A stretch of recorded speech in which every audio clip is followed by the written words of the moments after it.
Wait, set, red, set. Wait again. This side of Nick. Flash.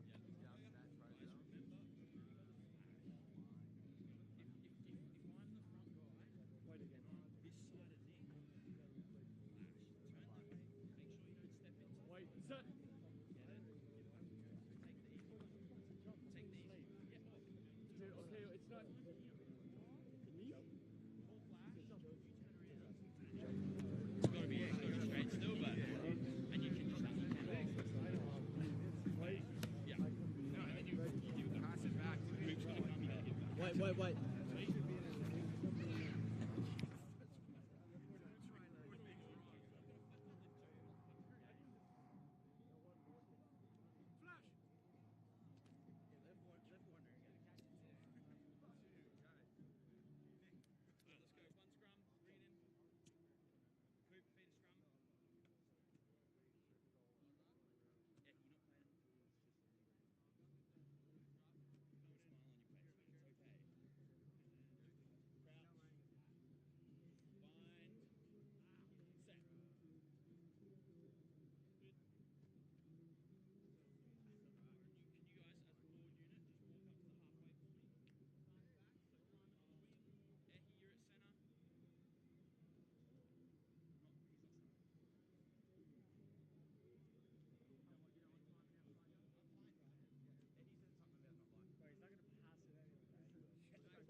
Stay tight to Andy on his right side. He doesn't know how to pass that way. Exactly, you gotta stay close.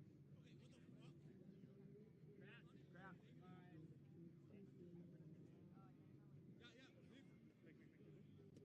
Let's go, reload. Stay.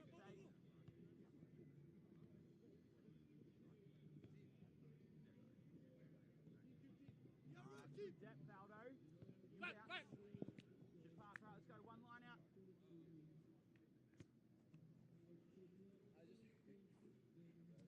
him out now. Get him out now. Heads in. I'll just head on. Yeah, around to the back. Flash.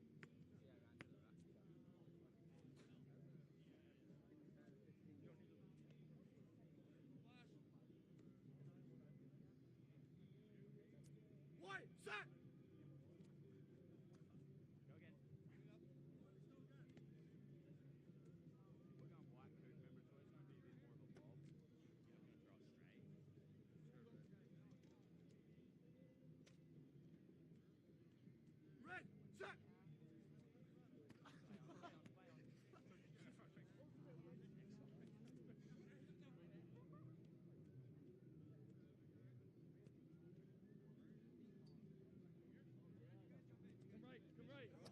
Come right. Back. Sorry, Alice. Go, one more. Go down. Go down. Box.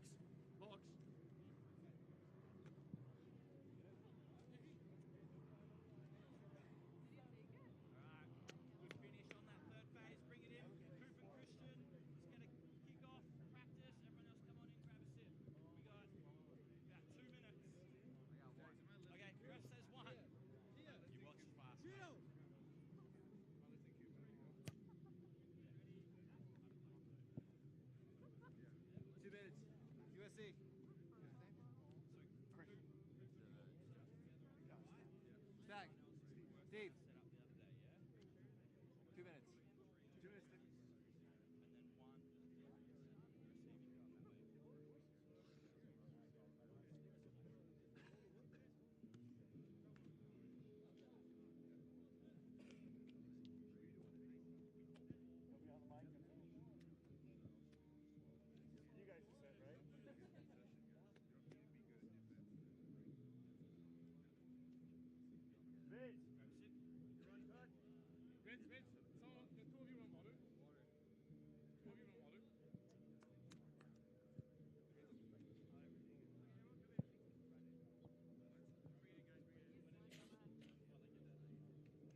Do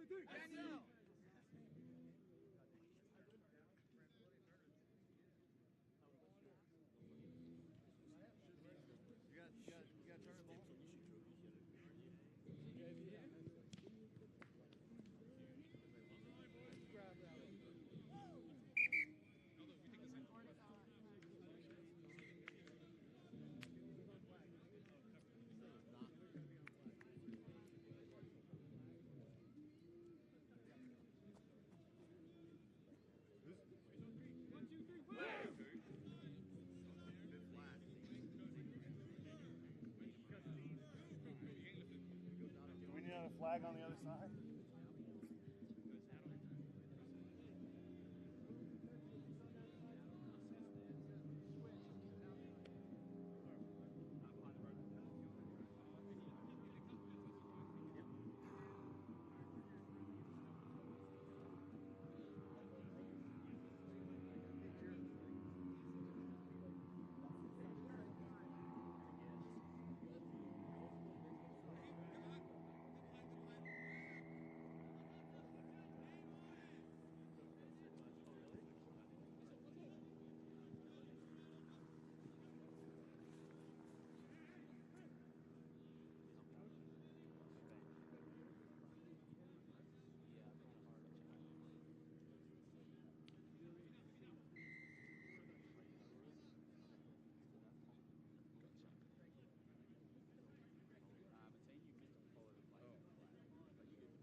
One. We'll probably need that. Hey, that's the only ball we have. We're going to need the ball.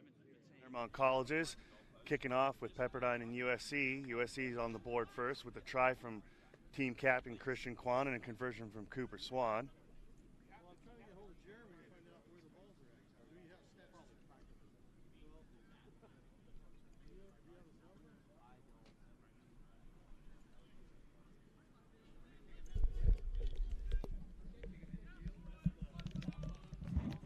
Work that out, okay? Need a ball?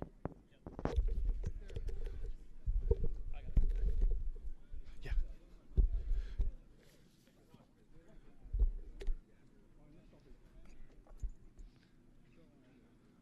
7-0 to the Trojans. Cooper Swan kicking off to Pepperdine. Kick comes to the near side. Knocked on Pepperdine, fielded by Rourke Payne from USC. Out to Swan. Overthrow to Kwan, out to Azusa.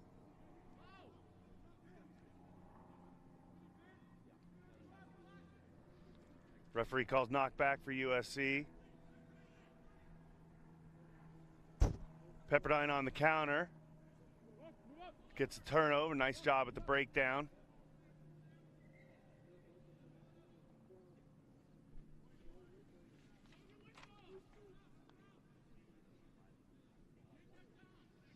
Apologies, I'm not familiar with the Pepperdine roster. Run from number 2, Conan Sharp. Penalty against USC for not rolling away. Tap by Pepperdine.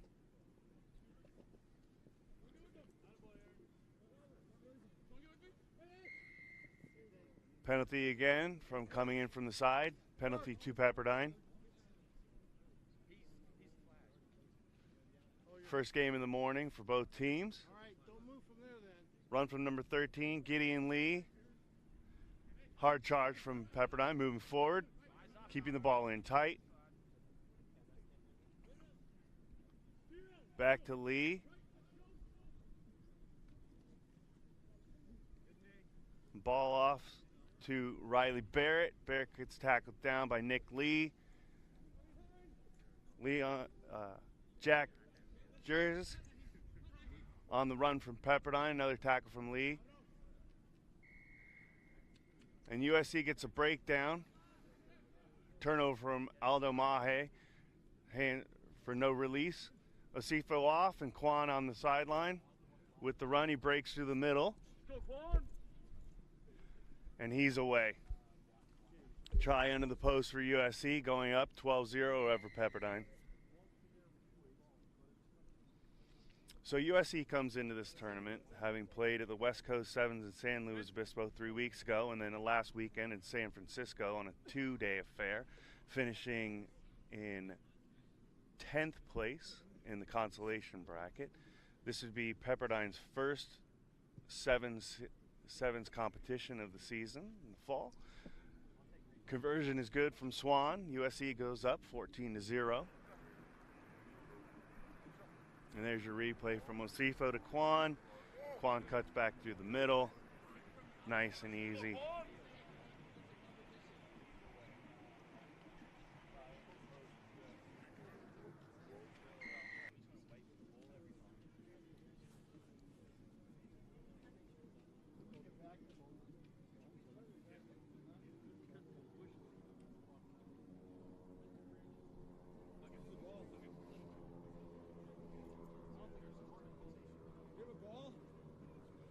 And the ball's away.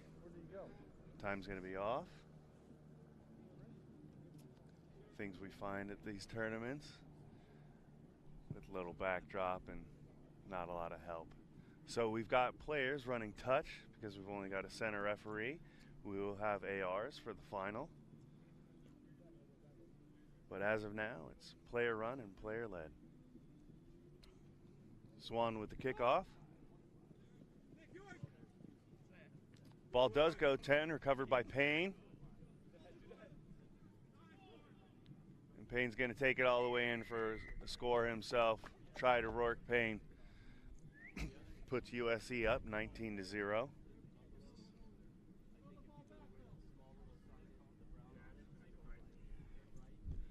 So unfortunate for Pepperdine, their head coach came down with an illness over the last couple days and is not able to be here with the team. So Coach Ryan has stepped in and taken over the role for the day.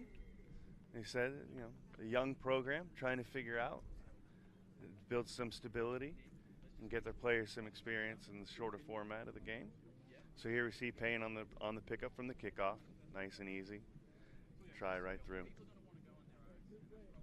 Conversion was good by Swan, so we're up 21-0. USC over Pepperdine with under 1 minute to go in the half.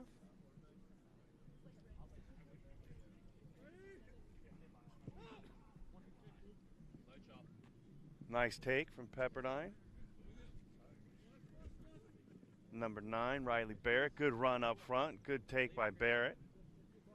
Pepperdine retains possession. So we wanted to spread it out a little bit, playing between the 15s for Pepperdine. They really want to try to make the ball do the work. Number 8 on the run, center Connor Gideon. Pepperdine, good job maintaining possession. USC gets called for hands in the ruck. So advantage of Pepperdine. They'll retain possession after the knock on there. We decided to tap and go, and number 3, Jack Gase, takes it up tight. Passes off. Number 11, Nate Fitch. Pepperdine around the corner. We're going to have an advantage for high tackle from USC, Tom and Oilmans. Pepperdine takes it straight up. Not back 10, says the referee, so they're going to drop another 10. Pepperdine with his best attacking opportunity of the day. And they score. Nice job taking it over for number 1, Aaron Barnhouse. Good job from Pepperdine, staying on the front foot and taking advantage of their advantage.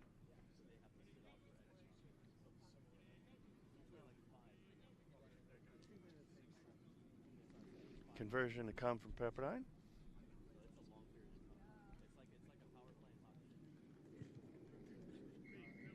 Wyatt's going to fall short, and we'll go to halftime.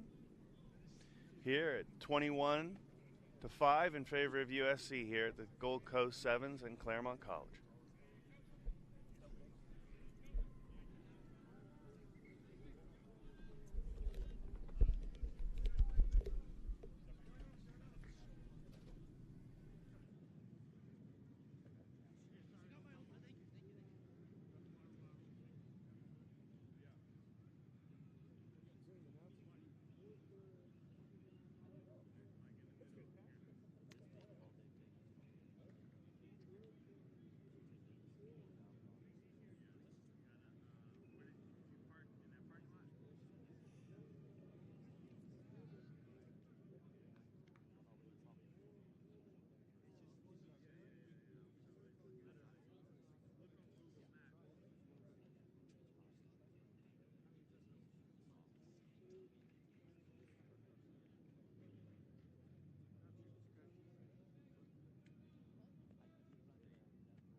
One sub.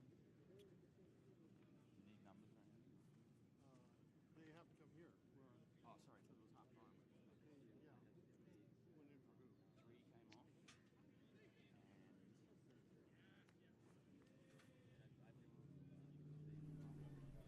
We're back for the second half. USC up 21-5 over Pepperdine. USC to kick, Pepperdine to receive. Cooper Swan set in the middle. Our first game of the day again at Gold Coast Sevens. Next up is University of San Diego against UC Riverside. Swan kicks off, fielded by Pepperdine. Number 3, Jack Jagers.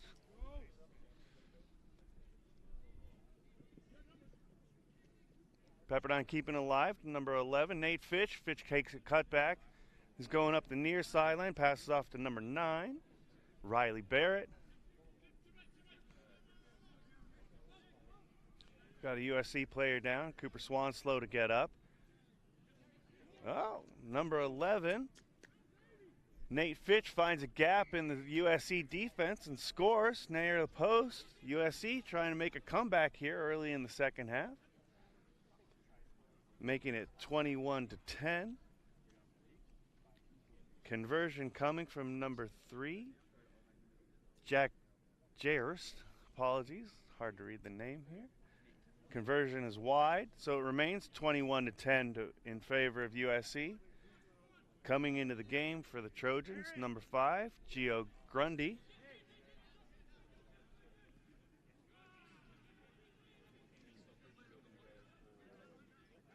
What number are you? 1. Next drive.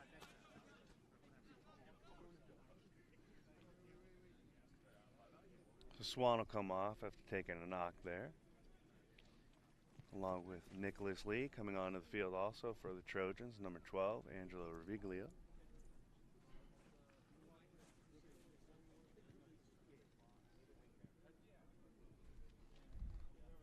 Kicking off for Pepperdine, number 1, Aaron Barnhouse. So good show of straight running from Pepperdine. The Waves doing a good job for a team that's not specializing in 7, keeping this one close, 21-7. Fielded by USC, Aldo Mahi, number 4. Takes cut outside. Mahi takes it up. Out to Ehi Osifo. Osifo with his patented chip and chase in 7s. Not really a tactic we always want to use, but he prefers to do it. Pepperdine on the counter. Number 3, Jack Jayers. USC back on defense. Pepperdine number 8, Connor Gideon. And Mahe drives Gideon out of bounds. Turnover.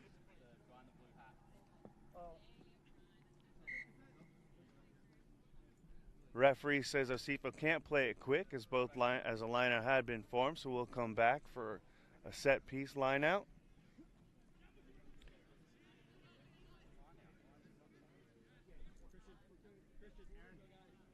Subs coming in, number 4 for Pepperdine, Jordan Evelyn, and number 13 for USC, Warner Curtis.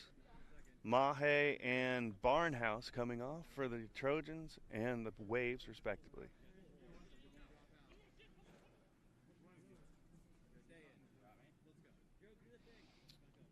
Pepperdine matching numbers with USC, 3-man lineout. Quan hits the ball up to Curtis. Back out. Ball going wide. Referee calls the Waves for being offside. Quan's going to take it easy, and that's going to be a penalty, possibly a yellow card. Yes, it is. Professional foul for Pepperdine number 8, Connor Gideon. Waves found himself in a difficult situation there, just being all in front of the penalty. Ball out to Reviglio, one of the stronger runners in the country for Division II program. Clear out by Buttafuoco. Ball's going wide. Trojans have numbers. Rourke Payne down the sideline. And Payne's going to take it under the posts for the fourth try for USC with about 2 minutes and 2.5 minutes left to go in the half.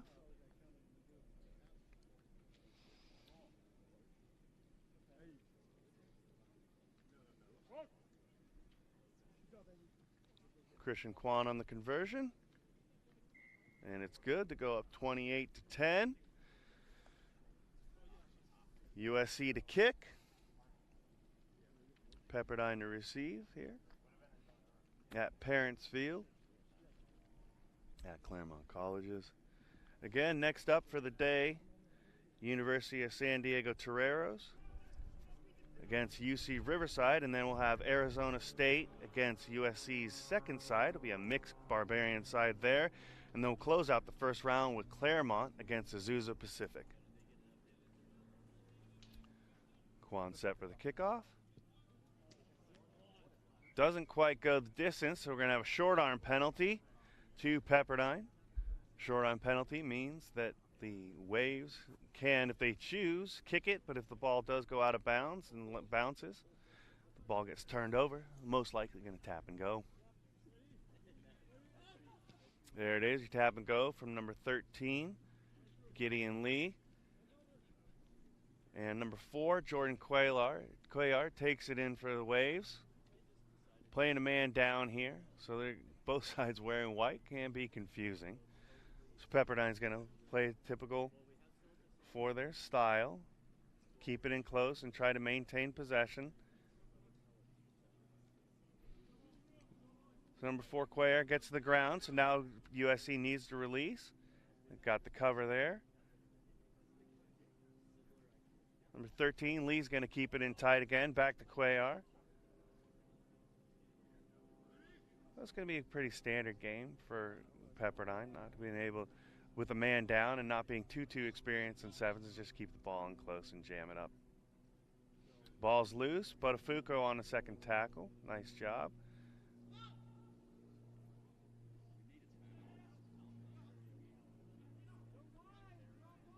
So again, not typically what you see from sevens, but effective with ball retention nonetheless.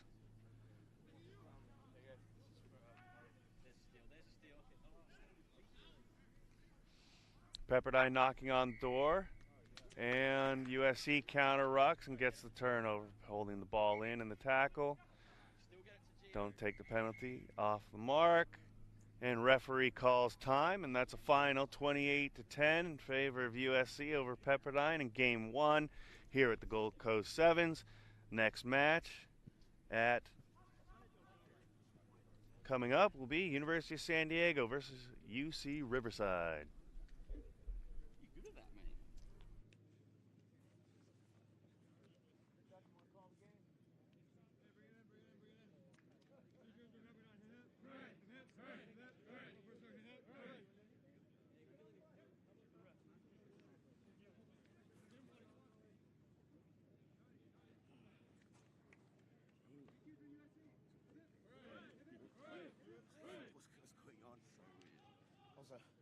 The ref let them like put their hands as they were roughing after.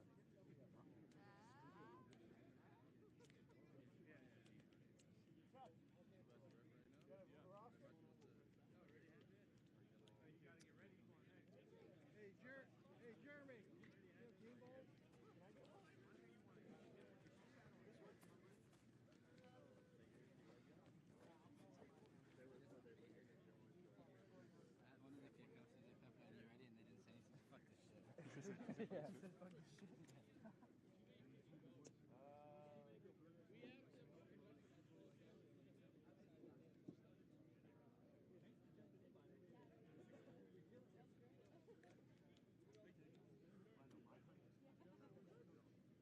The coach is just here. Which is the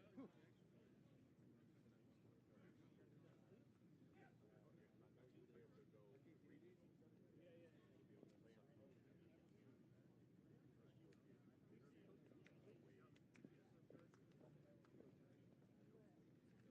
time? Yeah.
Back for game 2. Marquise Goodwin calling the penalties and the tries on this one between University of San Diego Toreros and the UC Riverside Highlanders.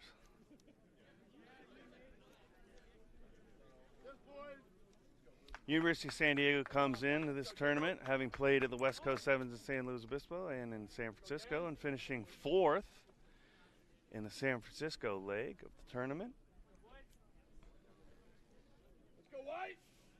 They feature hard-running, tight-head prop Michael Ramos, number 8. This will be the first trot out for UCR in sevens format. And a little delayed as we don't have a ball.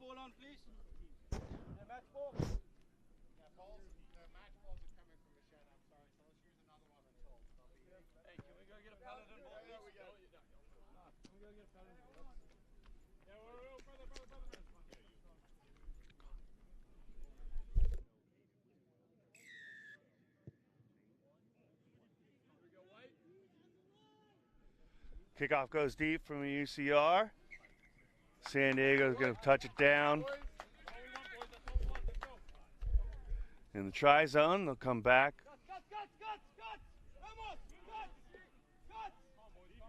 For a short arm penalty. And Toreros take it.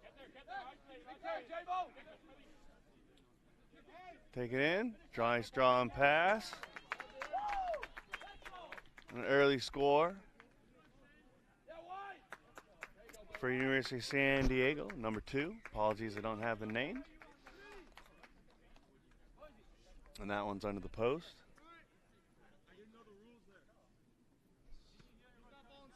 Fly off Mike Lewis into kick conversion for the Toreros.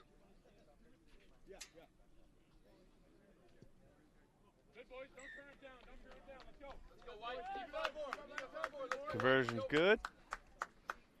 And it's typical of a sevens game. You score, you kick off. So UCR will now have a chance to receive.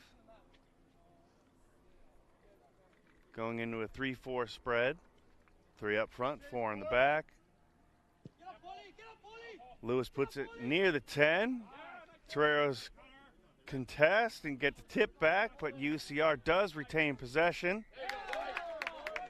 But slow to the breakdown, get called for a hold-in, and University of San Diego gets a turnover. Ball's out to Lewis.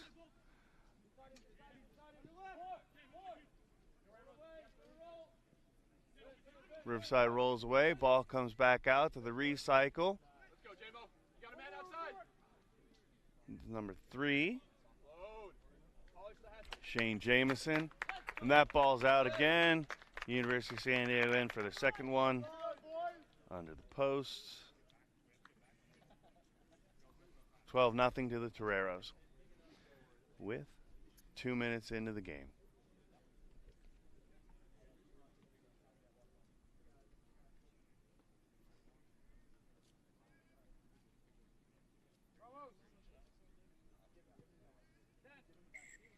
Lewis's conversion is good, 14-0. University of San Diego. UCR to receive. Let's go, White. Let's get another one.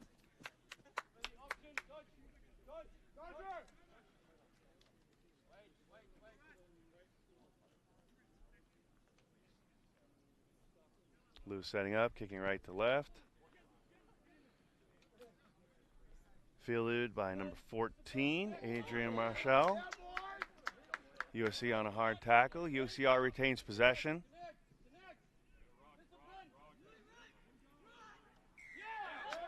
And again, Highlanders slow to the breakdown. Toreros get the turnover.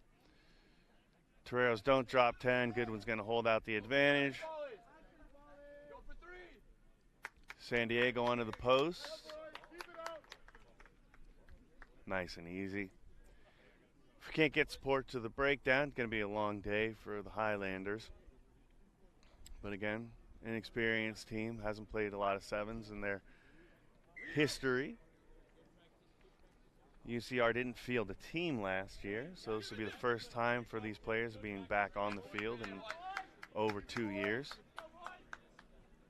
21-0, San Diego in game 2.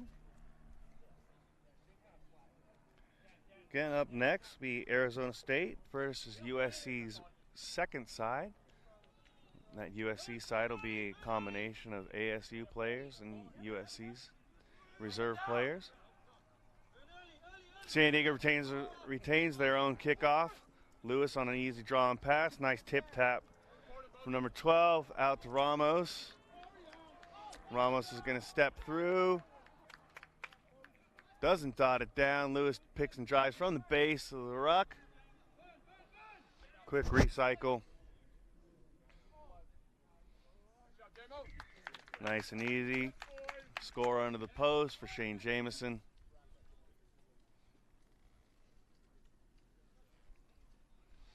(26-0), University of San Diego. 2 minutes left in the first half here. Let's go, White. Keep it up, boys. Keep it up.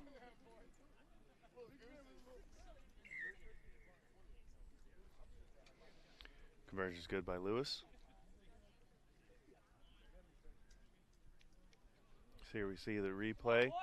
Ramos normally will take that one in. Pick and drive by Lewis. He's got 5 University Riverside players down at the breakdown. Too many men on the outside. Nice and easy 3-on-1 advantage for the Toreros and score under the post.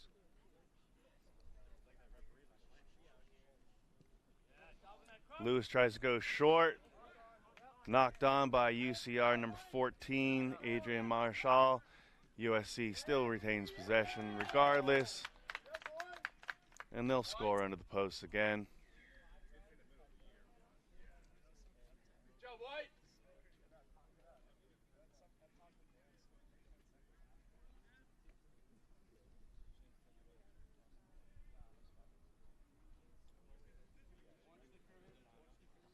Lewis's conversion is good. Minute to go. 35-0 to the Toreros. So you see, just a nice and simple. Obviously, conversion from the knock-on, take advantage. On the turnover, pass out. 1 and 2. Give it a try. San Diego fields its own kickoff, off the fly, and again right back under the posts.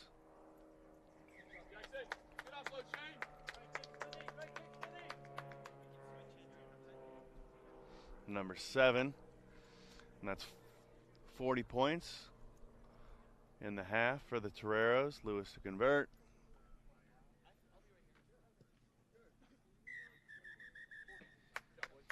And Goodwin blows for halftime. 42-0, Toreros here at Claremont Colleges, Gold Coast Sevens.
Back for the second half.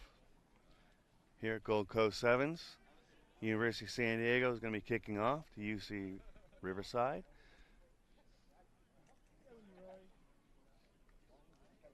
Moving north to south for the Highlanders. See if USCR can get some possession in this half. Kick short. Ball's knocked on. A little bit more of the same. Can't do much if we don't have possession.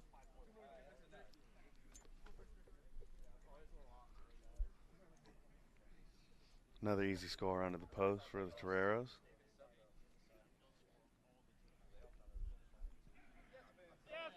Conversion's good, making it 49-0.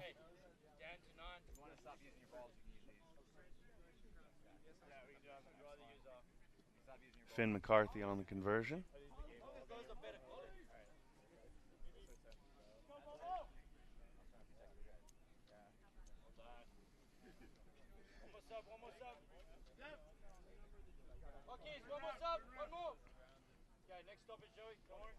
See if Riverside can maintain possession, misjudge the kickoff. They do hold it. See if we can do anything here.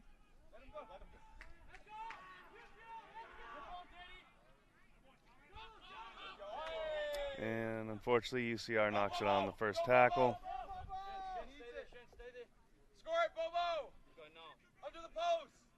San Diego recovers. Anthony Bohia will score under the post.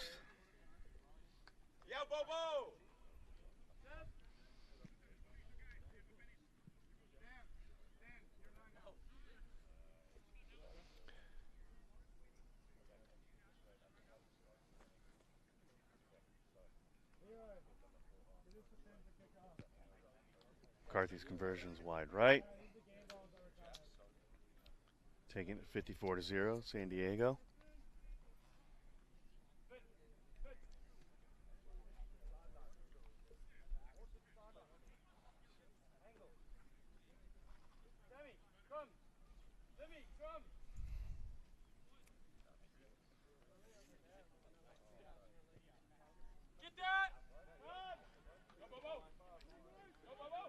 UCR running across the field. Not exactly what we want to do in sevens, but haven't had much of a chance to run, so they do get a chance. First one, and it's a forward pass. Turnover to USD.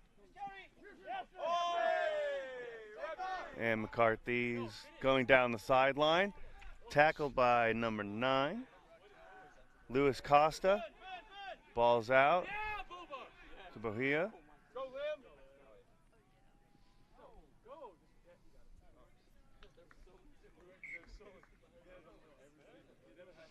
Out to number 14 for the Toreros, Alex Lim. He scores under the post.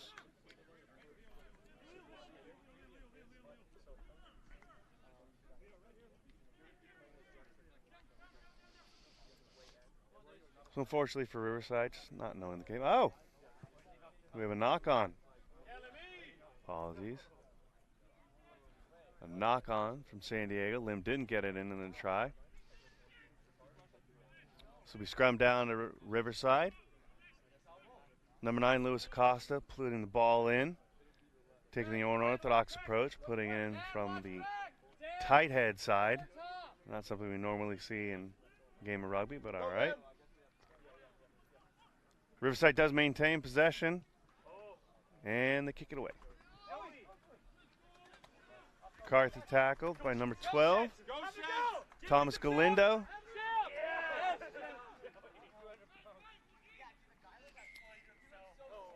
Nice job by Riverside to get to the breakdown quickly. That's a penalty to the Highlanders. Not releasing from San Diego, and UCR decides to kick it again. Again, not necessarily the thing we want to do in sevens, but ball does find touch. So Riverside will maintain possession on the line out. 2.5 minutes here to go. Subbing in for the Highlanders, Leo Paul Quintana.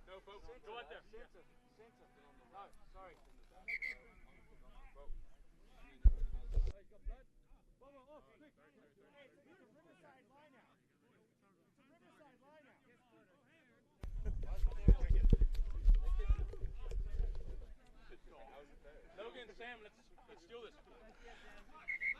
Number 9 for Riverside, Lewis Costa on the throw in. San Diego getting a chance to get some experience and run for their younger players, obviously up by a healthy amount. Throws long. Scramble for the ball. Toreros maintain possession. Come back on the short side. Forward pass there from number 1, Logan Tathan. So it's going to be a scrum down to Riverside.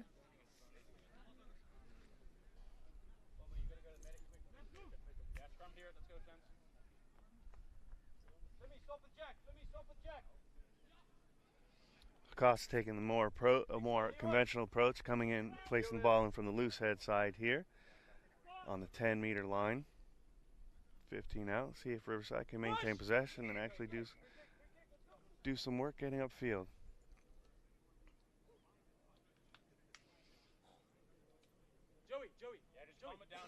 Goodwin says the scrum engaged is not straight, so we're going to do it again.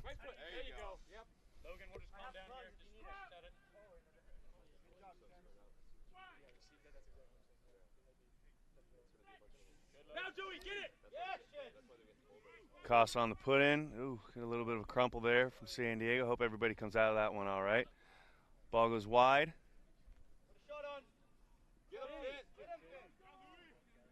Costa in the midfield. Riverside maintains possession. Ball's coming out. Not really too deep, so he's not able to get a second connecting pass there. Number 11, Johnny Alvarado, gets it out to Costa. And got another knock-on turnover. Toreros getting possession again. Goodwin says the ball's knocked back. And try University of San Diego. That will be their 9th try of the day, and that'll bring close this match. Second one of the day. Up next, Arizona State Sun Devils against a Barbarian squad made up of University of Southern California players, reserve players, and others from ASU potentially.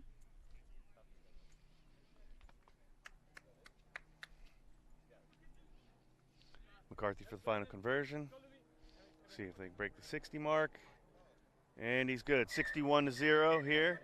Toreros over Highlanders in match 2. We'll be back in a few for match 3.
Here we are, match 3.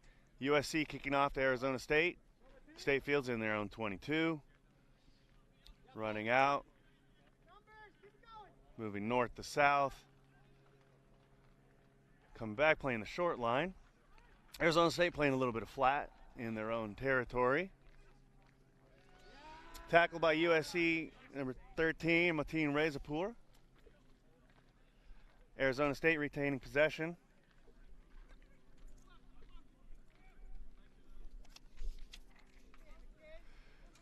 State still has possession here. Oh, and it's a turnover from the Trojans. Ball coming out. Taking it in tight. USC playing the narrow games. Reserve squad for the Trojans. So again, we're going to see the usual. Not too many passes out. Shallow play. Keeping the ball in tight. Arizona State not rolling away. So ball retained. Stays with the Trojans here. Number 12, Efren Laguna. Knocks it back, still maintaining possession.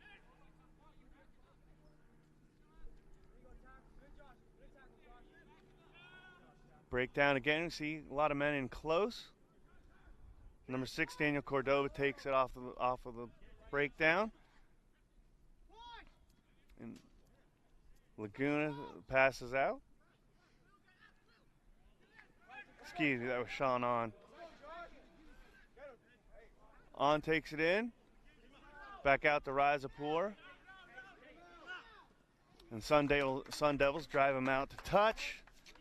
Be a line out to USC. Nice tackle there by Josh Leslie. Line out to Arizona State. Number 2, Caden Ellison's going to do the throw-in. Number 4, Bryce Reyes on the front lift. Sun Devils maintain possession. Nice hit and run by Ellison, and he's going to take it to the house. Possibly. Traced down by USC number 4, Sean Jackson, but not before Ellison puts it under the post. First try to the Sun Devils. Makes it 5-0.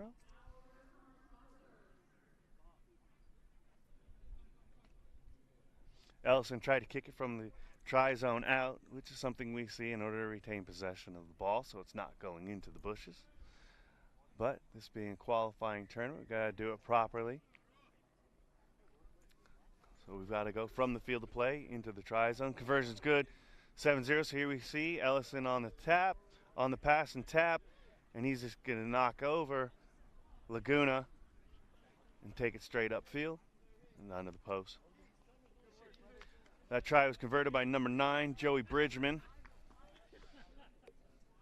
Again, as we see, when we don't kick from the inside the try zone out, a lot of balls get stuck in the bushes. Great chip kick from Marquise Goodwin, right on point. Bridgman to kick off.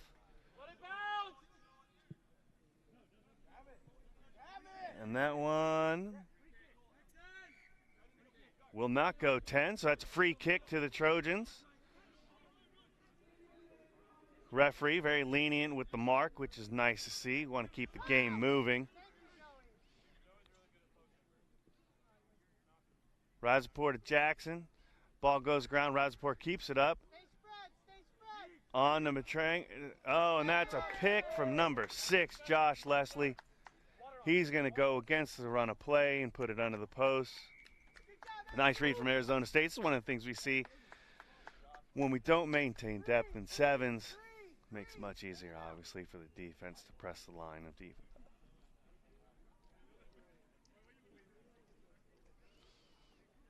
Bridgman in for the conversion, and it appears that we will allow them to kick from the try zone into the field of play, making it a little bit easier to retain possession of the ball afterwards. Bridgman's kick's good, 14-0, Arizona State.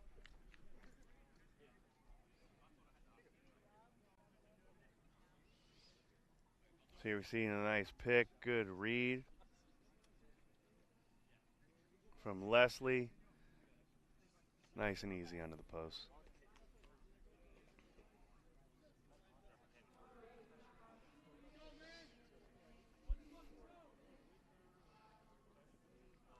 Bridgman on the restart. That one does go 10. Razapur makes the catch, and he's going to turn upfield. On in the breakdown. And he's going to take it up. Number 21, Caden Gilking. Excuse me, number 23, Caden Gilking. Off the on. Got a little bit. Here we go to Jackson. Jackson picks it back in.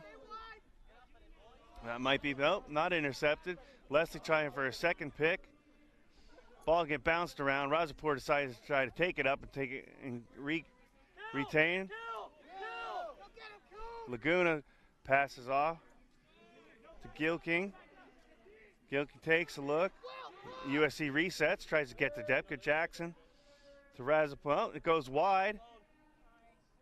Out to number 21. Excuse me, that's Caden Gilking. Apologies, don't have the numbers right here. Jackson tackled on the recycle. Laguna comes in. Not the best thing to do to pick up the ball and stand around the breakdown. But USC does maintain possession. Laguna gets reset. Well, they're going to pick and drive from the base of the ruck. Here we go, and see if we can get it. Nope, there's another knock. So we got on the outside. Has a little bit of space. Gives the ball to Laguna. It's number 6, Daniel Cordova. USC still maintaining possession, doing an okay job here. Referee calls a forward pass, so that's going to get turned over. We're going to have last play of the half here to Sun Devils. And no, that will be halftime. 14-0 in favor of Arizona State in match 3 here at the Gold Coast Sevens.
One, two, three, finish!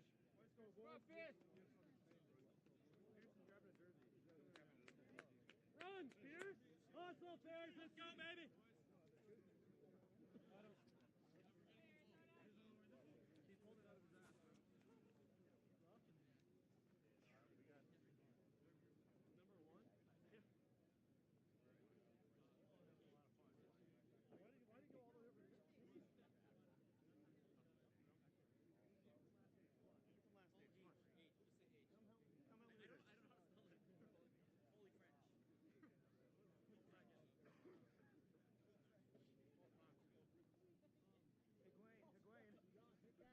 Back for the second half here. Arizona State up 14-0 off University of San Diego, Southern California's reserve side. Kickoff from Bridgman. The ball does go 10. Laguna out to number 21, Caden Gilking. Laguna again. Nice run here from USC. Will Trainer in there. ASU contests. We've got no release, and we get no release from the Trojans, so the ball goes to Arizona State.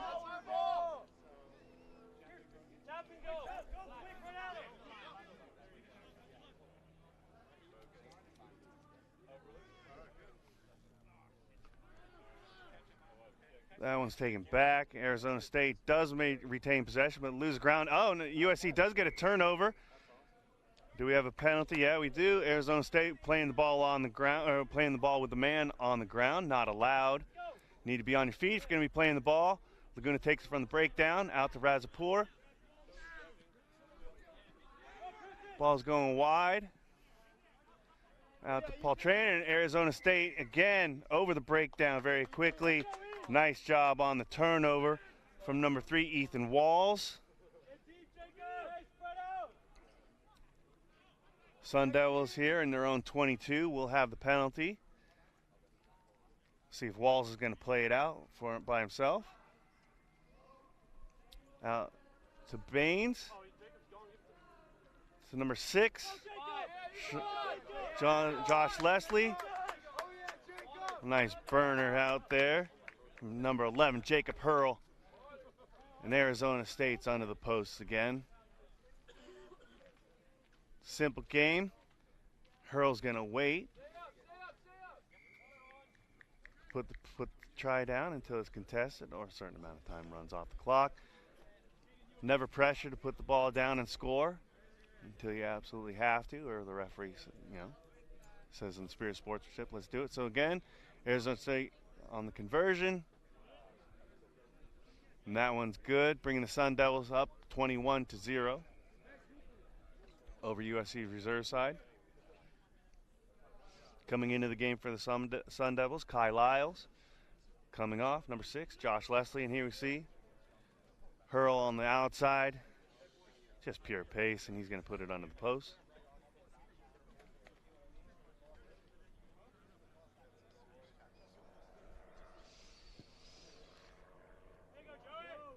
Kickoff there from Bridgman. USC does retain possession on the kick. There you go, nice and easy. Not sure why we're tapping, but okay. Sean on the tap. Razapur on the connection. See if we can get one more. Out to number 17, Paul Gaines. Nice counter ruck there again by the Sun Devils, and number 3, Ethan Walls, is going to put it in on the post. Nice job of Arizona State making the one-on-one tackle and then contesting the breakdown, driving over the ball, getting the turnover, taking it down the sideline.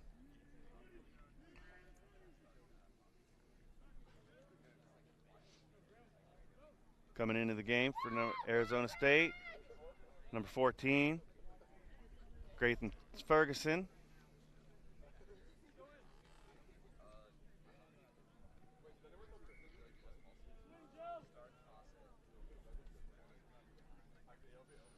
Conversion is good. Here we see Walls just taking up nice and easy. Fending off. USC defender coming into the game for ASU, number 12, Landon Lottie. In for Walls.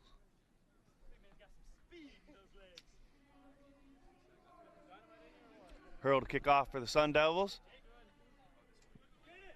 And it goes long, bounces in, and then out. So this will be a line out to the Trojans.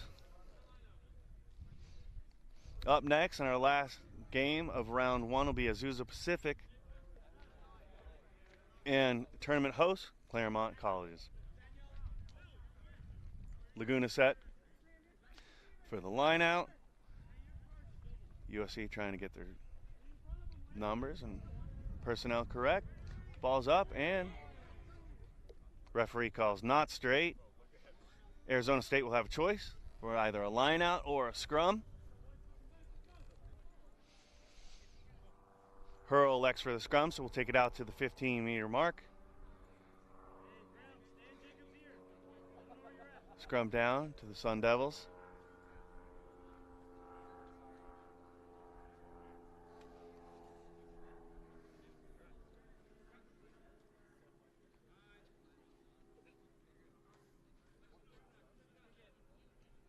Hold it in. Pick it out deep for Ferguson. Ferguson or Robert Huerta. Ball out to the wing. Kick cut in. Caden Ellison takes it in tight. Back to Ferguson. Ferguson chooses to crash play. Ball out to number 1, McCade Siegel. Siegel's going to step outside Laguna. Put it in under the post. Near the post. Try number 5 for Arizona State. Hurl with the conversion. Kick is good. Bringing it to 35-0. ASU with under a minute to play.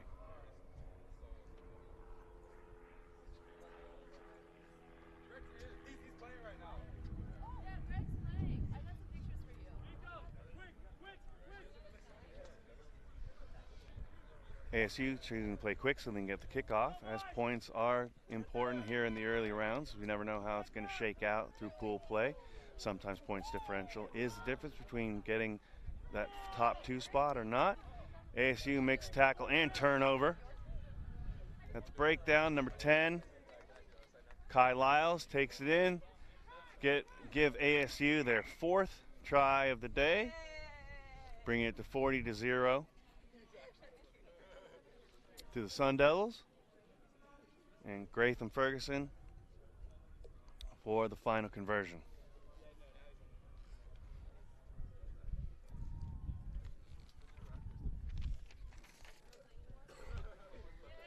Conversion's good. Finaling match 3, Arizona State 42, USC Reserves 0.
sevens between Azusa Pacific and host Claremont.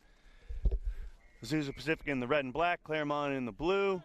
ASU to kick off. Number 17, David Vargas. Claremont on the receive. Number 6, center Jack Carver takes it in. Passes off to number 5, Zandy Spawn.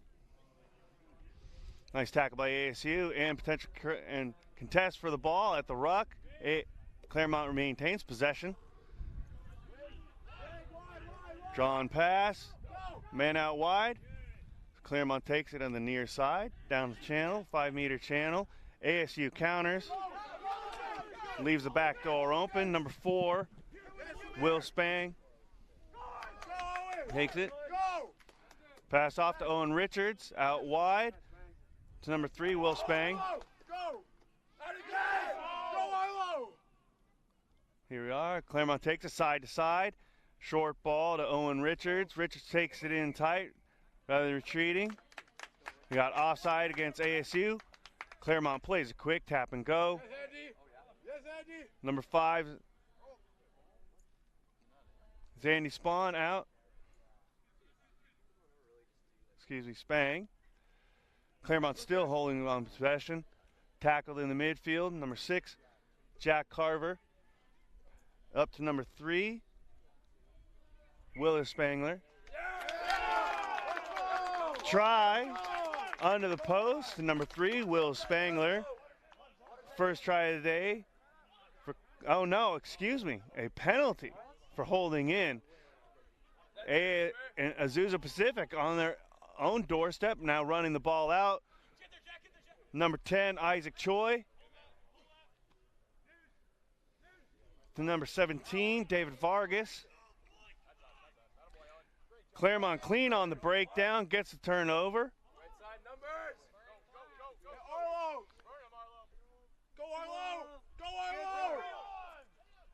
Out to Owen Richards. Excuse me, no, apologies. Arlo J. Claremont retaining possession at the 15 and the 10. Ball out to Sumersuren. And referee calls offside against Azusa Pacific.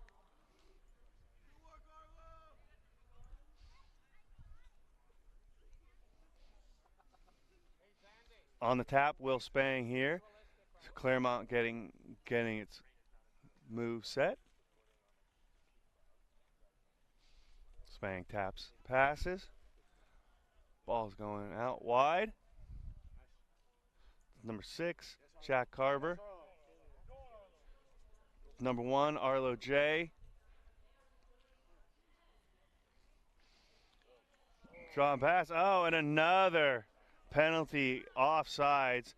Number 15, Cameron Crandall was away on the intercept try, but to no avail as ASU was pressing the line too much and got called for offsides. Number 4 for Claremont, Will Spang on the tap.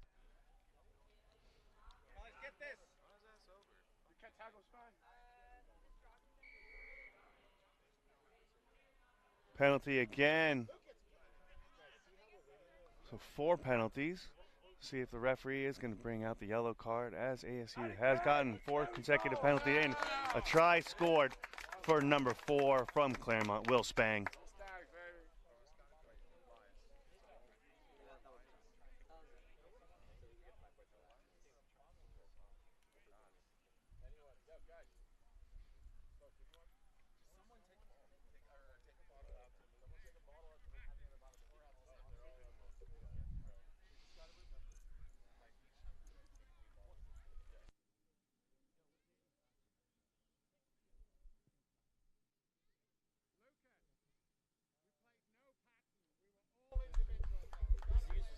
Conversion is good from, oh, excuse me, apologies, number 5.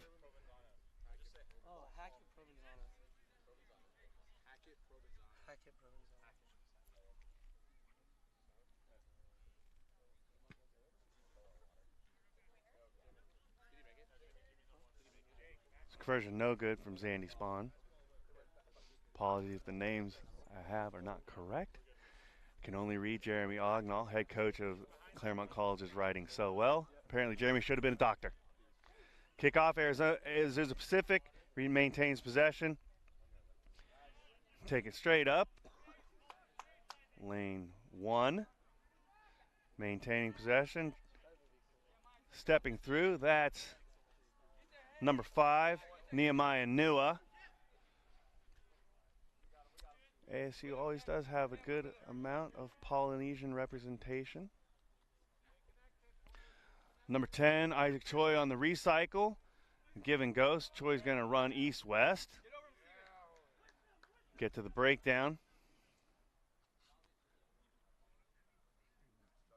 Run there, and Nua taking it east and west again. Giving a chance to Azusa to reset. Number 15, Connor Crandall decides to take it in rather than pass it out wide and get a little space. See how that works out. Playing the ball on the deck. Arlo Joy not going to work for you. There's a penalty against Claremont. Azusa Pacific on the attack. Under a minute here left to go in the first half. Ball out to number 9, Josh Williams. Williams hard charging towards the line. And scores. Strong run by Williams to bring it to 5-5 tie with the conversion to follow for APU.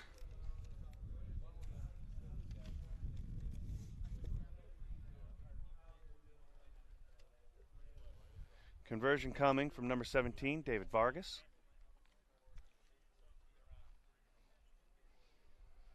We'll see if that'll be the last play of the half. Vargas' conversion runs wide, and that blown up for halftime. Here we are, game 4. We got a good one between Azusa Pacific and Claremont Colleges. 5-5.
Off.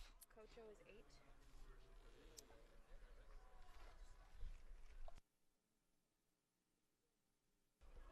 About to kick off here, 5-5. Azusa Pacific and Claremont in match 4 here at the Gold Coast Sevens.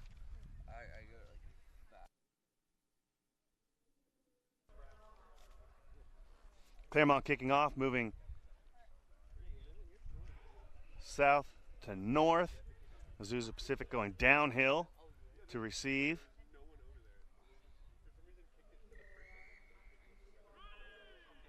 So on the kickoff, Zandy Sayao.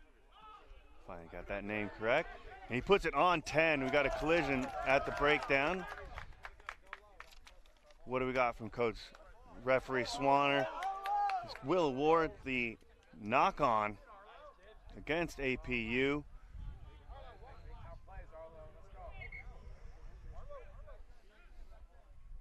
Claremont elects to go with the line out. Number 4, Will Spang with the throw in. And they keep it in. Oh, and ball's knocked down. Swanner says straight. Good tackle there by number 7, Preston Auger. Ball's out. Sayo on the link. Claremont, ball's out wide to Arlo J. Coming back to the near side, moving side to side. Good job by Claremont. Good press tackle there by APU. Too much playing on the ground by number 7 from Azusa Pacific, Preston Auger. Penalty awarded to Claremont. Connection out again to Sayao. Out to Jay on the wing. Oh, excuse me, that's not. Is that Nate Kocha? There we go. Go. In and out step from number 4, Will Spang. Try awarded to Claremont Colleges. I'll bring it 10-5 with the conversion to come.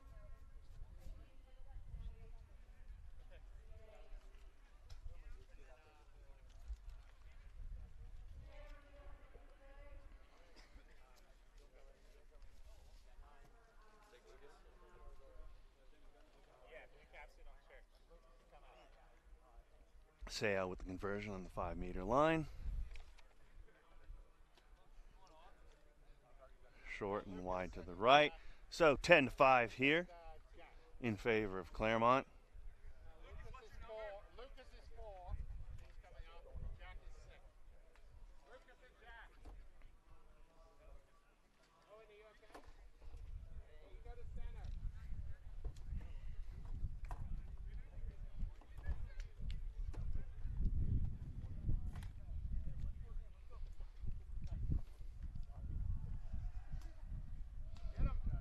Sayo here with the restart. Alexa come to the near sideline. To Nehemiah Nua. Referee's flag is up. Well placed kick by Sayo. Gives Claremont the return on the out of bounds. And they'll go for a line out from number 11. Don't have a name, apologies. Arlo J, in and out, step. Ball coming down the sideline. Good counter ruck by APU, but nice pickup by Sayo as ball stays on the ground. Nice look off the ball. There from Sam Pierce. To Zandy Sayo. Sayo scores. Bringing it 15-5 Claremont. Sayo here is at his own conversion.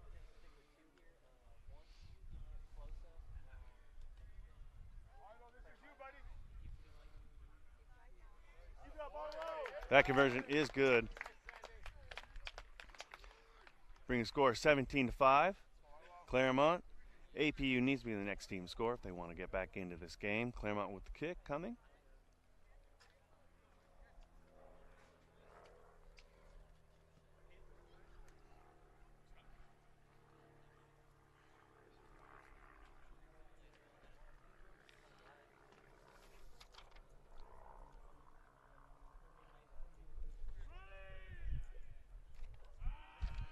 Kickoff from Sayo. Again comes short side. APU maybe unadvisedly plays that one in the air. Likely would have gone out on the full. Referee Swanner checking with the touch judge to confirm that number 6 Cox was in, or excuse me, number 9 Williams was inbounds before on the receive. Claremont on the throw. Well, why does that? Oh, say how it goes with the chip over the top. On the chase, number 12 for Claremont can't pick it up. That's a knock on both ways. Scrum down will be APU's ball. On the put in.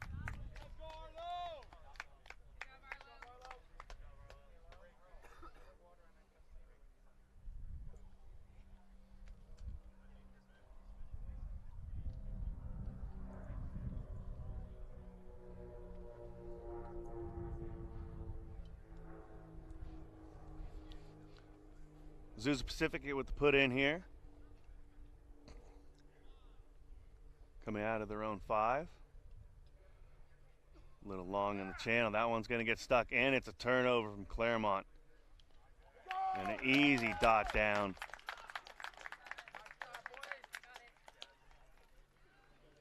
So Isaac Choi's put in on the scrum, a little bit long, and especially in 7s, you really want to favor your own side, so not really a need to put it right down the middle per se, but that one ran long. Gave Claremont a chance to counter, to give a push. Nice easy rollover and try on the short side. Again, conversion to come here from Seau. Possibly the last play of the game. And it is good. And that is final here. Last game of round 1 from the Gold Coast Sevens here. Claremont hosts Claremont Colleges 24, Azusa Pacific 5. We'll be back for round 2.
USC's reserve squad. USD kicking off, retaining possession off the top. And number 2, Paul Heel. San Diego early on the attack. Ball in. Number 9, Ben Hoovel. San Diego early on the board. To number 7, Jackson Short. As always, ball retention very important in this game. Lewis putting it right on the 10. An easy take by the Toreros for a score. Mike Lewis with the conversion. It's good. 7-0. University of San Diego. USD to kick. So the Trojans reserve squad here being assisted by 2 Arizona State Sun Devil reserve players. Thanks to Coach Peter Hugo from the ASU for supplying the players. Always happy to just get players in and games going on the reserve squad. So Lewis, ball does not go 10, so it's going to be a free kick.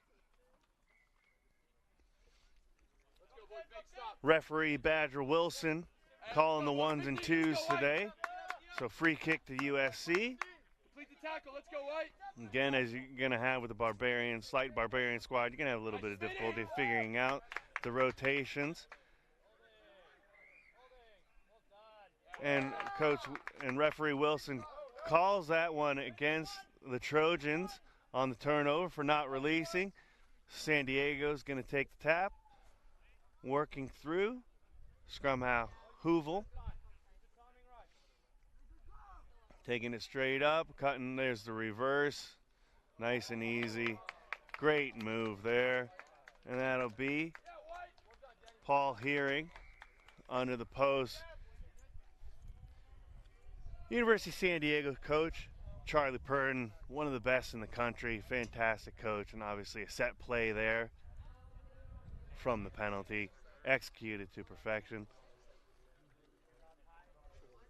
With Hero coming off of the far center position, moving left to right and taking the inside pass and going in on the post. Good job, Ramos. Keep it up, baby. Let's go. Good job. Nice job, Danny.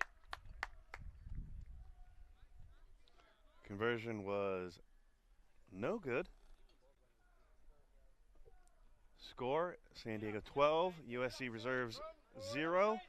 Lewis on the restart again, and nicely contested, but USC does retain possession.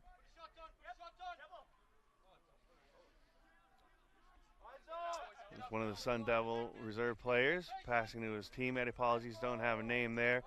That should be a penalty in favor of USC. Hearing not on his feet at the breakdown, so USC on the charge. Ball out to USC number 6, Daniel Cordova. Dirty and up at the breakdown, picking from the base, number 23 for USC. Efren Laguna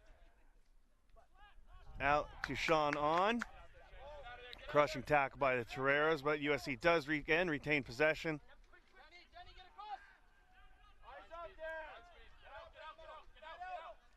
Bettine Razapur on at the base of the ruck. Run coming here. Daniel Cordova. We got a breakdown, and at the breakdown, referee Wilson calls USC for holding in. Great job by Ramos. By Mike Ramos on the turnover. Joining me on the microphone, tournament organizer, longtime head coach, all-around great guy, Jeremy Ognall, here at Claremont Colleges. Jeremy, thanks for joining me. Yeah, thanks for having me. It's great to be here. What a beautiful day, huh? Yeah, absolutely. Terrific.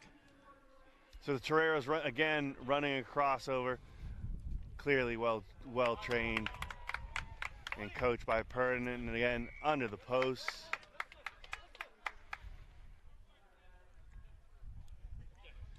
Brings the score to 17-0. Lewis with the conversion. Well, you can clearly see the sevens team here that spend a lot of time playing and training together. They definitely do things, you know, a very well rehearsed manner. So good on USD. Absolutely. Charlie Purden now becoming a mainstay in Southern California rugby from South Africa.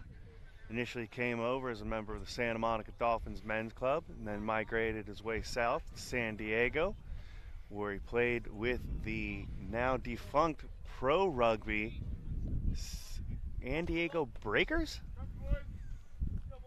No, not the Breakers. The original pro rugby team. Ray Egan was the head coach, and that's embarrassing that I forget the name of it. But yes, that's where Charlie Lewis on the kick. Plying his trade. That's right. Contested, and Sean On does retain possession for the Trojans. Tossed down to the ground by Shane Jameson. Little bit of afters there going on in midfield. USC penalized for a little hit off the ball. So here goes USD Lewis again. to Ramos. Ramos going to sidestep his man. Yeah, he's been doing that for a few years for this team, hasn't he? Yeah, absolutely. Great physical specimen. Very good player. Very tough to pull down.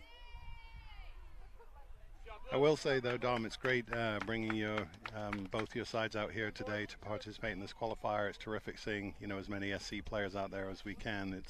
It's a credit to your program, so thanks for doing that. Yeah, always welcome.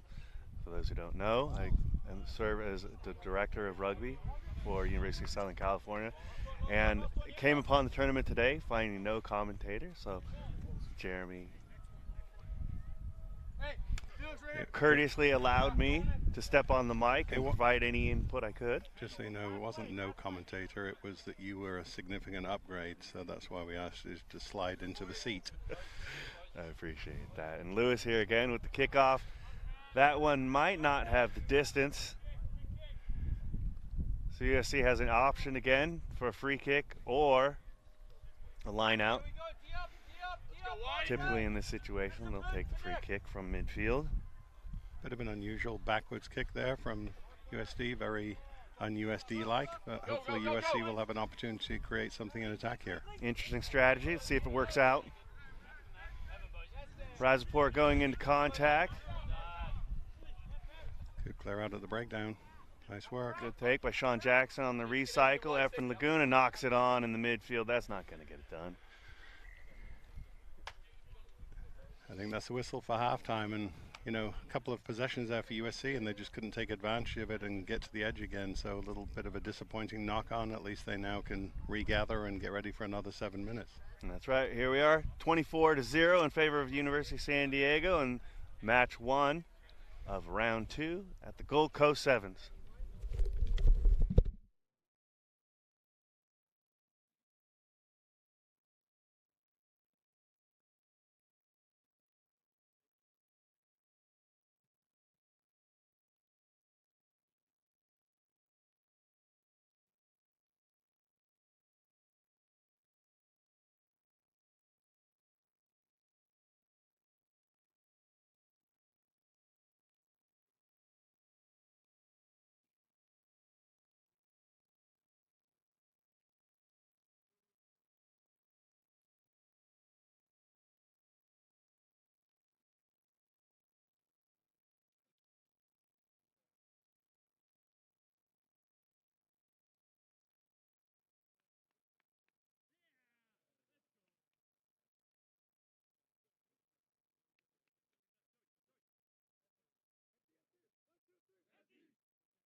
Marquise, always good to see him.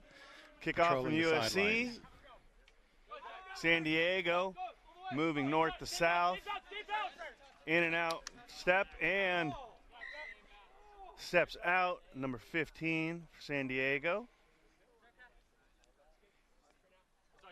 Yeah, USD needs to be careful with that. They'll get away with it, you know, in this game. But as they get into ASU and some of the other teams, you know, running into touch, you know, really uncontested is not the best approach. So I'm sure that Charlie will be cleaning that up. That's right. Laguna with the line out toss. Does not go to hand. San Diego recovers and they'll be on the attack again. Leaving the back door open. One more, Finn. Go, Jack. McCarthy out to Jackson short on the wing. Nice tackle on the edge there. Get over him. Tony Kahia with the drive up. McCarthy with the pick from the base. One more, Finn. Oh, excuse me, that's McCarthy there. Apologies. Pick it. Decent ruck play by USD to retain possession. It looks like they're going to have a bit of an edge here. Just through the hands, but no, he runs through untouched. And that was Lewis out to Anthony Bohia with the score under the post, bringing it to 29-0. We're having to do numbers in single digits here for Dominic so he can keep track of them. If he gets up to 10 or higher, he really struggles. So we try and keep it 1 through 9. Makes it much more of a fluid commentary. Too true.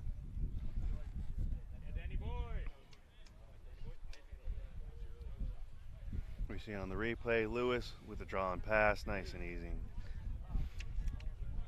And Bohia under the post. So Lewis again here for the kickoff.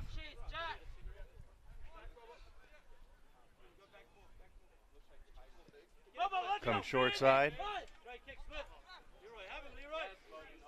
Paul Gainey taking a kick. Razapur out. It was Will Graff. Yeah. Again knocked on. Turned over. San Diego on the ball.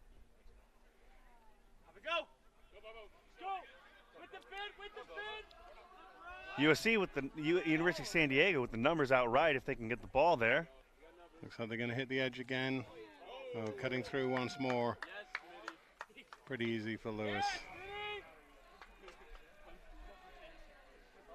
It's so interesting, is it, with sevens, it's all about possession, and 15s, you know, so many of the top international teams, you know, like to play without the ball. They play a kicking game and a territory game, and in sevens it's all about possession, and USD is just controlling possession and therefore controlling the scoreboard to the tune of, I think, 38-0 now.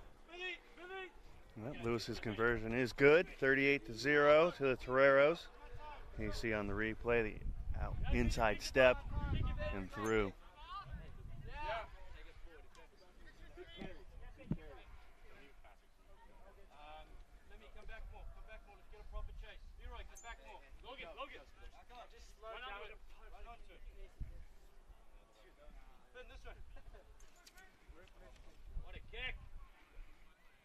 Good kick, but nice take by USC under a little bit of pressure and retain the ball well.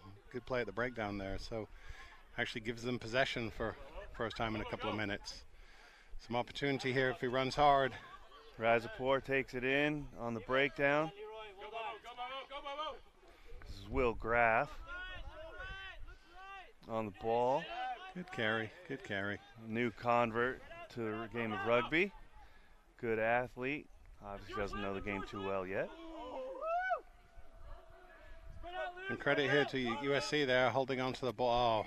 Oh, of course, jinxed it. Yeah, only a matter of time. Ball gets low near the feet. Knock-ons start to happen. Ball turned over. It's going to be a scrum down to the Toreros. Looks like SC is emptying the bench here, recognizing there's no way back. Rest the bodies for the next match. So get some fresh legs on, give them an opportunity to show their coach what they're all about. So exciting to see these young men out there proving themselves.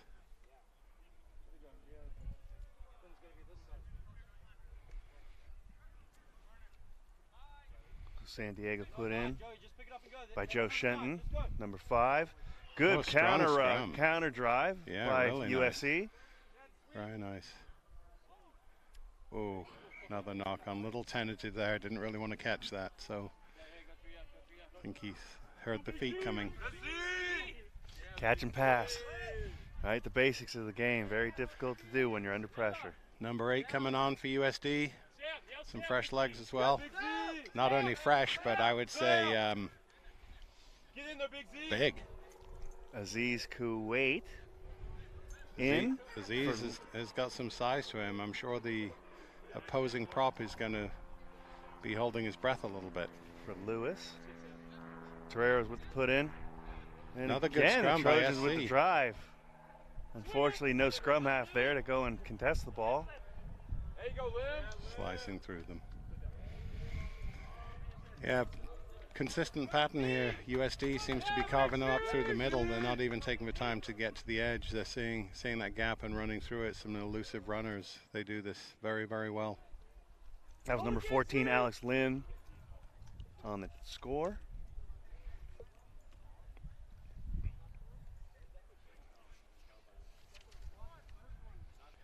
And Finn McCarthy on the conversion. That is no good. That brings the score to 43-0. Looks like we'll have time for a kickoff. Have time for a kickoff. One more.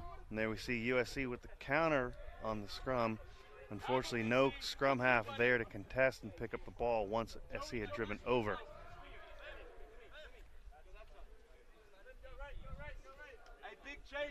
I have to say, Parents Field here at Claremont College is looking very nice. All credit to the ground staff setting it up so well, and Matt Ryan and the team, and Damon Nash for the work they put in to make it look so pristine. So a great forum for the young college athletes. Nice take there by Daniel Cordova. Oh, he's going weak. Nice. Chip the and kick ahead. chase. Oh, Will I think we might be having a card here for a trip in open field. Let's see what the referee's going to call. Badger Wilson calling the penalty, looking for consultation from Looks like we've been side judge referee Goodwin. Goodwin advising the yellow card.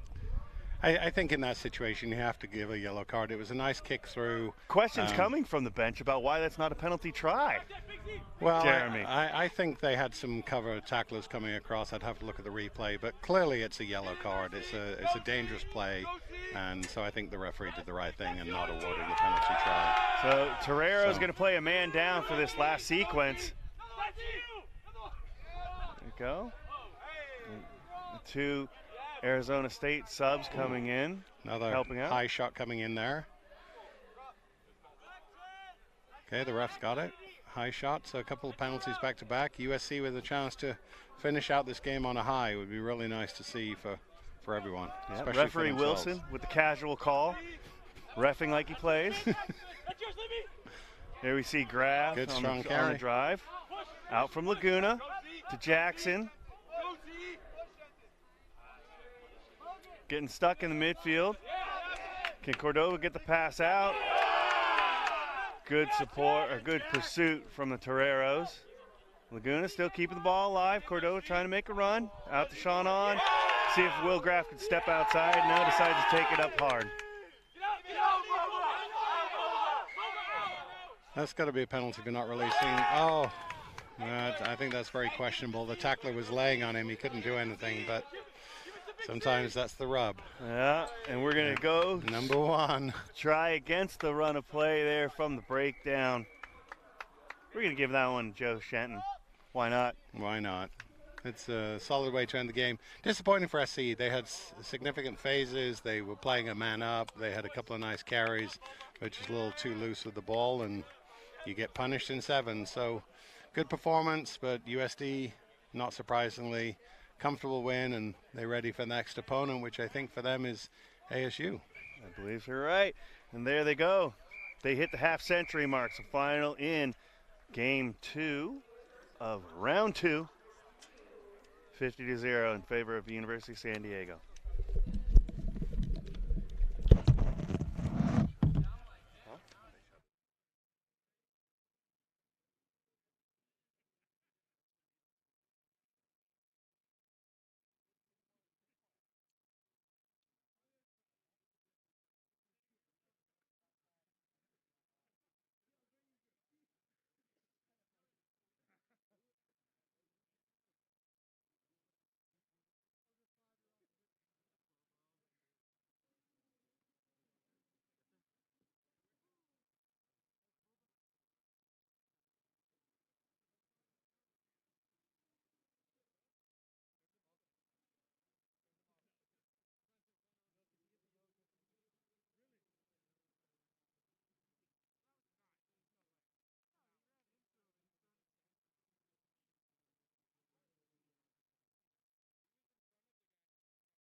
Here we are, back for round 3.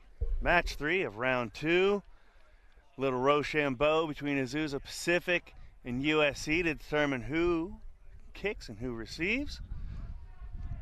The Trojans elect to receive. USC, coached by the great Steven Stagg.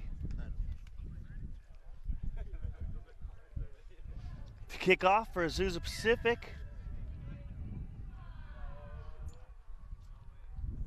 They come to the short side. To Nehemiah Nua, can't field it cleanly. And USC will take it back at the 50 for a free kick. Cooper Swan getting set. Guys, back 10, back 10. Swan stepping right to Nicholas Lee. On the tackle for Azusa, Preston Auger. Quan Aldo Mahe puts it in tight. Angelo Riviglio with the inside-out step. Riviglio stepping in and out, weaving in and out as he generally tends to do. And through and under the post. Great individual. Oh. Riviglio nearly loses it. Wow. That was a pretty crazy play. Really nice run. Defense didn't really have an answer for him, but got a little lazy there at the end. Almost lost the possession. Could have been 7 points given up, but that's right. And as we know in rugby, it's where you place the ball down is important, determining where you kick from, which is why Riviglio tried to get it underneath the post. Swan with the conversion, it's good, making it 7-0 in favor of the Trojans.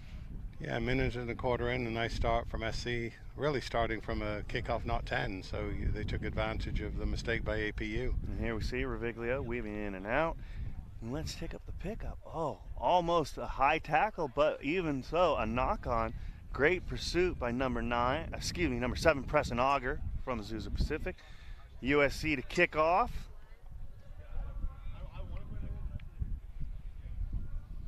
Azusa's trying to sort out their numbers and positions. Uncontested there. Number 21, Zach Bazakis takes it in. Bazadis out to number 6, Stephen Cox. Azusa now working away upfield. A little bit individualistic, needs to find some support. He actually did last second, but he did. And nice carry there by number 6. Yep, did good well. run by Cox. Low ASCs over the ball quickly. And Turnover. referee Goodwin awards the penalty to Swan. Rourke Payne out to Mahe. Mahe to Riviglio. Does Riviglio have the pace? He Clearly does. he does. Oh, Cox still in pursuit. I think Riviglio learned from last time, decided to put it down sooner so he didn't get his head taken off. But another nice score by SC. Keep the scoreboard ticking over with 3 minutes in. That'll make it 12-0 in favor of the Trojans. So Dom, USC's been playing some 7s already this year, I understand? Yep, USC went to the West Coast Sevens in San Luis Obispo, bringing 2 sides. And then last weekend, the West Coast Sevens in San Francisco. Here we see Swan with the conversion off the post. Oh, unlucky. Keeps it at 12-0. So the Trojans finished in 10th place, making it all the way to the bowl final before losing out to the Cal Poly Mustangs. So even though the results perhaps didn't go the way you'd have wanted them to, competition really helps, fine-tune your skills, and you probably see some of the learnings from that in their performance today. Absolutely. Well, speaking of personal, as somebody obviously intimately familiar with the program, we had a lot of guys who really just enjoy playing 7s. Unfortunately, we lost one of our mainstays, Thomas Bulow, last week to a broken collarbone. So he's not here. He loves playing 7s. Here we have number 10 for APU, Isaac Choi on the line out. Referee Goodwin getting the channel set. Warner Curtis looking to contest on the front for USC. It's a nice take by 6, really. Good off take the by top. Cox, yeah. Yeah. APU steps in. Just needs some supporting runners sooner. Yeah, not rolling away. Nick Lee not rolling away. Penalty to APU. Cox with the quick play. Out to Choi. To Auger. Oh, USC good with the strip. Great yeah, strip by nice. Kwan. Now Out to move the ball Payne. wide. Payne no. Payne he pulls it in, not recognized in the 3-on-2. Great flash there. Warner Curtis on the sideline. Good step Running in by back into Curtis. traffic. Oh, Does he hold loose on? with the ball. That's knocked down. Looks like there's a knock on there. Yeah, it's Advantage APU ball. to APU. Again, good contest from Swan, so we'll come back to the knock. A little bit loose. And one thing with APU is obviously they're still learning the game of sevens, but they're very committed. They're very physical. And I think that's what SC is seeing, and that's what Claremont saw in the last game. You know, if you get out of your structure a little bit, they can hurt you with their physicality. So definitely some opportunities to clean it up for USC going into halftime and the second half. Very true. Yeah. APU always has some very, very talented individual players. Put in from Troy. And they get the twist. And it's knocked on, unfortunately, by Choi. Unlucky. Great drive by APU. Unfortunately, not able to retain their own possession, retain their own put in. Just a quick side comment. I'm looking to my right. I see Shane Pico, the Lion legend. Played here for 4 years. Won a few national championships on the Claremont Colleges Lions umbrella. So it's nice to see Shane here coming out and supporting the next generation.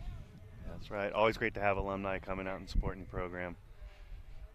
Especially if they bring their wallet. It's even better. University of Southern California will have their homecoming next weekend against the University of California on campus from 2:30 to 6:30 prior to the football game. Swan on the put-in. Choi right on top. Great take. Way to hold possession, but great pressure by Choi. Out to Mahe. Mahe looking to beat him. Does he get it out the back door? Oh, the pocket pass didn't quite work there. But they've still retained possession. But Riviglio will step on the short side, bring it under, near the post. Clearly, this Riviglio player knows what he's doing. He's got some really nice moves, well built, very strong lower body, so you can see him being able to cut effectively and maintain his speed. Looks very impressive. Yeah, Angelo's been doing it for a long time. Remember Pac Sevens 3 years ago as a freshman, having a fantastic individual effort in a game against the University of California, Berkeley up at Stanford. At the time, I knew then it would be something special. So, Swan's conversion is off.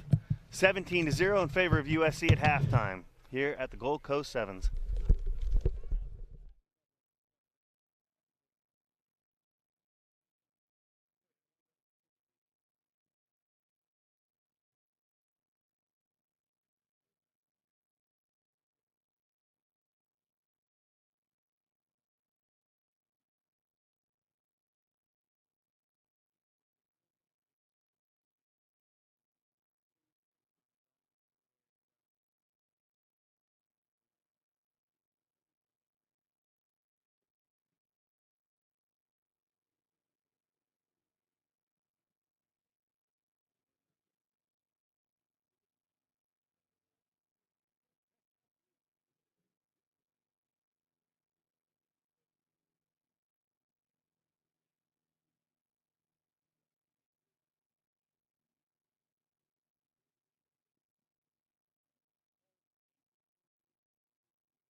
We're back for second half here. Azusa Pacific and USC. Just want to take a moment to thank the TVX film crew.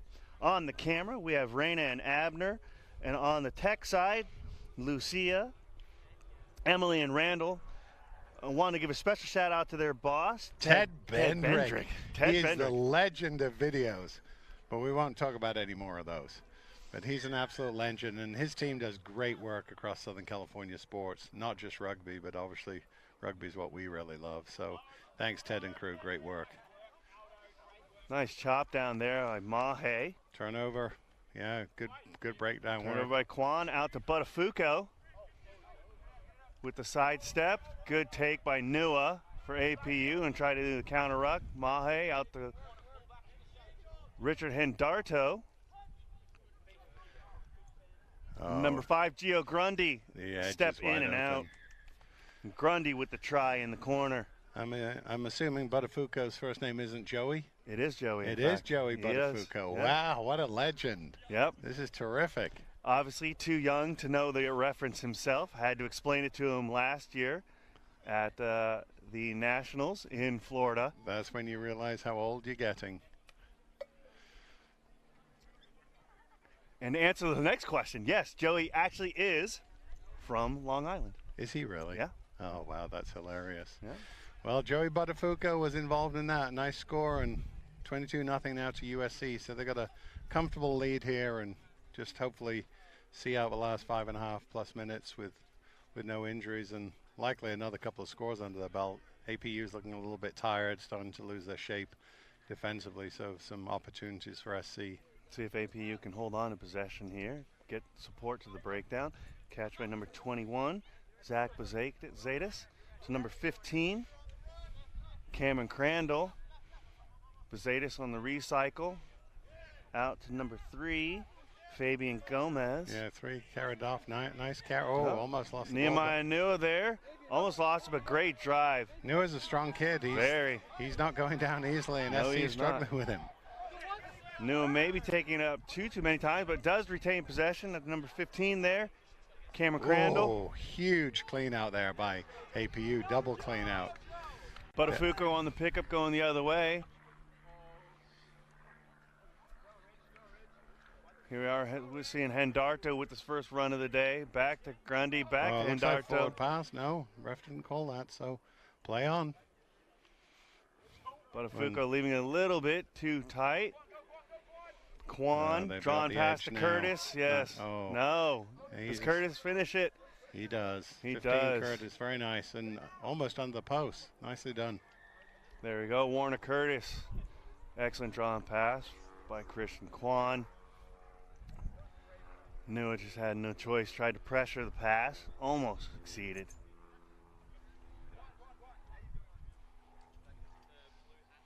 Bringing it to 27-0.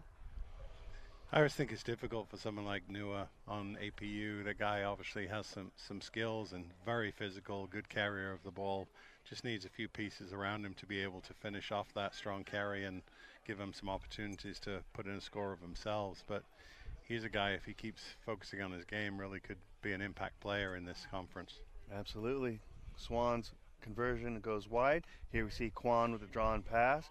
Ball goes to ground. Curtis stays calm. Step out and in and through. Warner Curtis, somebody who's in his second year at the program, really has improved significantly year over year. Been really impressed with how he's come along as a player. So on the field for the Trojan, Ehi Osifo. Kwan goes deep. Deep kick. Taken there by Crandall. Crandall Running running a little across bit field. sideways. I don't know what he's going to do next, but he's eating up all the space. But he's been successful. Nua's on him, so good work in the breakdown there. Maybe an There you go. opportunity on the edge here for Cox APU. to Choi. Good cover tackle. Yep, there's Swan on the breakdown. Yep. Yeah, just too quick at the breakdown. Not releasing, going the other way quickly. Osifo on the charge. Drops it out the back to Hendarto. Keeping the ball alive. Nice job by Swan to Grundy. Big boy, you need to go lower on him. Take his legs. Don't try and take his upper body. That's what guys used to do to Rebley. It doesn't work. Will Osifo chip? No, he doesn't. A little bit of a shot. Oh, no, that one is forward. That's as forward as it gets. Disappointing after all that build-up work. So Curtis just needing to finish with the hands. The catch and pass. Head coach Scott Bracken joining us from Claremont Colleges. Always good to see Scott Bracken around, coming from coaching high school football this past semester, back engaged in rugby, and it's an absolute pleasure having him. We couldn't do what we do without him, so very appreciative of his presence here. Unfortunately, Ray Egan couldn't make it today. He's, stalwart part of our program too, and he's got some family commitments, so hopefully he's having a good day with the family. We're having a great day here. Scott Bracken, a wonderful individual, one of the great coaches, great players, great people in USA Rugby. That's enough. We don't want to oversell it. No, he is a terrific man, good family man. Kim and Cole and Ryan, supportive of all his coaching endeavors, which he seems to do incessantly, which is great. So here we have a scrum. Cody Child with the put in. Obviously, APU has a significant size advantage. Yes, just number 3 himself gives them a significant size advantage, but it looks as though the technique of SC is winning out today. So Coach Stagg is obviously doing a great job with his SC side. Yeah, Stephen Stagg in his 3rd year as head coach of the Trojans. Put in by Child. Again, a great drive and blown off the ball. Child picks it up. Nice run by Cody Child there. Is that ball open? Is that a pick from Curtis?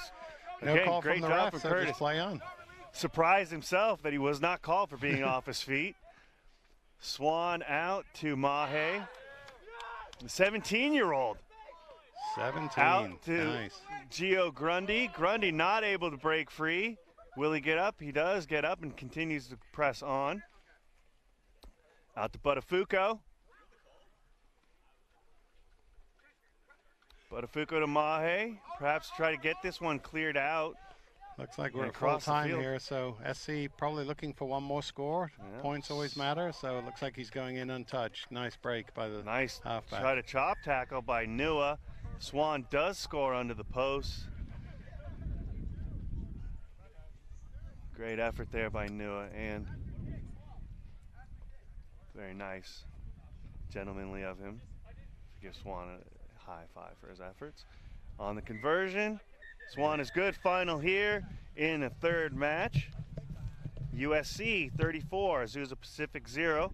Jeremy will not be joining. Oh, he will be back for the last game of round 2, which is between Arizona State and UCR.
Back here for match number 3 of round 2 at the Gold Coast Sevens.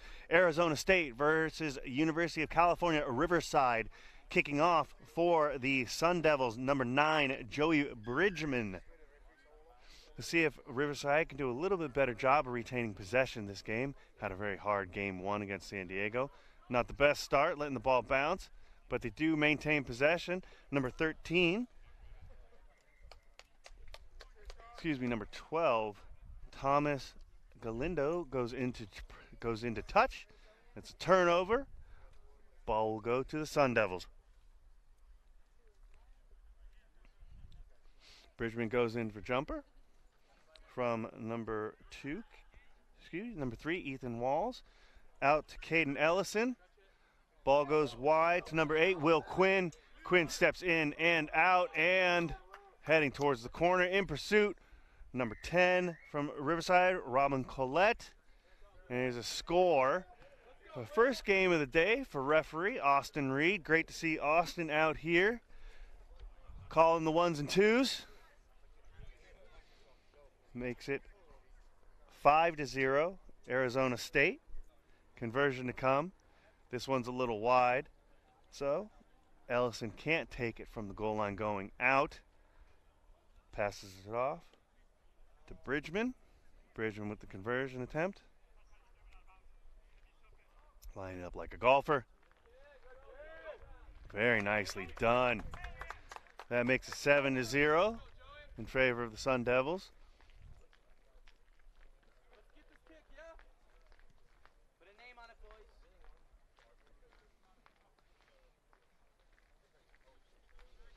Arizona State, coached by Peter Hugo, South African in his 3rd or 4th season with the Sun Devils, and ASU goes short with their attempt. Riverside does maintain possession. Ball out to number 11, Johnny Alvarado. Alvarado takes it in. Number 9, Luis Costa on the recycle.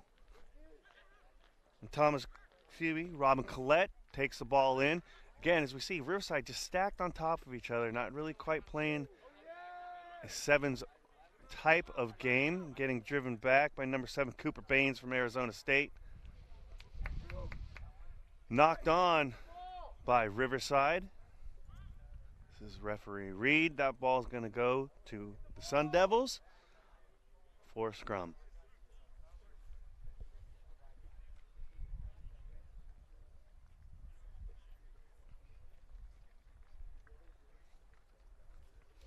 Ball's away. Bridgman's going to come and take it.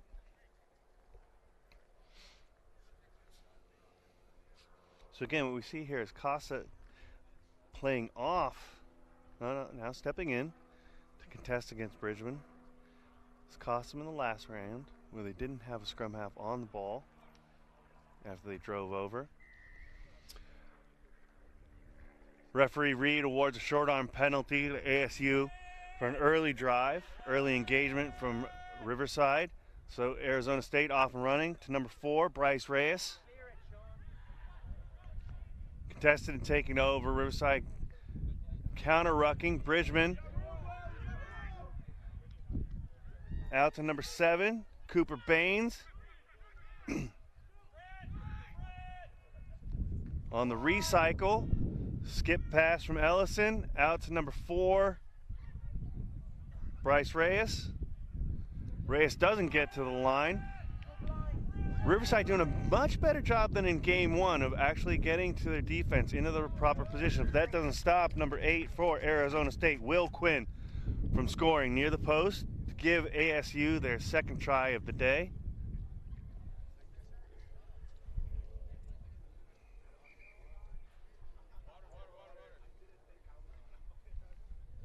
So Bridgman attempting to try to put the conversion closer under the post than the try was actually scored. Doesn't stop him even still, moving out wider. His conversion's true. 14-0, Arizona State.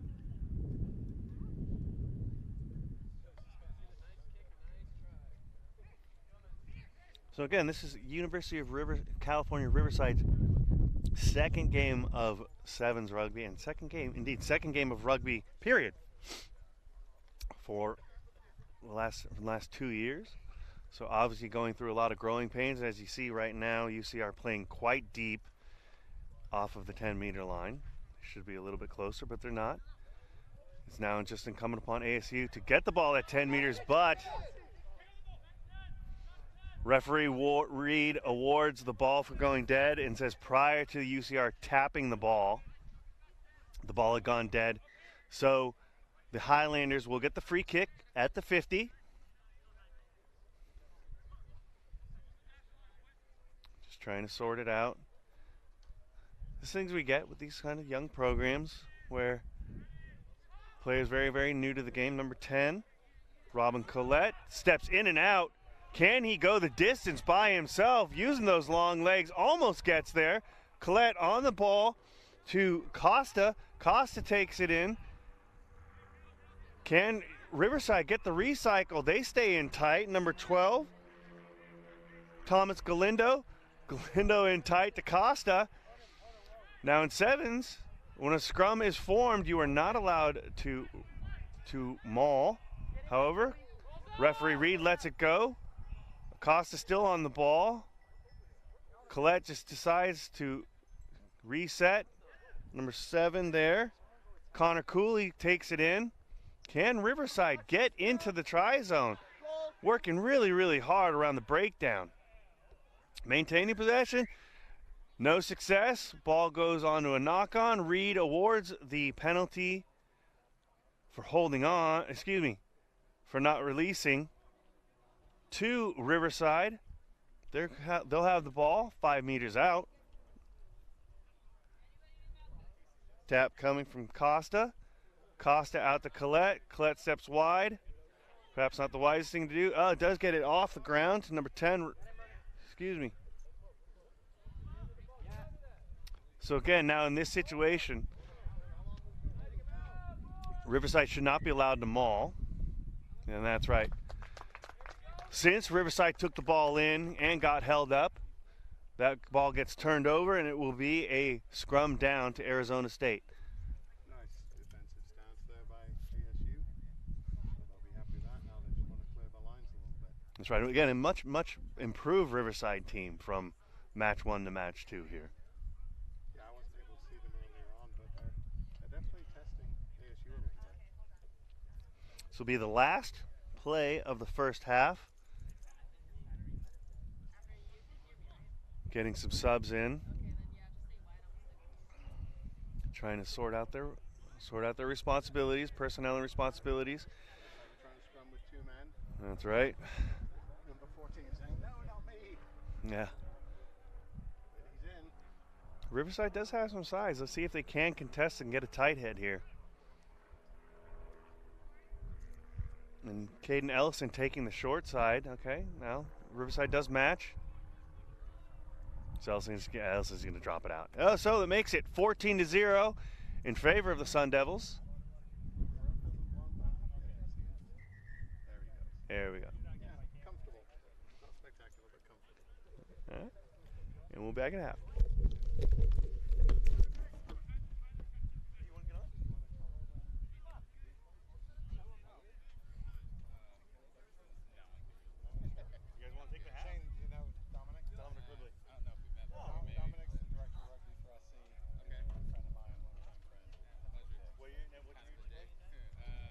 How's Abner's doing? Yeah, we played you at least a couple times. 14 you guys were in NCR, right? So Well, I guess 15. 15 would have been my first season. Yeah, 15 was your first. Yeah, because it's the spring. We played you in conference then. Yeah. Remember when we played that really wet game? We played a really wet game outside of the stadium. oh, yeah. On turf, though, right? Yeah. But yeah, Shane was here as a running back and came out to watch a game on Saturday, and he was like 235 pounds. Yeah, pretty good. Not very good. Azusa. Yeah, they don't have Yeah, to there you go. yeah.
We're back for the second half of University of California, Riverside against Azusa Pacific here at the Gold Coast Sevens. Against Arizona State, sorry, Arizona State. Sorry, Arizona State. It's okay.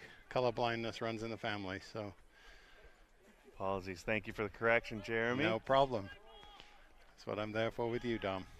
Stepping number 8, Will Quinn.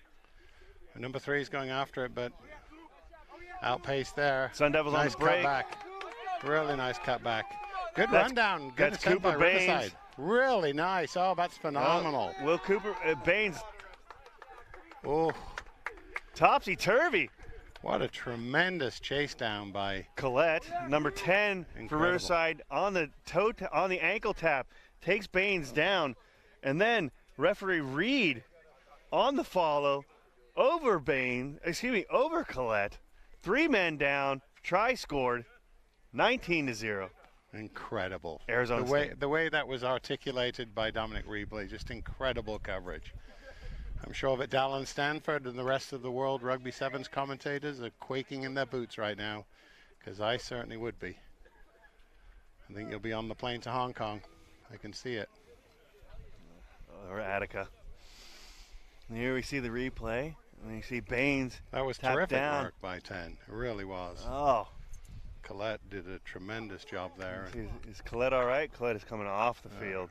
He's probably more fatigued than anything after that run. Yeah. That was unfortunate. Hopefully he's all right and we'll be able to finish out the day. Comfortable score though for ASU, 21-0, 5.5 left in the game. So let's see what the next few minutes hold in store. Great restart by Bridgman, and that ball's going to bounce. As you said, Jeremy, possession, very, very important in sevens. Yeah, and it's frustrating. As a coach, it's frustrating when, you teach players from the first minute, don't let the ball bounce. Do not let the ball bounce. It is not round. It doesn't go one straight direction. And UCR let that bounce and bad stuff happens. So hopefully they'll learn the lessons from this. Yep. Ellison not able to connect with Quinn there. Ball goes out of bounds. Riverside with the line out. Claremont coming up, getting ready for their next match against Pepperdine following this one. So home crowd will be excited about that. Good put in from Riverside. Oh, slow carry though. A little bit too slow from Connor Cooley. Turned over Ellison, out to Baines. Ball's going wide. Bridgman attempts to kick, doesn't accomplish that goal. Recovered by Kevin Ho, but Ho stranded. And that ball's going to get turned over. Yeah, Number 11, Johnny Alvarado. We're going to have a card here. Number 11, clearly not knowing the laws of the game, didn't retreat 10, made the tackle, and now his team pays the price. 2 minutes, the yellow card. Poor decision by him, and I'm sure the coach will be letting him know that. So Alvarado's going to spend 2 in the bin. Bridgman on the tap out. I think we might see some strong carries here from ASU right off the bat. Step in and out from Sean Martin. His first try of the day.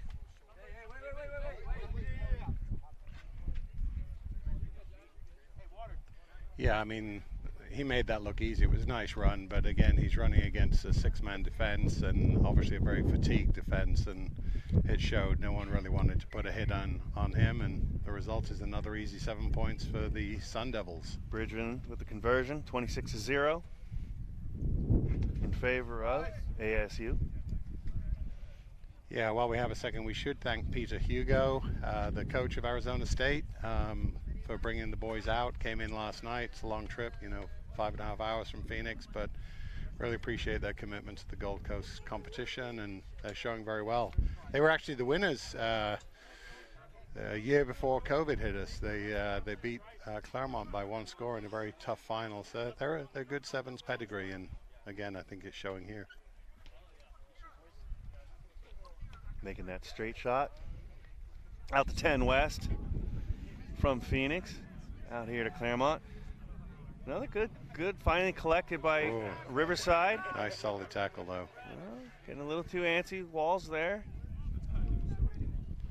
Good to see Collette back on, out the back door. Really nice ball. back door pass. Ooh, See if we can retain possession.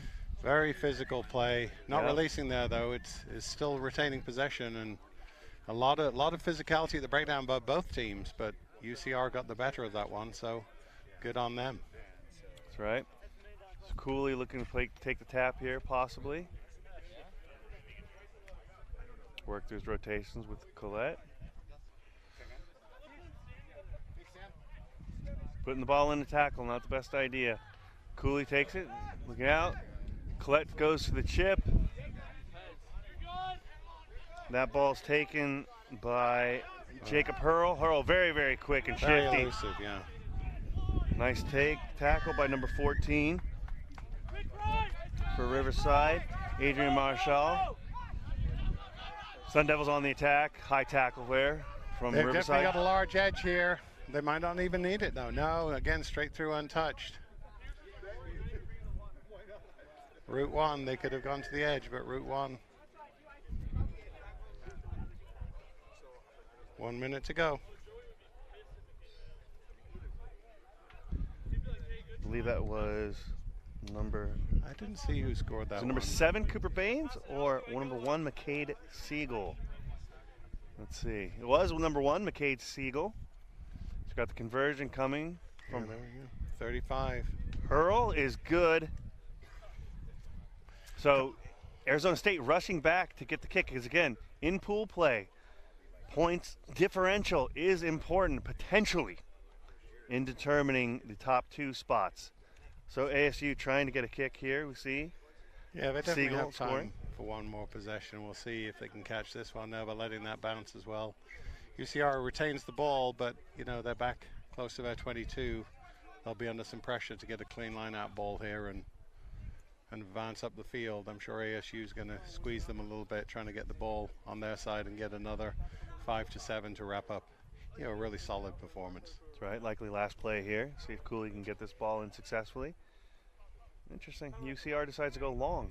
Yeah, it's also interesting the hooker who threw it in is about a foot taller than the line-out jumper he threw it to. I haven't seen much of that. Recovered by Leo Paul Quintana. Oh, UCR kicks, and that should do it. There we go. 35-0 final score here in match 3 of round 2 at the Gold Coast Sevens. Up next is Claremont and Pepperdine.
Kickoff here for Pepperdine and Claremont.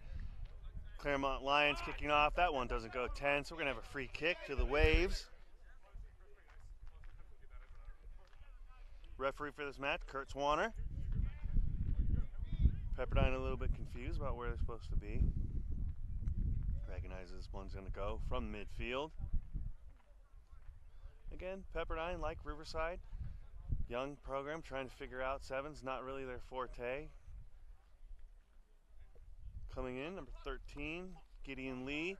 Got a nice run down the sideline for Pepperdine, number 8, Connor Gibbon. But that's turned over as he gets tackled out of bounds.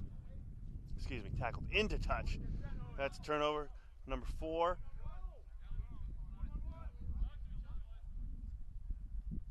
Will Spang on the throw-in. Ball's out to Claremont. Nice loop.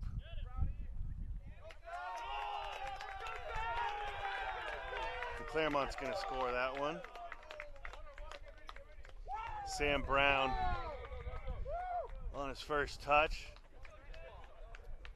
Goes from the 10 slot all the way out wide and back under the post for the first try.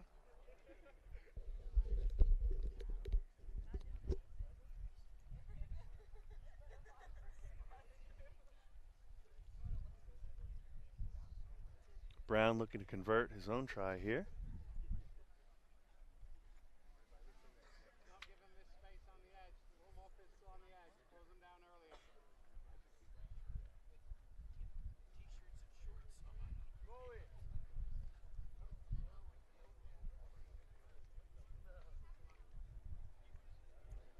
Brown coming on with the left. Conversion's good. Ball's into the bushes.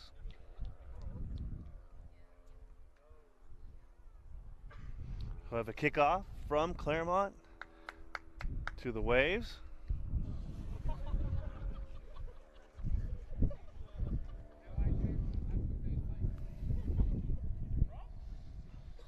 In the wide view, Coach Ognall nearly sniping one of his own players and injuring him for the rest of the season by trying to attempt to kick in the ball. Unsuccessfully. Has to have Coach Bracken, a seasoned kicker, get the ball in for the restart. Here we go from Brown with the kick. Coming to the tight side, and Pepperdine does decide to play it, which is fine and legal. The ball goes live. If he cannot get his knee to the ground, that is a turnover. No, but he does. So Pepperdine retains possession. Taking the ball in back tight. That's number 1, Aaron Barnhouse. Claremont called for not releasing. Pepperdine's going to have a penalty here. See what they decide to do with it. Gideon Lee on the tap. He's going to take it straight up and into the tackle.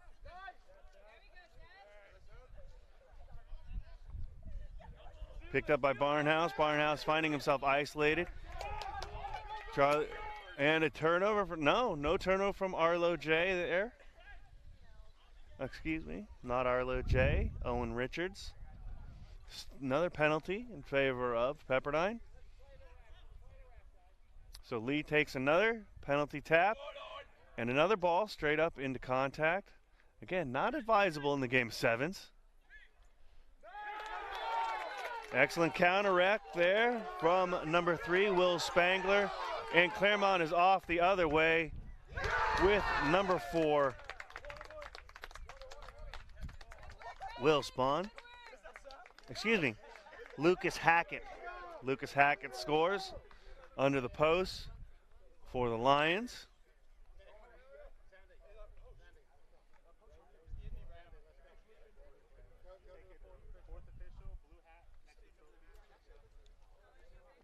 Conversion to come. Hackett trying to do his own here. And that one's off the post. No good. 12-0.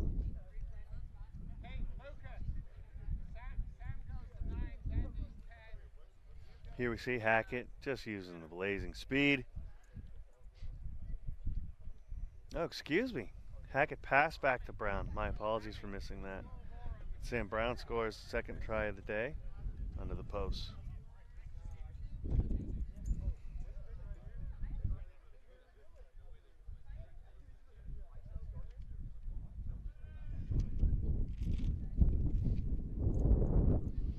Kickoff coming from Brown. Nice kick right towards the sidelines, and unfortunately Pepperdine takes it and then immediately steps in to touch. That was Riley Barrett on the receive. Brown looking for a quick line out here for Claremont. Successful connection there into Seau to Hackett. Hackett coming around. Seau pops the ball up and is intercepted by Pepperdine. Pepperdine now on the attack, committing far too many men to the ruck and then going short side. Lee keeps it alive.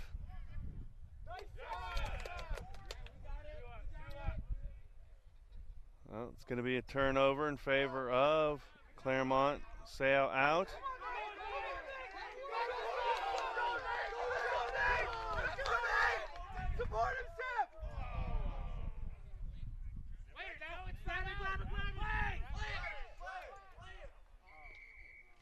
Unfortunately, that ball goes out to touch. Injured player down, so we're going to take a break here. That's Nate Cocho there. Thankfully, he's up and okay. Halftime here. It'll be, I believe that's half.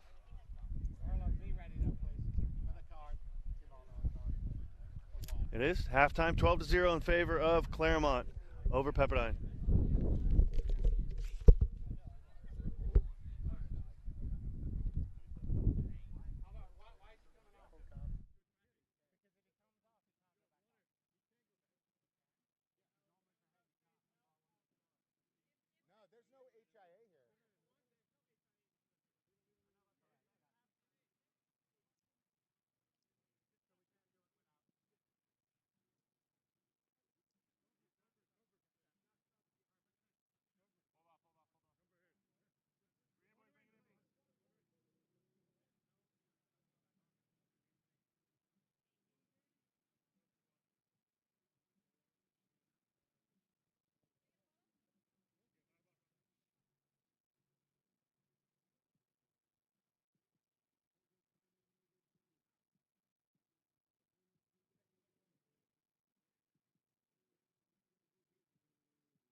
Back second half. Pepperdine kicking off to Claremont Colleges. Short kick from Barnhouse. Doesn't go 10. That's a free kick to Claremont. Pepperdine not retreating on time, so Zandy Seau is going to take a quick tap. Pepperdine does eventually retreat effectively. That's a forward pass there from number 3, Will Spangler. That's going to be a turnover. So we're going to have Pepperdine with a scrum down and the ball.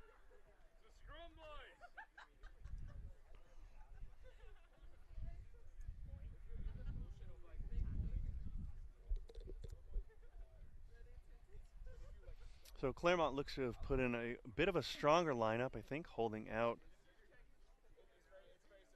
Sam Brown and Lucas Hackett from their first game, but playing them here in preparation for their round 3 match. Pepperdine with the put in. Gideon Lee on the put in. Successfully retained possession. Working it down the line. Number 12, Davi Liv on the take. Unfortunately, he's isolated, and that's a turnover. So Claremont on the attack again.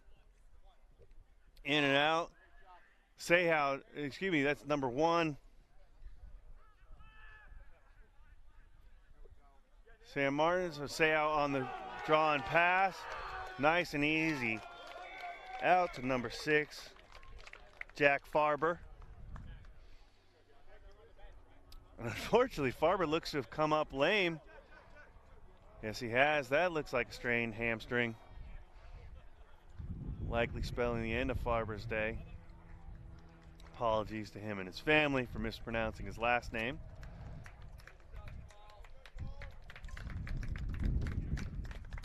In the first round.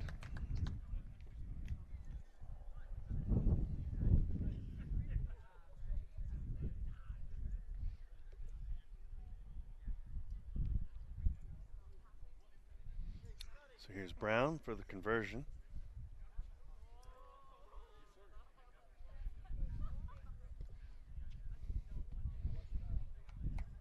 Has the distance, but not the accuracy. Is wide left. That brings it to 17-0 in favor of the Lions over the Waves.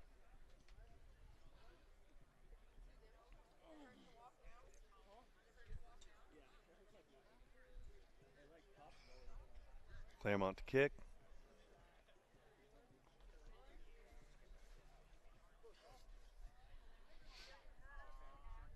Andy Sayhow sets here, looking to come to the short side. Well placed, good take there by Conan Sharp from Pepperdine. Pepperdine retains possession, back to Lee. Lee's going to take it back into contact. Again, not the best thing you want to do in sevens. So again, we have a man isolated, but Pepperdine is there in support.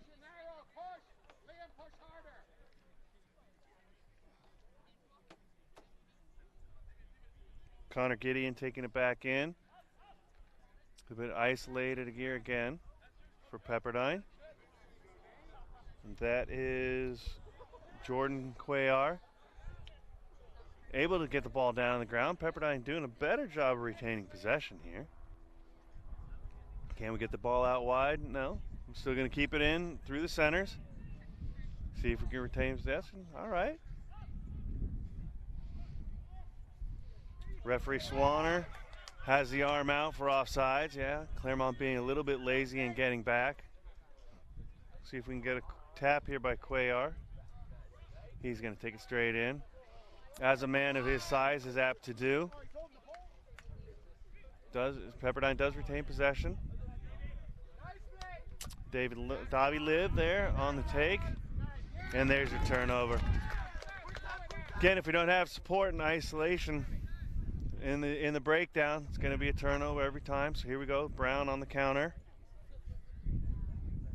Tap and go. Got a set play from Claremont, and around the end goes Hackett. Hackett's going to put it underneath the post. Nice set piece move there from the Lions. Work to perfection, drawing in the wing and then looping around Hackett and down the outside.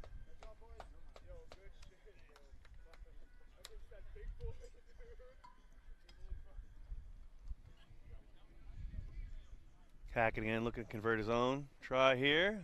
That's successful, bringing the score to 24-0.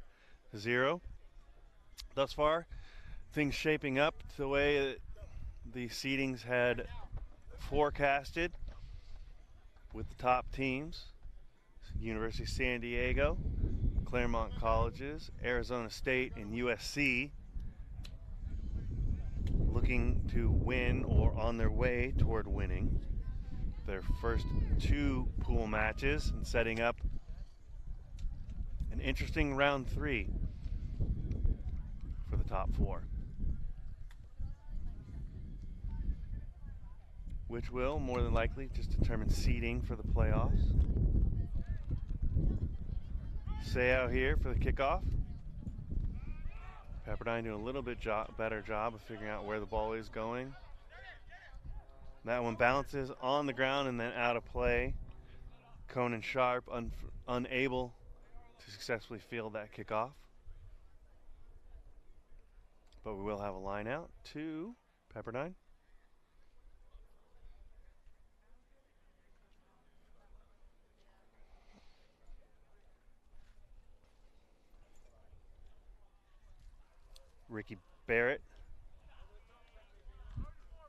Riley Barrett with the throw in. Successfully makes the connection out to Lee. Unfortunately knocked on there by Sharp. And we've got a head injury potentially. Gonna take a head knocking as always, concerned about safety. So we're gonna call it there with the final. Claremont 24, Pepperdine 0. That ends round 2, and we'll be back in about 20 with round 3.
Scott, back in. We've only got 40 minutes till kickoff, so let's go. 40 minutes till kickoff, so let's go.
We're back at Gold Coast Sevens, round 3, match 1 between University of San Diego Toreros and Arizona State Sun Devils. Just waiting for the ball to get to midfield for the kickoff. Toreros moving south to north, kicking off to the Sun Devils, going downhill. Marquise Goodwin on the 1s and 2s. And Lewis's kick is contested, knocked on, so advantage to ASU. They retain possession.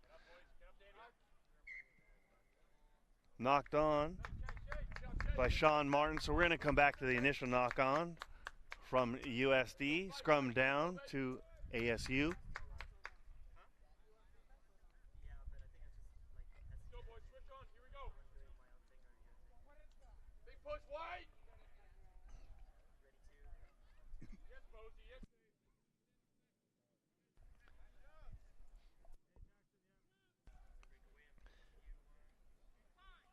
Joey Bridgman with the put in for the Sun Devils. Strong drive by the Toreros. Ball out to Caden Ellison.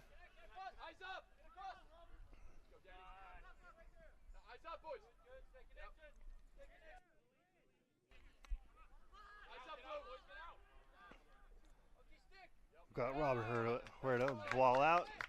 Knocked on by Arizona State. We're going to have a turnover and scrum down to USD.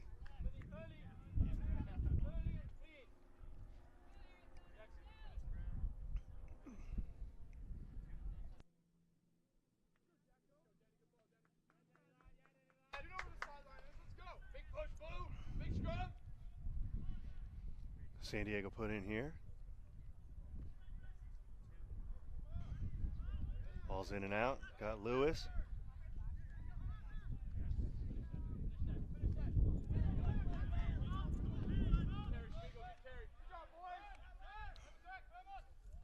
There's Dan Schultz there. Out to Mike Ramos. San Diego with the cut in. Tackle down near the line. Ball out to Lewis. Draw and pass. Not successful, but USD does retain possession. And San Diego called for holding in. That's a turnover. So Arizona State on their own 5 deciding what they want to do with the ball here. Looks like Bridgman's going to kick the touch.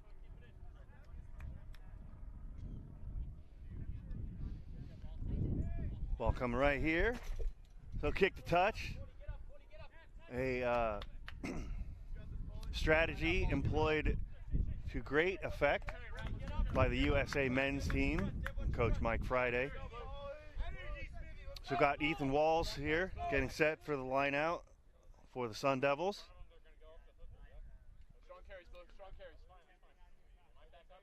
Bridgman normally serving as a jumper with Sean Martin in the back. Out to Ellison. Ellison attempted loop, ball out to Walls, back to Ellison.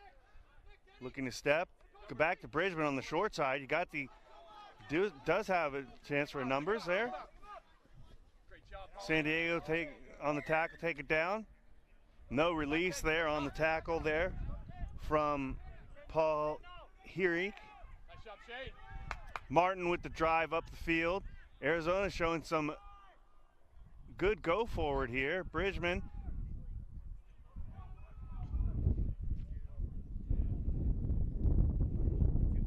Out to Huerta. Arizona challenging the line. And no. Huerta knocks the ball on at the goal line. That's going to be a turnover. Ball going back to the Toreros. That's a tight one when we get down that close to the goal line, showing the patience to actually continue to move the ball wide as opposed to just taking it into contact and trying to score under the post or near the post. So unfortunate break there for the Sun Devils.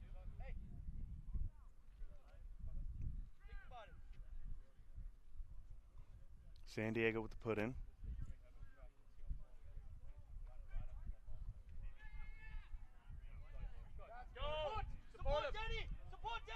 Ellison dropped deep for San Diego. Taken out there by Dan Schultz. Again, Schultz on the tackle. Goodwin says it's knocked back. Bridgman on the counter.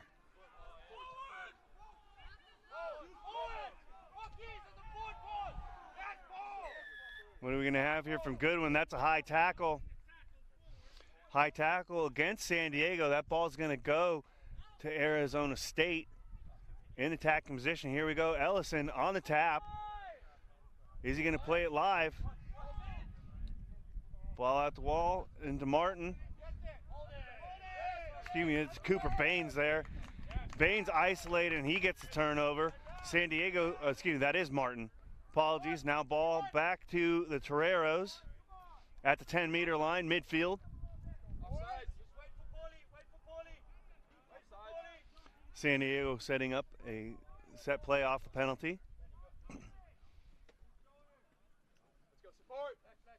Arizona State does a bit of a better job contesting it. Good counter by Martin, and ASU wins the counter, and they're off. That's number 8. Will Quinn. Ed, will he have the time? Yes, he does. Quinn with the back afterburners scores. First try of the game to the Arizona State Sun Devils. Fantastic effort by Peter Hugo's men to get on the board first.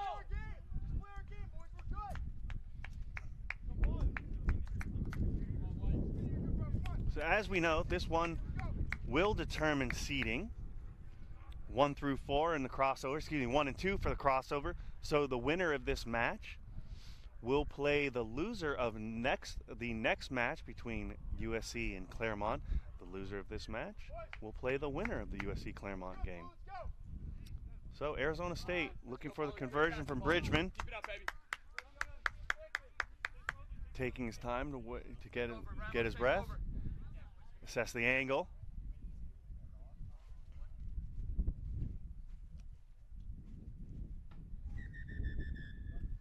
And it is wide left. So we reach halftime. Arizona State Sun Devils 5. University of San Diego Toreros 0.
We're back for second half action. USD versus Arizona State. Arizona State to kick. Arizona State now going uphill. Obviously, the Toreros now going downhill. San Diego facing its first deficit and indeed giving up its first score of the tournament. The first time they've been down all tournament. Here to ASU. So Cody Bridgman with the kickoff.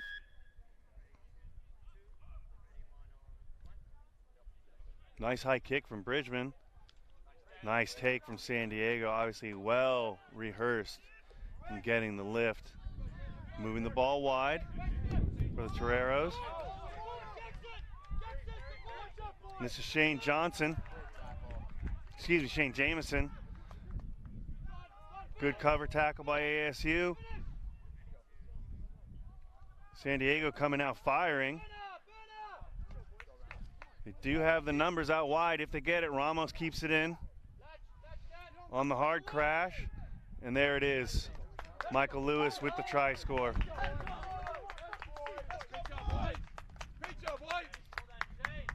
Likely University of San Diego head coach Charlie Purdon has a few words with his team about spreading the ball and being quicker with it, with the pass catch.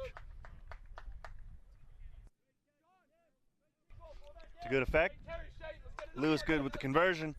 That puts the Toreros up 7-5. Great support, Paulie. The new next kickoff to come. Great support. Good job, Blue. Good job, Blue. We need 3 more. Let's go. Dig deep, let's go. Shane, great shit, bro. Carry more. Let's go. Smithy on the money, Smithy on the money. So we're going to have Lewis kicking off. Wind in his face. Let's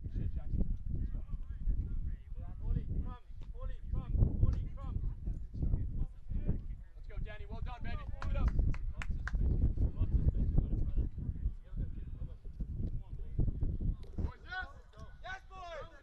There's the kick.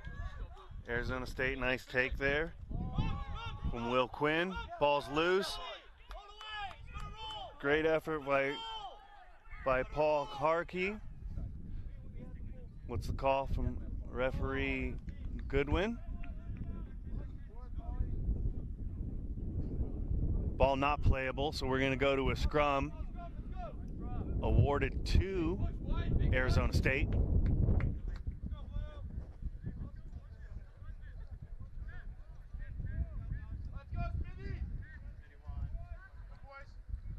Bridgman with the put in here.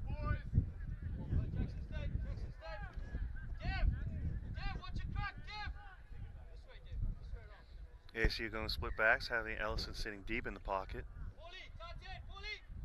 Josh, keep your eyes up. Let's go, Jocko. Big push wide. Let's go, Ramos.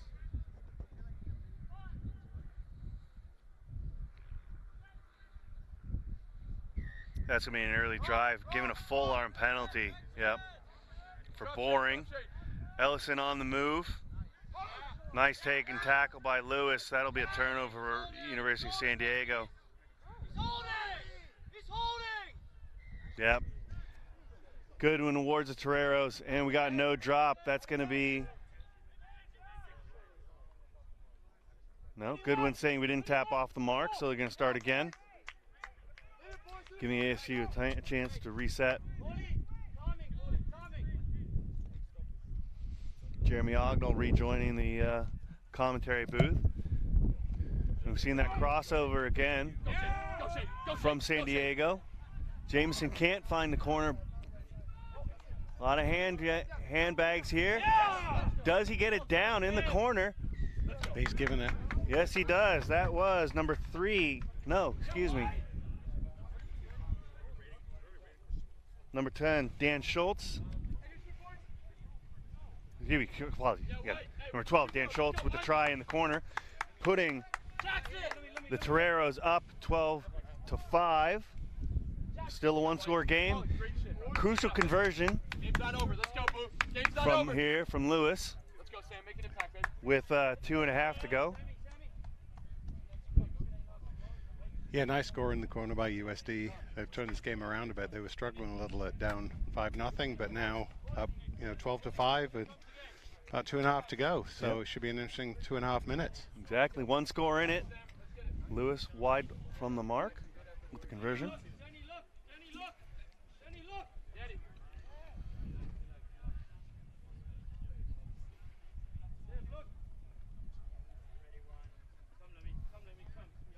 Key is just getting this kickoff. I don't think it's going 10.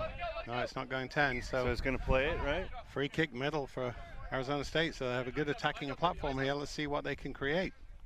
On the field for the Sun Devils, Jacob Hurl, been a speed burner out wide for them. See if he can have an impact here. So Bridgman. Just sending the big crashing runner. Hopefully he's got good support, which it looks like he Cade does. Siegel there. Out to Kai Lyles. Into Ellison. Ellison takes it back. He may be isolated. This might be trouble. Yeah, turnover's good by SD. But USD, a good fight from Bridgman to try to get it back. Good turnover by USD. USD is very aggressive at the breakdown, and it's showing. Paul Herrick there with the run. Sun Devils not rolling away. So it's going to be a penalty again, awarded to the Toreros. USD just needs to slow it down a little bit. Only a minute 10 to go. Definitely time in their favor. Let's see if Ramos will take on Hurl here. No, he's going to take it wide. This one's coming back. He's coming back. Of Clearly course. coming back. Yeah. Yeah. So Ramos with taking on Hurl. We've seen this many times over the course of this 7th season. Good close by Ellison to keep the ball from going out wide. Can San Diego get it out? Yeah, they're going to have There's numbers the on the numbers. edge here. Looks like this is going to be the winning score. Oh. No, they've held him up. Keeping the ball alive really nicely, USD is. Good fight from the Sun Devils. Still staying tight.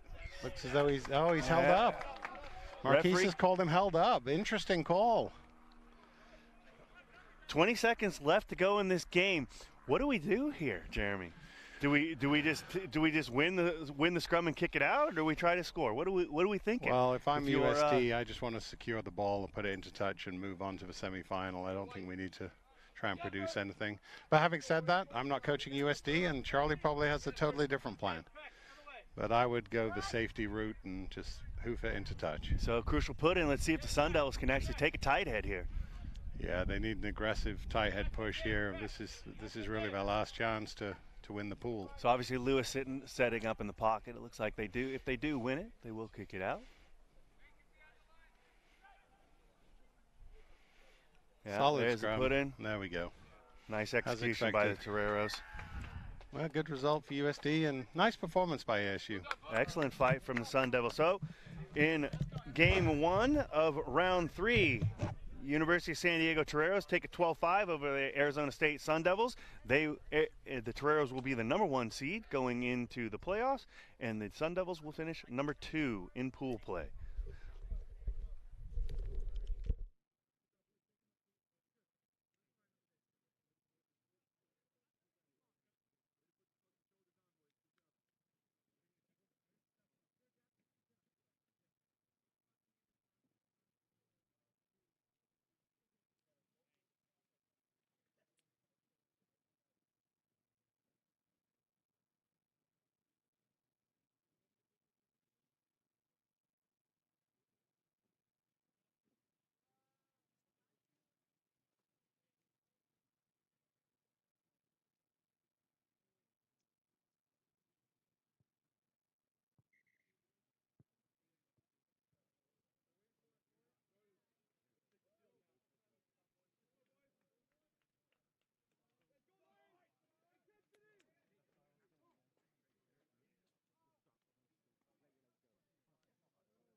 Here we are with game number 2 of round 3 between USC and Claremont. This one for top seeding in Pool B. Kicking off, Zandy Seau. Richard Hendarto on the knock-on to start for the Trojans. So that's going to be a scrum down to Claremont Lions.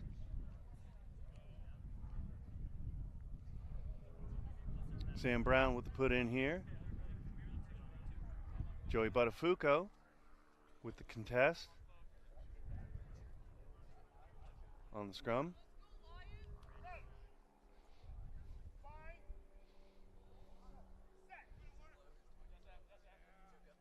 Quick early drive from Hendarto out to Seau.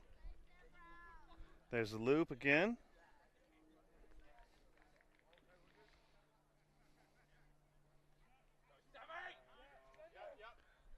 Working numbers, Hendarto working out. Number 8, Arlo J.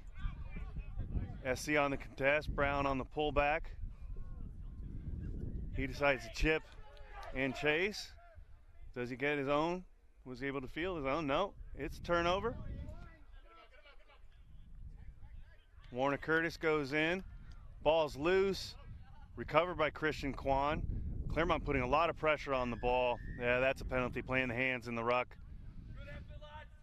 Kwan plays it quick. Ball out to Buttafuoco. Ball out to Riviglio. See if Riviglio can get the corner on Seau. He does not. Pulls it back in. Ball's coming back out to Rourke Payne. Payne takes it in the middle. There's a recycle from Buttafuoco. Out to Hendarto. To Curtis. Curtis trying to take it down the sideline. Doesn't have the pace. Cut off by Brown. There's a tackle. Can Buttafuoco get there? No. That Brown in from the side. Oh, not rolling away is the call. Okay. Sam Martin not rolling away. Ball to Kwan in the midfield. Kwan with the drawn pass. Rourke Payne on the step. Good counter from Claremont. Excellent job. Aldo Mahe out to Hendarto. Hendarto picks it up. Needs to get on back to his feet. Buttafuoco in. Yep. Hendarto doesn't get to his feet. That ball's held in, so that's tap and go. Excuse me. Penalty to Claremont. Box break, Leah. Box break.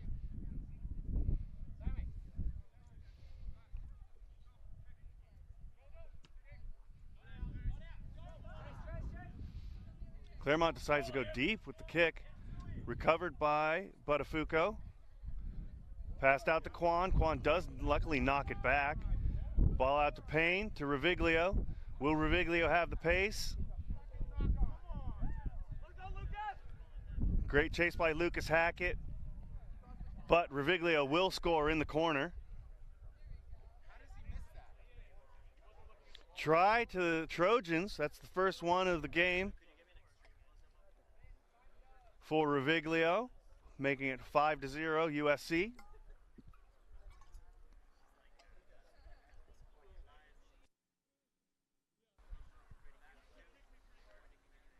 Riviglio taking his own kick.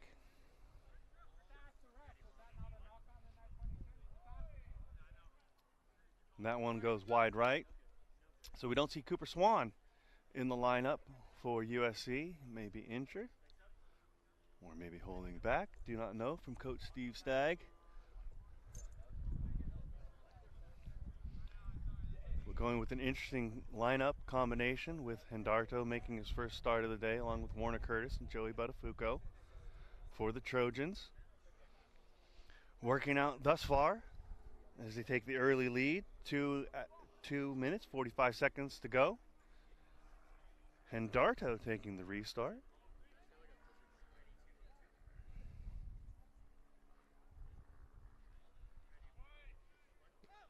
This kicked in the near side, nice and high, but long. So that will be a free kick to Claremont at midfield.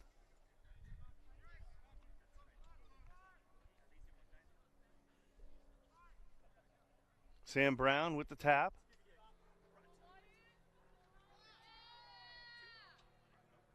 Out to Sayal. There's your cross to Hackett.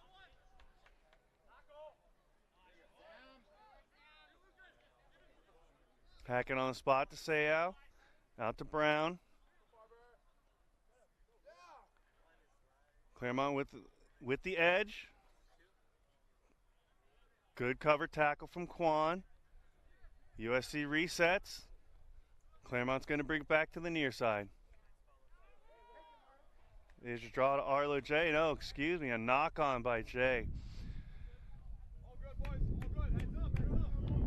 Good, boys. Get it back. In the tough competition games, you need to be precise with their catch and pass. Right? We don't want to be knocking on balls, unforced errors in games that aren't tightly contested against top competition. Even more so when it is that top competition. So we're going to have USC on the put in. Scrum down, Buttafuoco here.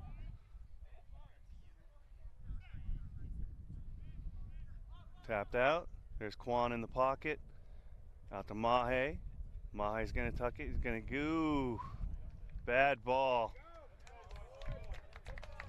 Goes high and wide. Over the head of Riviglio and out of bounds. Line out to Claremont. So it's a situation where the youngster needs to not tuck the ball, right? Keeps it in a triple threat position, able to run, pass, kick, be better able to make that pass. Instead, he tucks it and then takes a little bit longer on the pass itself. Nice contest by Curtis. USC with the turnover, no. Warner Curtis gets the tap, but unfortunately, Buttafuoco is not able to keep his feet in bounds, so Claremont has a second line out, 5 meters up more upfield. Brown with the throw in. Steps and goes long. Again, Curtis wins this one. Payne comes down the near side. Curtis coming in late. No, he does retain possession. Buttafuoco to Quan. Quan trying to pin and pass out to Mahe. And again, Mahe misses his connection with Riviglio. The ball does stay in bounds, however. Quan attempts to reset. Good decision by Christian there. Working across. Hendarto a little bit shallow, and Claremont shoots up. Buttafuoco back to Mahe. Mahe to Riviglio. Is Riviglio drawing past to Quan? Quan needed to stay in bounds. However, does not. He is drawn into touch, and that will be the half with USC 5-0 over Claremont.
three. 1, 2, 3. Lions!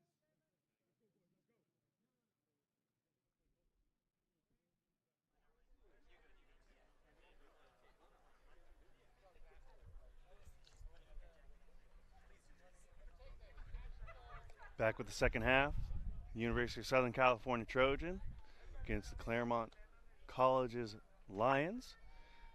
Trojans kick off 5-0 in favor of USC. Cooper Swan taking over kicking duties.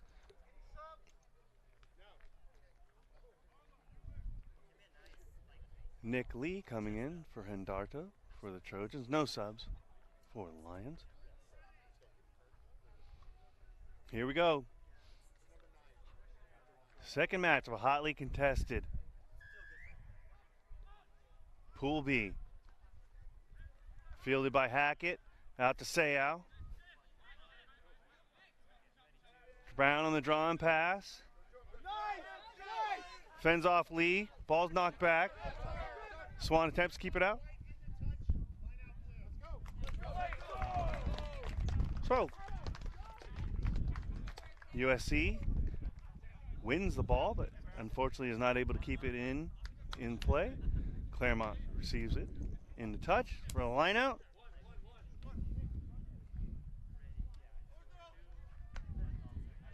Successful connection between Brown and Seau.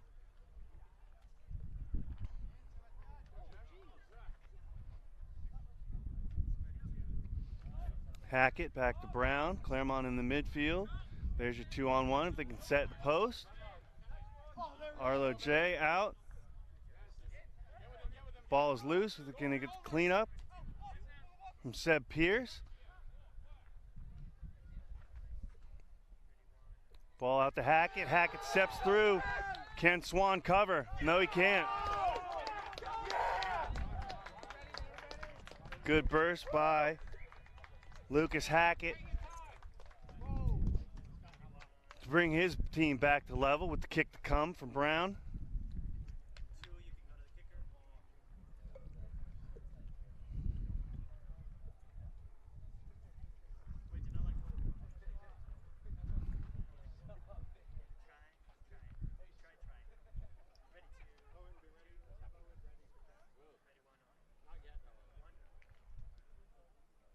Brown good with the conversion. The Lions take a 7-5 lead.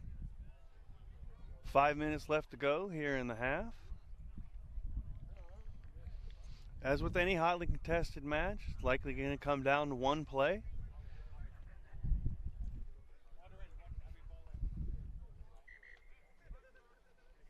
Time off, ball away.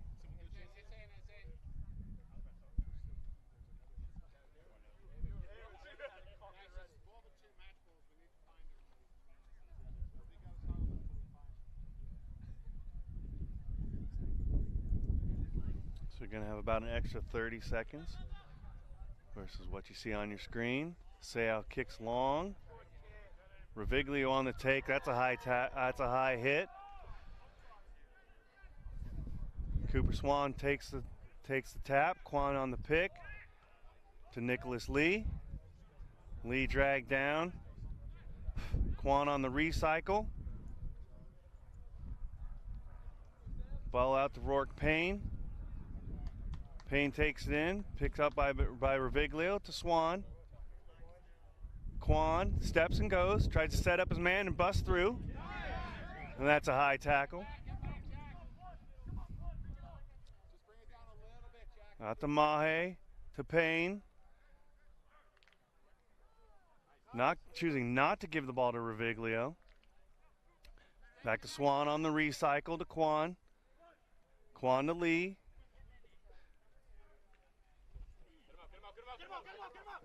To Gio Grundy. Good fight by Lee to stay in bounds. Cooper Swan posts up his man to Mahe. Nice step by Mahe, and he's through. Aldo Mahe under the post, and given the time, he's going to take his own sweet time dotting that ball down. Nice response by USC to retake the lead, 10-7 now, with about 3.5 minutes to go in this match.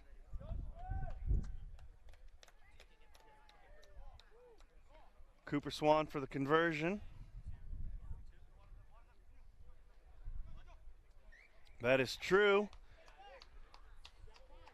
Bringing it to a 5-point spread. Here we see Mahe just stepping through his man and off to the races. Aldo Mahe from Hong Kong, the youngest player on the pitch today at 17 years old. Shown great improvement throughout the 7 seasons, starting with the Westwood Sevens and then the West Coast Sevens, San Luis Obispo, San Francisco, and here at the Gold Coast Sevens. Swan with the kickoff. Retained by Claremont, Payne on the tackle. Ball out to Brown. And out to Hackett. Hackett looking, probing to Brown. Numbers there for Claremont. That ball doesn't go to hand from Pierce. USC with the advantage. Now goes to full arm. Osifo gives it to Riviglio. Riviglio back to Osifo to Cooper Swan. Nick Lee on the take. Good takedown from Claremont. Good counter from Brown. That's going to be a penalty. Can't attest the man in the ruck, and that's going to be a yellow card, unfortunately, for Sam Brown. So we'll get some time to reset. Can't be involved in the ruck, and also put your hands on the ball. Taken by Gio Grundy. Cooper Swan with the fight. Nice out the back door to Christian Kwan. And Kwan is going to be under the post and scoring. Very nice under ball from Cooper Swan there to put Kwan away for a crucial try to put USC up 17-7, 2 scores wide with about 1:30 to go. Swan's going to take his time, obviously, here to milk the clock. Give his team time to rest, and also run it down.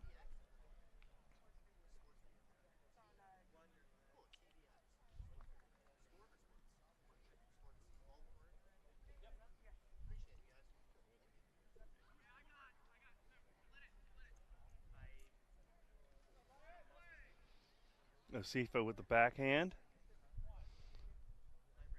Out to Swan. Obviously, USC in no rush whatsoever to get the restart going. Swan goes wide along. Does it get to 10? Referee says yes. Great take by Riviglio, and Riviglio's up and away. Excellent connection between Cooper Swan and Angelo Riviglio, and that will do it. Nice jump and take from Riviglio. Osifo going for the conversion here.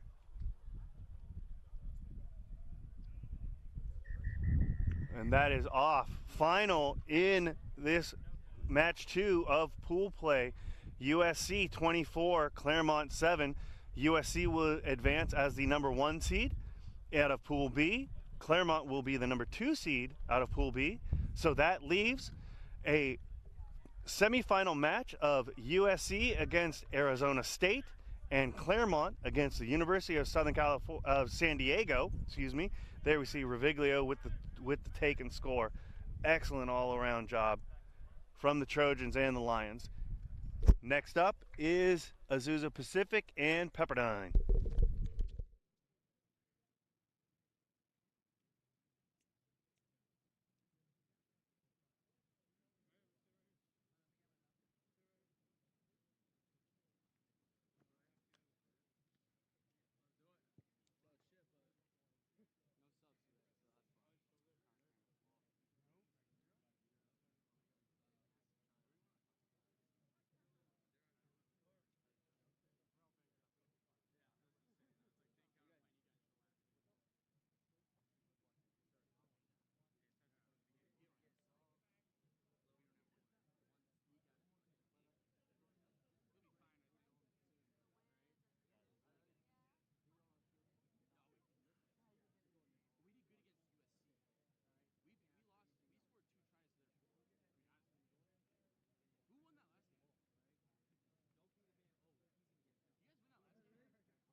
Here we go with match 3, Azusa Pacific versus Pepperdine. Stephen Cox with the kickoff for Azusa. Nice hard tackle by Cox. And teammate. Gideon Lee running wide for the Waves, losing it. Looked like a knock on, but no. Wilson, referee Wilson says it's okay to play on.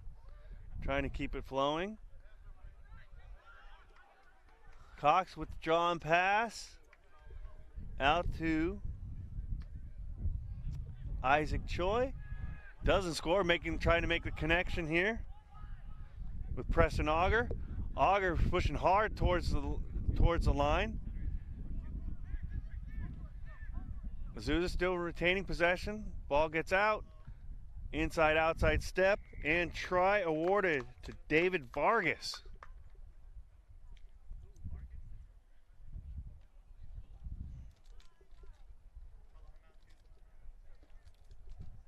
Nice work, team try there from Azusa. Vargas' first score of the day, I believe. Cox for the conversion. And that's wide right. So to remain 5-0 in favor of APU.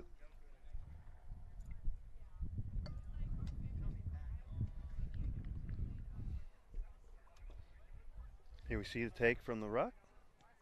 Vargas steps out and in and through. Oh, Pepperdine getting reset to take the kick.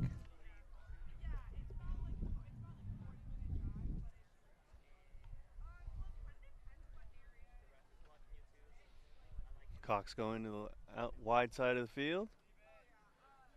Nice take by Nehemiah Nua. That ball's back into Cox and running through the middle. He takes it up. Recycle occurs. Nua on the fill. Out to Choi. Choi steps in. Nice cover tackle by number 5. Ryan Baugh for Pepperdine. Ball's back to Cox. And step to 15 for APU. That is Cameron Crandall.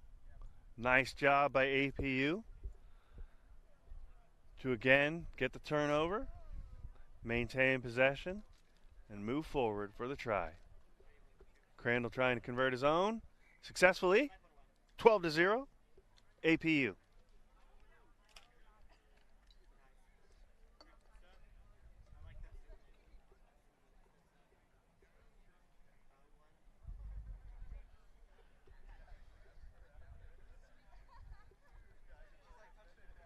So here we see the replay. Cox keeping the ball into Crandall. Just not enough men on the Pepperdine side there. Barnhouse not able to pull him down and keep the ball in. Cox on the restart. Take from Pepperdine. Possible tip tackle there from Jack Jagers for the Waves. Steps back in, Gideon Lee with the clean. Good counter by APU. But hands in the ruck, hadn't stepped over the ball. So Pepperdine will be awarded the penalty. That's a full arm. So Gideon Lee here on the tap.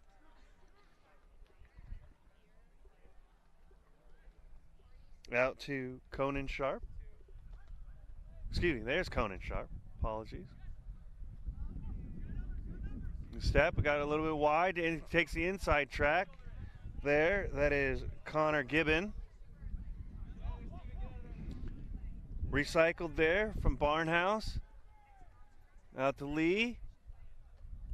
Ball goes wide, but we're still going to step it in, all right? That's Connor Gibbon. Gideon Lee picks it up from the base of the ruck. Good cover. Much improvement from Pepperdine from game 1 to game 3. Barnhouse takes it in. Good contest. Still hanging on for Pepperdine. Well done.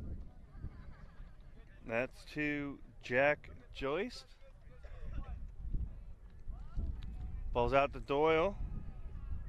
Excuse me, Sharp. Conan Sharp. To Lee. Lee picks and drives. Oh, my apologies. That's Nate Fitch. That was Lee on the recycle. Drawn pass, and does he have the pace? Connor Gibbon does not have the pace. He'll get dragged down. But Pepperdine continues to maintain possession. Good fend there from Jack Joyce. Still hanging on to the ball, and he takes it out the back. Trying to keep it alive. There you go, Pepperdine. All right. Ball to Barnhouse. Barnhouse is going to come back. Barnhouse can play it, not held. He flips it out the back door to Joyce. Back to Gibbon. Lee on the recycle to Barnhouse. Barnhouse attempts to pass it to Wilson. And that's a hard tackle from Nua. And for once, referee Badger Wilson decides not to catch a ball thrown to him. And that's half. 12-0 in favor of Azusa Pacific.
Cougs on three. Cougs on me. Hey, Fresh, come on.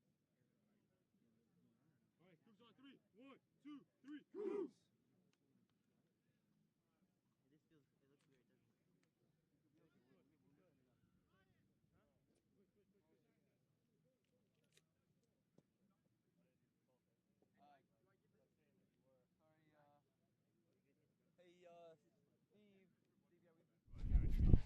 Back for the second half here between Azusa Pacific and Pepperdine.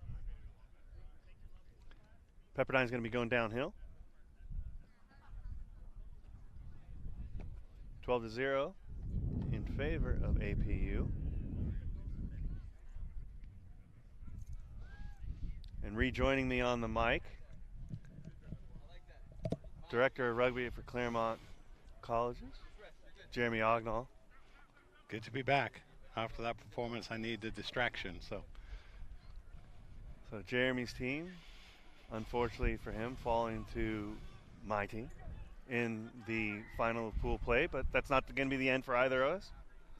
It only took about 8 seconds for Dominic to bring that up, so good, comfortable start to the second half for me. Thank you, Dominic. So we got a penalty here to Pepperdine. Barnhouse is going to take it in. Oh, he's going to throw it out the back. Wow, little back to Cuellar. pocket pass.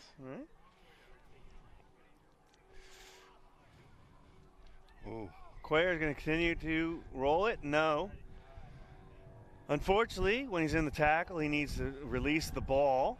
I'm struggling to differentiate the ref between a call for a scrum or a penalty. His arm doesn't seem to go above his shoulder. Yeah. Badger's never been one to be distinctive in his calls, but a forward pass there. No, and awarded a penalty to Pepperdine. Great moves in and out by Jack Joyce. Tackle and Pepperdine on the attack. It'll be great to see the Waves get a try here. Yeah, it really would. They're doing some nice things. Can Cuellar keep him up and drive forward? He's retained possession nicely, and they're really bunched defensively. If you move it through the hands, they should have a score here. Gideon Lee out. Yeah, number 3 Joyce. there. And they will score. Very nice. Excellent job. Well deserved. Love seeing that. Great work by Pepperdine, putting in all the work and finally getting some just desserts for that. Well done, bringing it to 12-5. So, Jeremy, question for you, because I don't know the answer to this.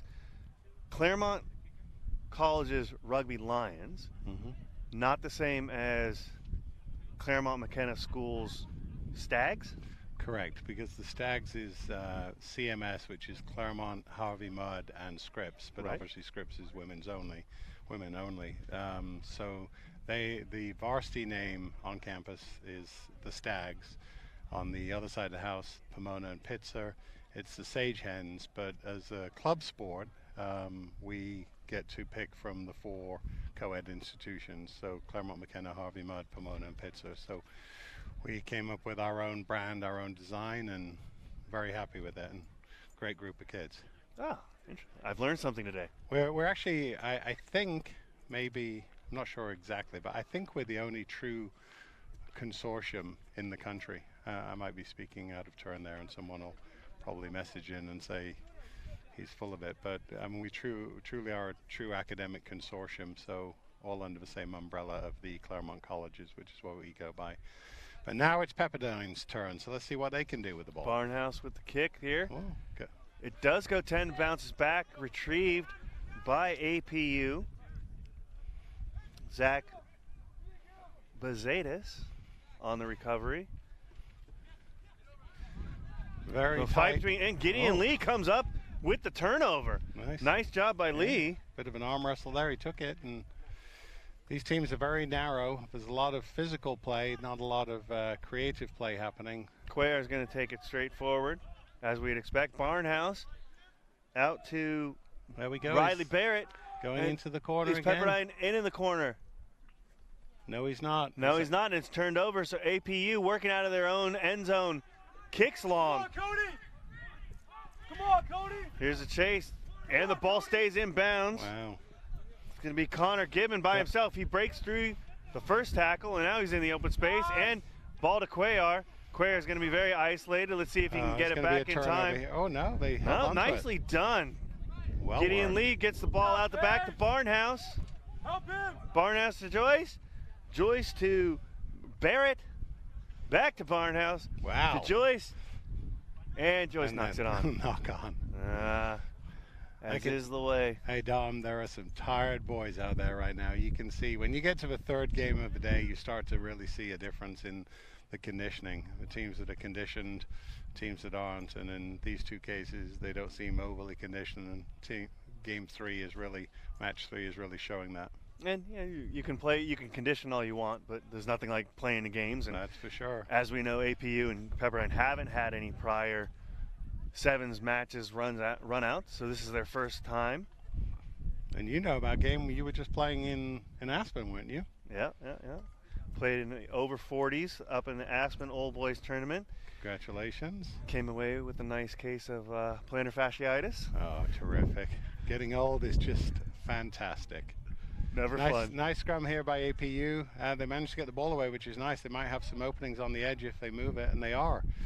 We've got one more, and he could be gone, and he is gone. There's a drawn pass from Jordan Michelle. We've got a pursuit going here, though. Oh, look at that pass back inside. That's really impressive.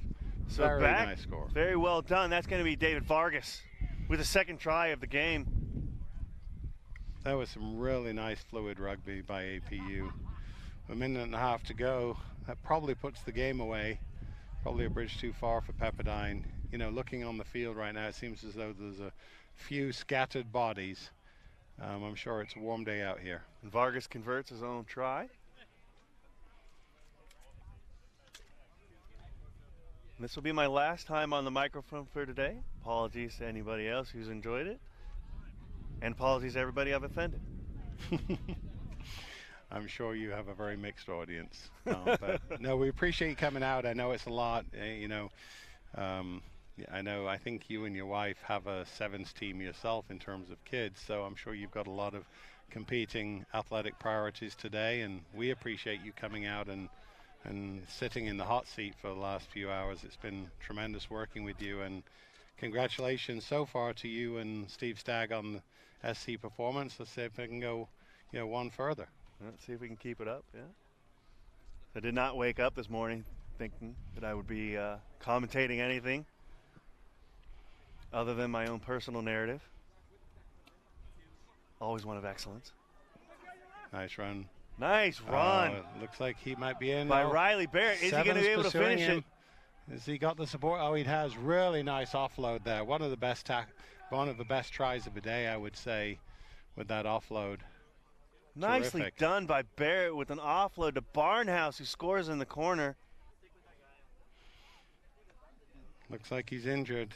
So I think we're at full time anyway, so they'll probably have the conversion attempt, and then hopefully the athletic trainers will get their hands on the athlete and see what we can do to get him on his feet. But yeah, very nice way to end for Pepperdine despite the losing effort.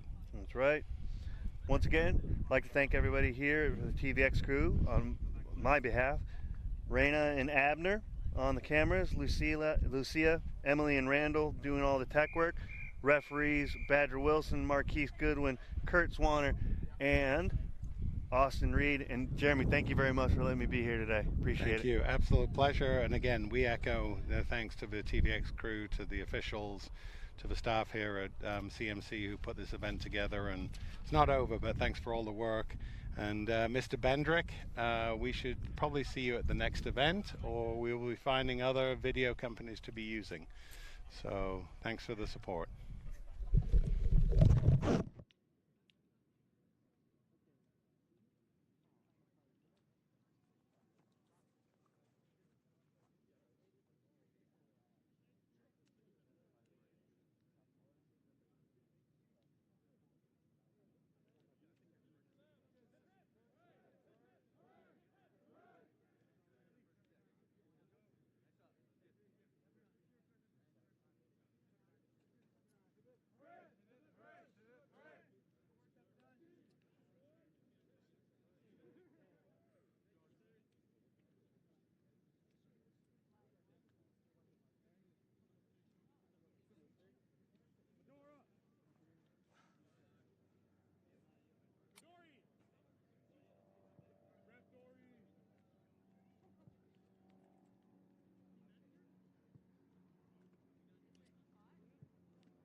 All right, well, Jeremy Ognall back on the mic. Dominic had to leave, so looks like you're stuck with me solo for the next game till my Claremont boys play. So we have UC Riverside playing against USC Seconds right here. Kickoff by Riverside, playing it deep. USC recovering the ball deep in their 22, running it out. Good physical play. Nice tackle there. Good work at the breakdown, but SC holds on to it. There's a simple knock-on right in front of the post. Looks like a guest player for SC, Eli from Claremont, who's guesting for them. Knocks the ball on and gives a very dangerous attacking midfield scrum to UC Riverside. So let's see what Riverside can do.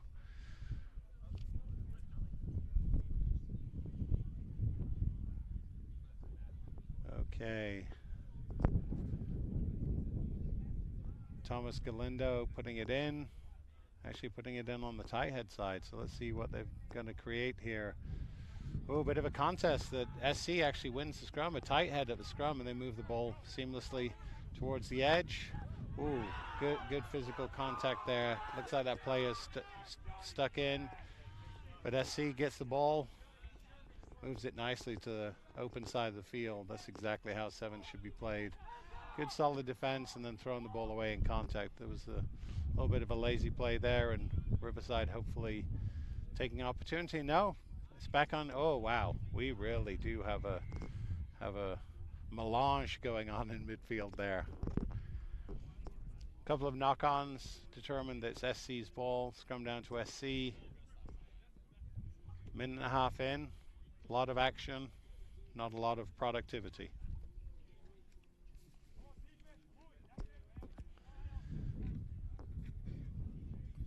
So let's see if number 7 here from UCR on the tight head side, Connor Cooley, if he can control things a little bit more. But again, solid scrum here for SC. Again, moving it towards the edge. There goes Eli, trying to step a little bit, but good defense.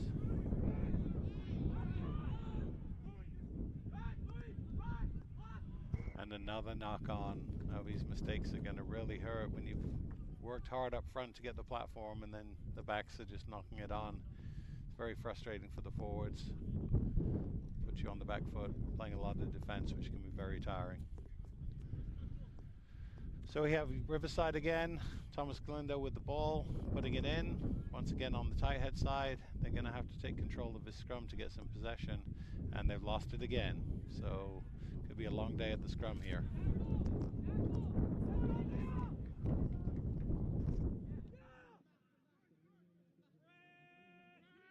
Thank you. We're having some technical issues, maybe even a bit of a wardrobe malfunction there for myself, but the staff have finally fixed it, which is great. We appreciate it. And once again, SC with the ball. You know, they've got a lot of possession. They're not doing much, but now they are. Oh, we've got number 4 from SC breaking away here. Looks like that might be Sean Jackson. Again, names are hard to tell here. We need to get this sheet updated. Comes back into number 5. You know, they're moving it nicely and taking it out to the edge, and Eli puts it in. So finally, after a lot of possession for 3.5 minutes, USC breaks down the field, and first point of the game, 5-0, kick to come.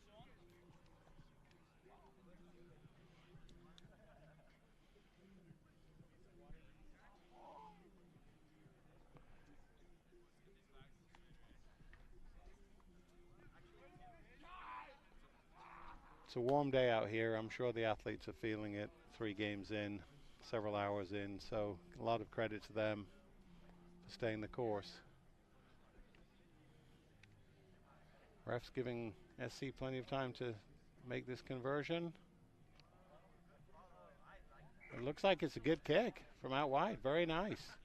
So that makes it 7-0 to USC.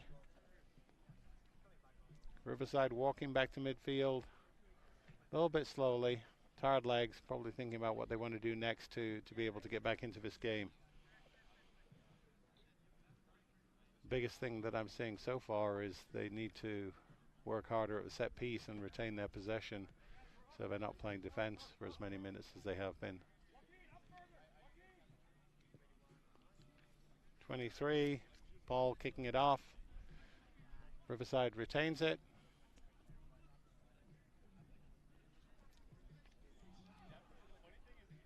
Just looking for some opportunities to attack. Oh, but there's a spilled ball in midfield. Oh, the ref hasn't called it a knock-on. Bit of a surprise there, but the ref's call stands. So Riverside still retain possession.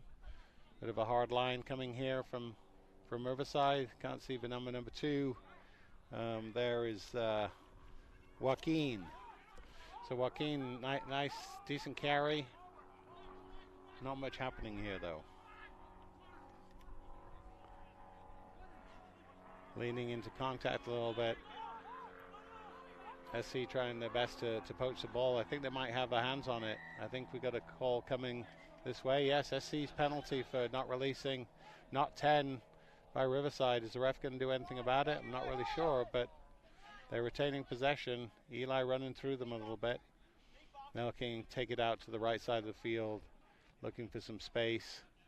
Pops the ball up, and this guy's going in untouched.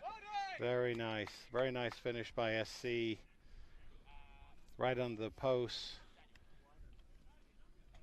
Should be fairly straightforward conversion to come. 12-0 conversion to come with just under a minute to go.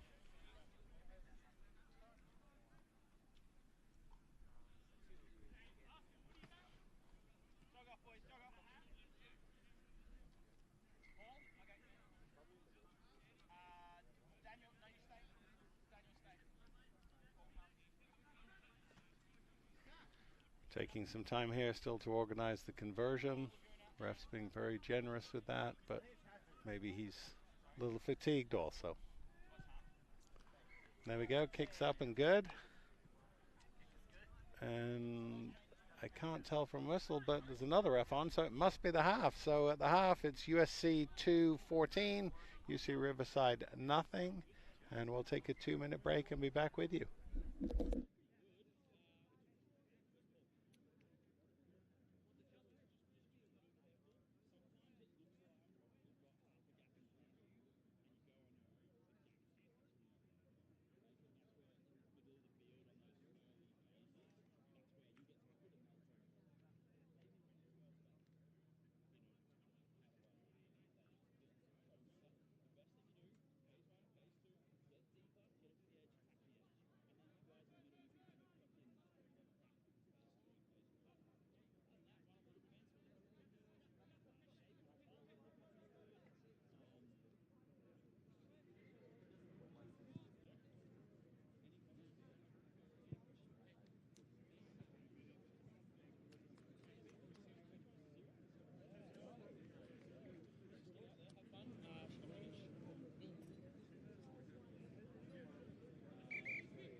Coach, there's 8 on field. Staggy. Staggy. Staggy. There's 8 on. Working?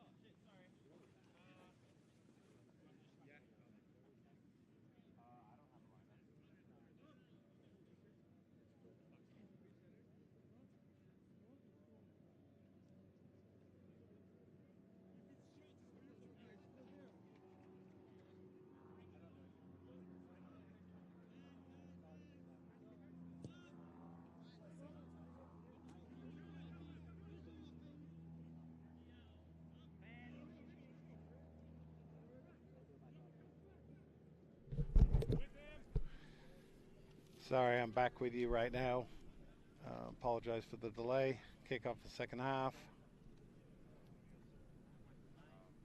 We need a little decisiveness here. So USC with the put in at the scrum.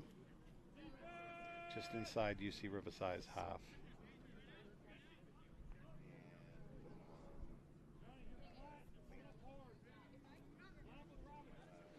Didn't look very straight, but the USC's ball at the line out.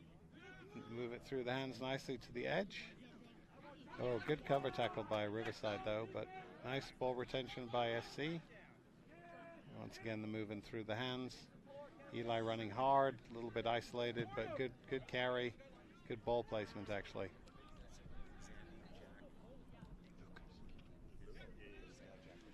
Yeah, good run through the middle by SC here. They're really taking it to Riverside right now. Riverside very narrow defensively. If SC can move this ball through Kanoa, good turn.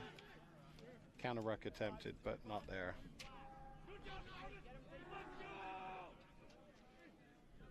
USC still retaining possession in what I'll call a midfield collision fest. Not a lot of exciting rugby going on, but they are playing. And now Riverside takes it, kicks the ball clear, and they're looking for a chase. The best chase seems to be coming from the referee right now. Riverside not chasing, and SC has some numbers. They could hit the edge here, look for an opportunity. They go back to the middle though, and lose the ball in contact. So Riverside takes over.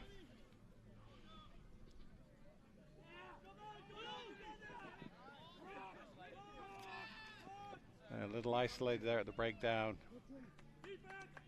and not releasing called. So again, the USC ball. Need some numbers here. Riverside are tired, and he's broken through. 23's broken through. Paul has broken through and put it down under the post. Really nice performance there by SC. Puts him up 19-0. 4.5 minutes to go.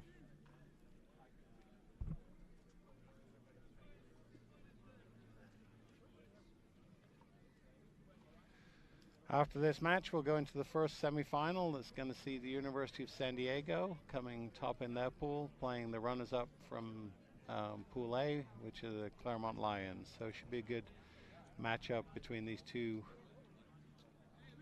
very competitive programs. Conversion is good, and we now have 21-0 to USC with just under 4 minutes left on the clock.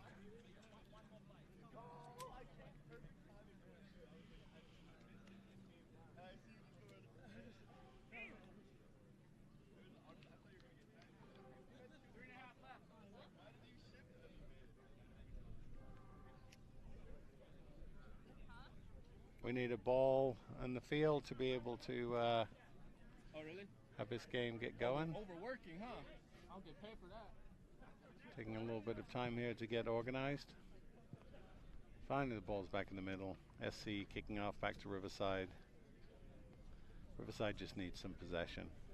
They've had very little this game, and it's been controlled by USC's second side most of the way.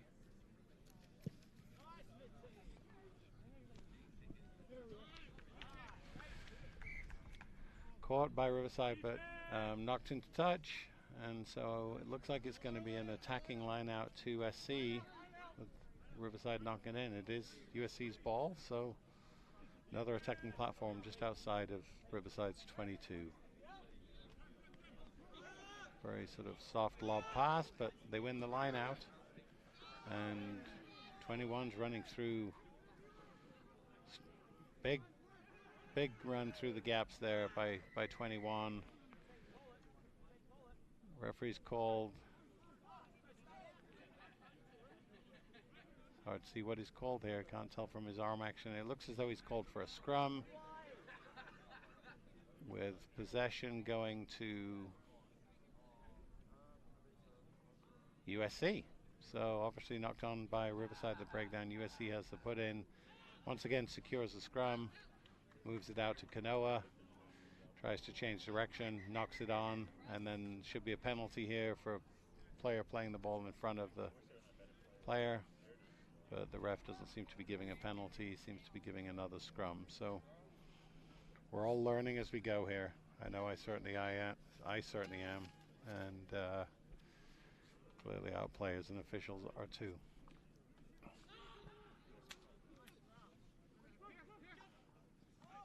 Move the ball out wide very nicely over the top pass there. SC going through again. Oh, barely touched, soft shoulder, takes him into the try, touched it down. Another 5-pointer to SC, puts him up 26-0. Kick to come, just over a little bit of a minute to go. And then on to the semi-finals.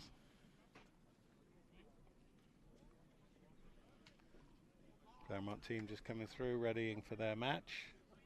Obviously looking for a strong performance in the semi-final. Really interesting line out by SC there. Really fooled the other team. They didn't even lift, but they won possession and put another score on the board. 14 showed some nice moves, cuts back into the middle, shrugs off a tackle and goes into score. Nicely done. This will probably be the last play of the match here. It's 26-0. About 20 seconds left to go. I think the UC Riverside player lost it in the sun. Call is not 10. So it'll be a free kick to Riverside right on halfway. Let's see if they can create something with the last play of the game.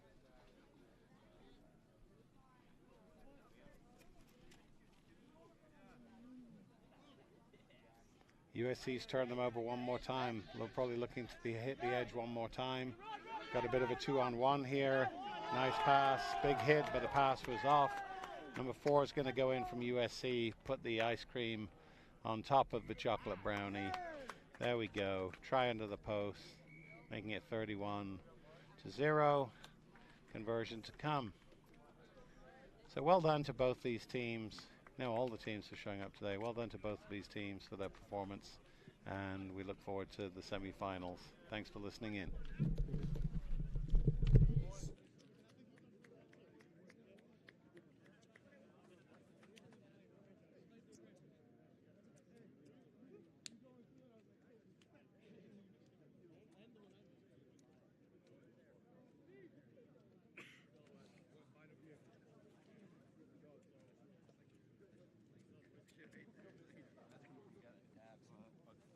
Okay, but I do have a joke.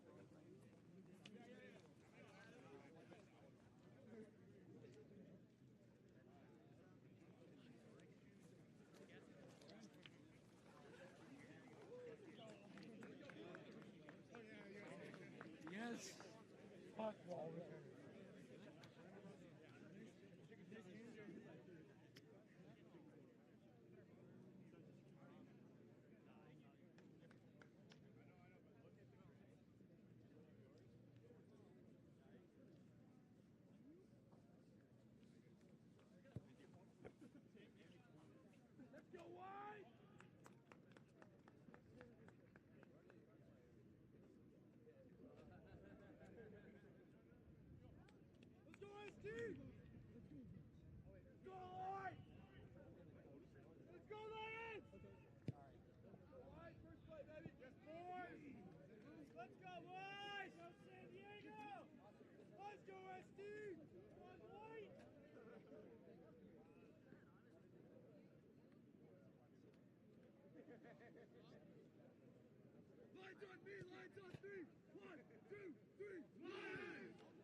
Game now. I got you.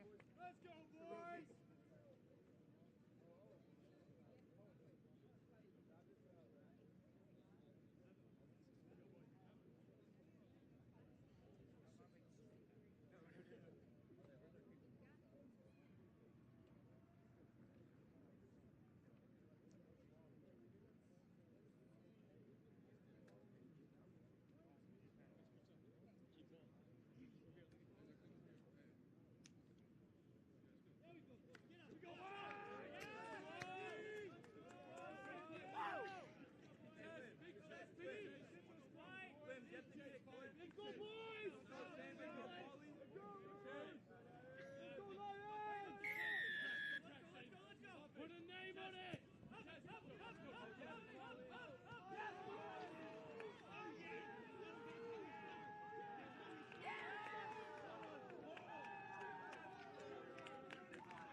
Lions, we need to recognize the whistle had gone. We got to play from the first whistle. Let's go. That's just lazy rugby, boys.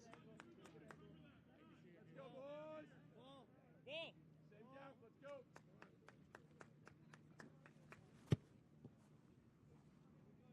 Let's go, what? Same again, Shane. Hey, Shane, this one's yours.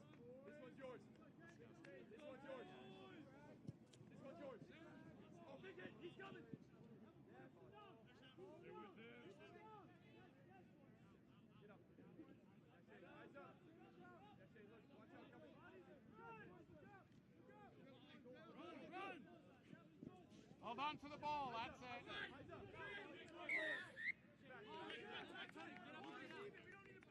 go, White. Discipline, White. Shane, look up. Wants to keep it. Get up, Shane. Get on sides. On sides. All good, boys. All good. Come on. Eyes up, Blue. Eyes up, White. Eyes up. Straighten. Oh, he knocked it. Let's go. Stay inside. Left. How did he not knock it? Lim. Go, Arlo. You got to run, Arlo.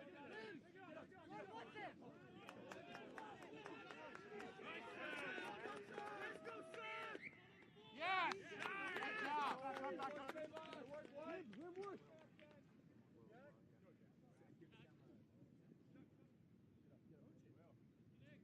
Go, boys! Get up, Danny.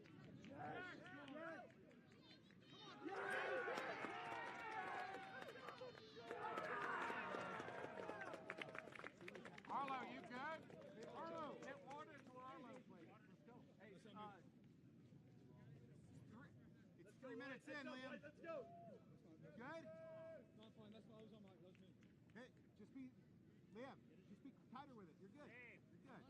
Arlo, come on, man. 10 more minutes. Let's go, White. Arlo, you got this? Let's go. Hey, dig deep. Go, Lim. Possession, White. Let's go. You good? Hey, let's get someone on this ball, please. When it takes it. Yeah.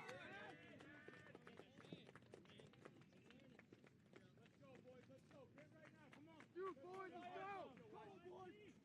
Boys. All ball. There you go, SD. Get it high. Hurt them all. Hurt them. Let's go, boys. It's your step. Head him again, boys. Head him again. Here we go, White. Big there.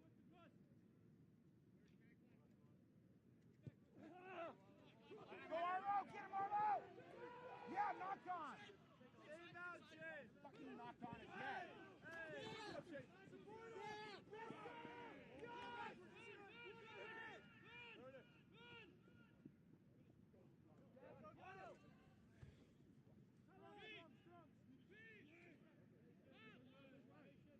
Put him down. Put him down. There you go, Roma. That's good. Good ball, Shane. Support him. Up. Let's go, Ram. Let's go, Ram.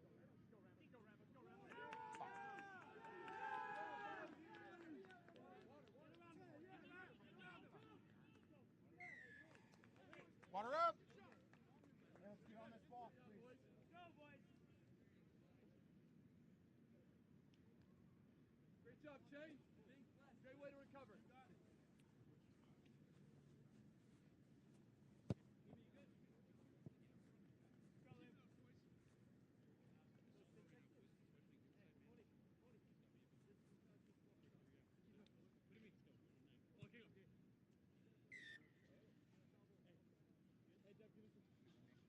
Great job, White.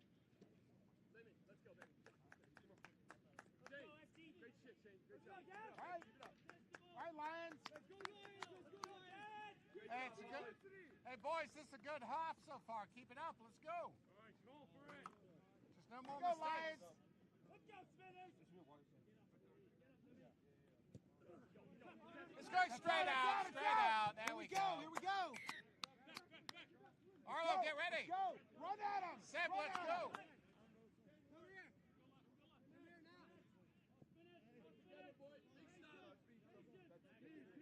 Big stop, boy. Look left. Seb, that's you. Big stop, boy. Go back, Dan. Buddy's in front.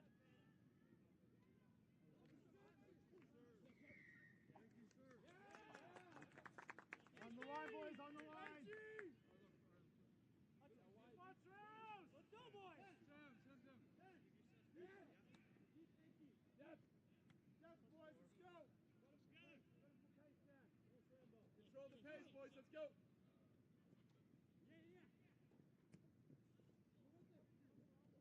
Latch. Come on, Dad.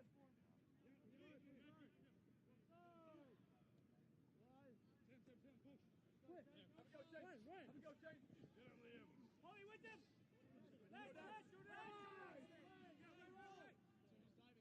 Hey, knocked it on. Yeah!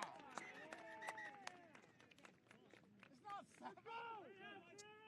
Boys, good job. I didn't run in a 648. Let's go.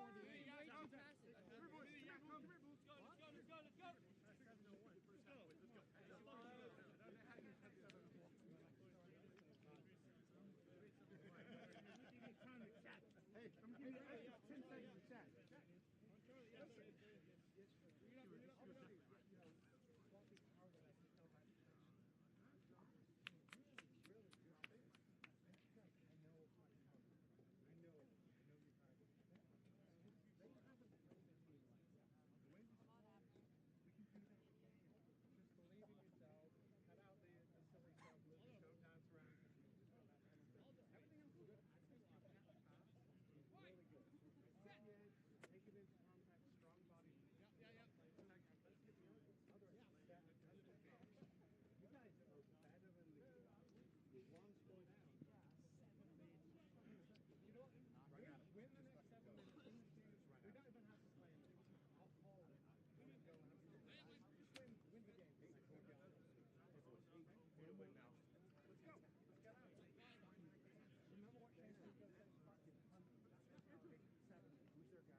I'm ready to put my line with the team here. Look around, it's our brothers now. The brothers won't play. Let's get one here. Finish this game off. Hey, we didn't come to defeat from the lucky win. Let's go now, boys. Lines on me, lines on me. 1, 2, 3, Lions! Go!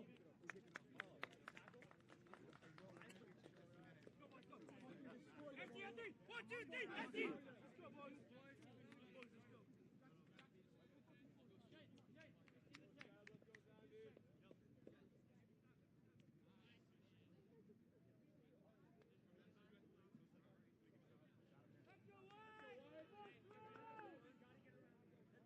Boys, let's go, keep going, let's go, boys.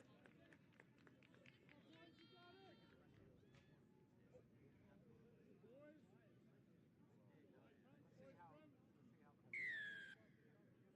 Let's go, Lions! Ready!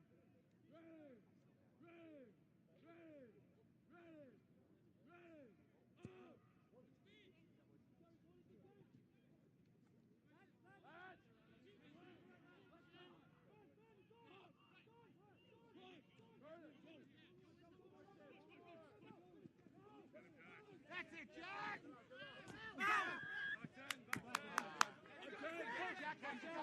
Tackles down, dude. Lay him, push right. You got him in a seatbelt. You got to just get it down. You're doing fine. Gush right.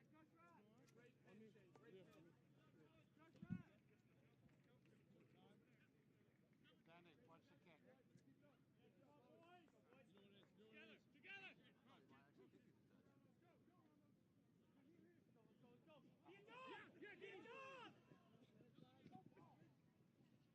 Get with them! Oh! Go, Rambosi!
Let's go. Finish.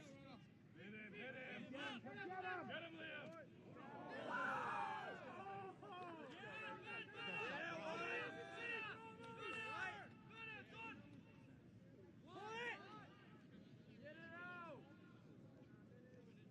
Support him.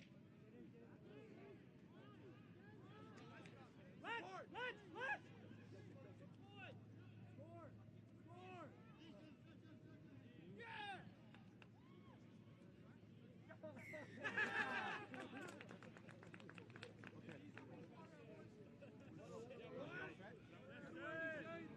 Good awareness, Shane.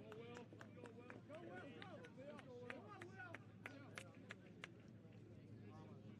Good awareness, Shane.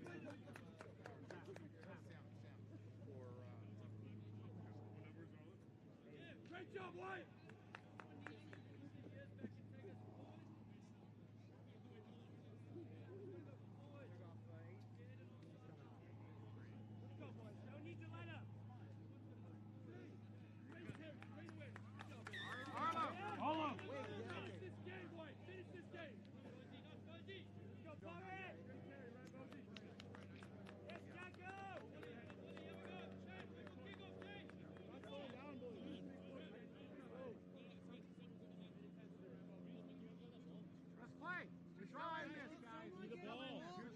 Two tries, no problem. Someone get that ball.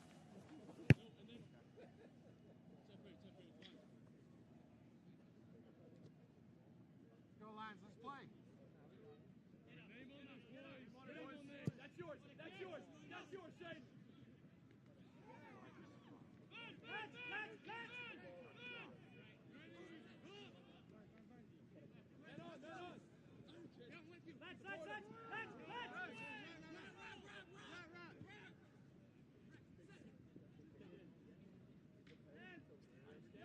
Go, pressure!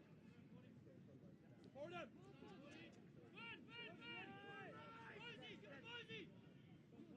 Come on, Will. Yeah, Will.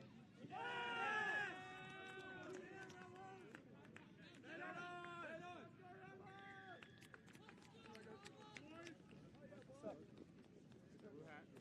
Great job, Jackson! Keep it up, boys! Keep it up!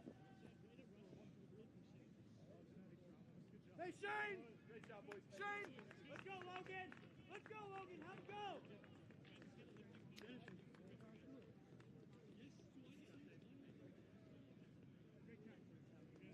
Rev up!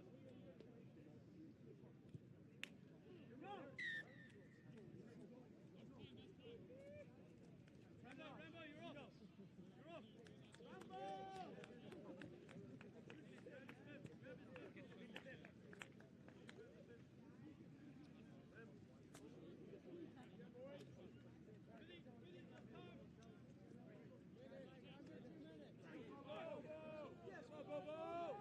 Game on it, boys! Let's go, Lions!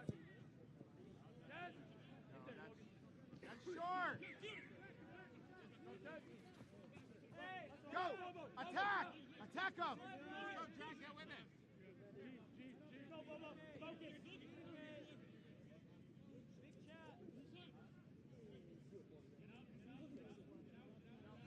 shot! Look up! Oh! Bobo, stop! Look out right!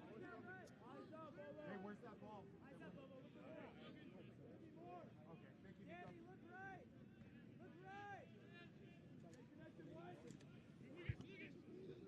Let's go, Lucas!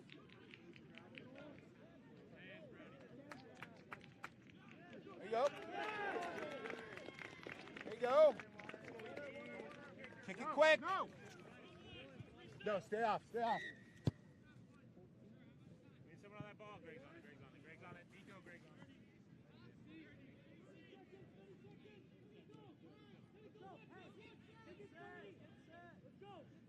Go, Zandy! Let's go, Bobo!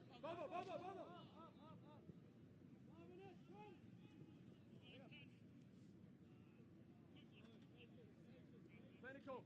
Hit him at the rock! Clear him.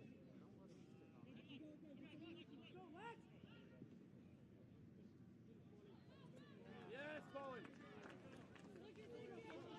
your time, Paulie. Take your time, Paulie. Wait, Paulie. Wait till time's up.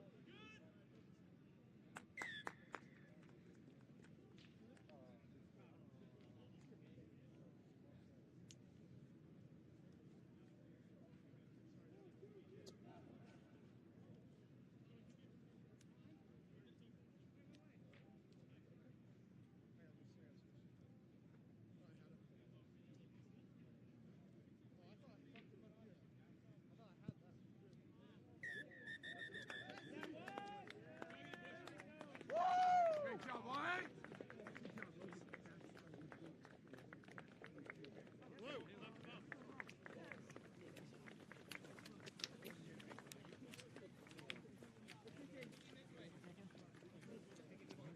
Let's go put him, okay? Let's go put him.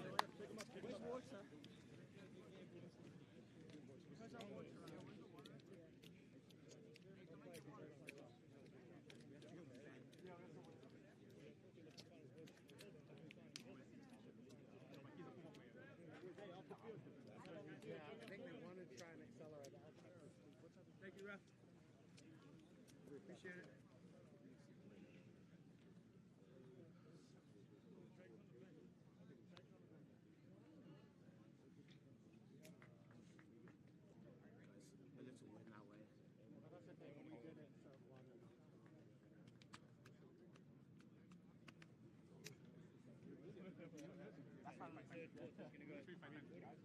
I'm going to switch out.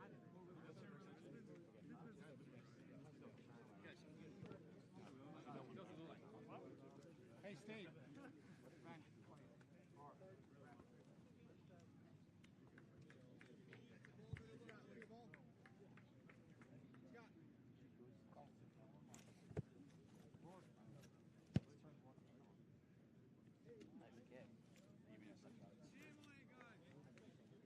Go down.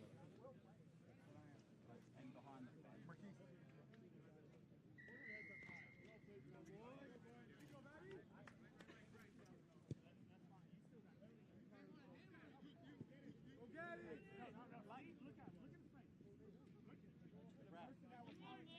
Hey, you focus on the game. Yeah. No worries. Off his feet. Off his feet.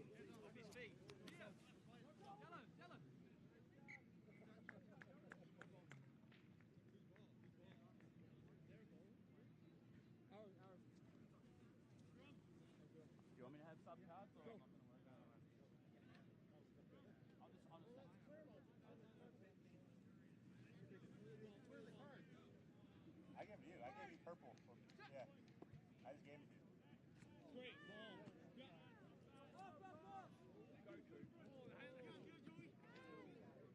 Get there, Rich.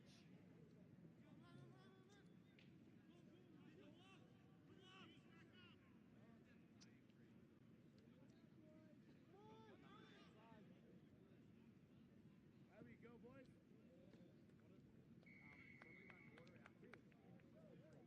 Let's go.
you, Quan.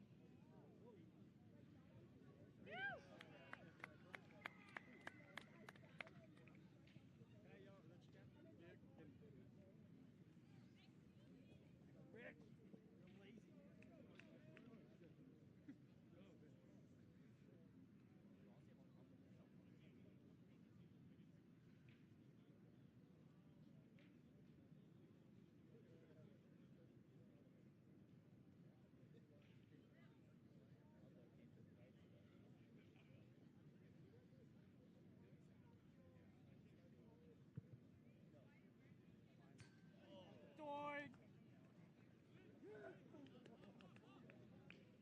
Go, boys. Keep your foot on.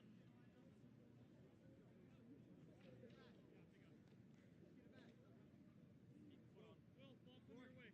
Good chase. Let's do it again. Let's do it again.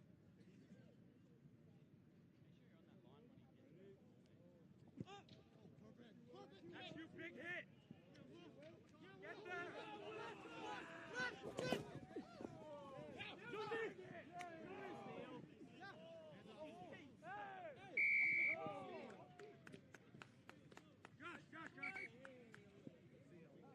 Nice job, boys! Let's go!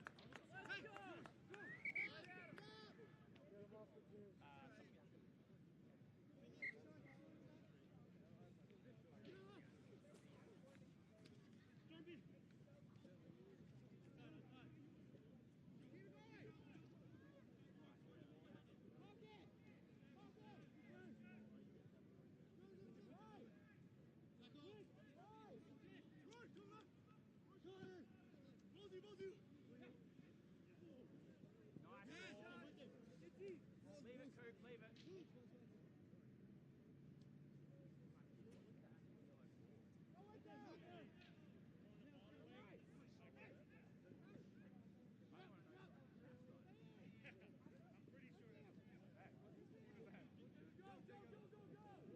Get there. Deal. Nice, Coop. Let's go.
Hell yeah, let's go, man. Come on, Will. See how they stick now they're over there, okay? Can I get a nose plug?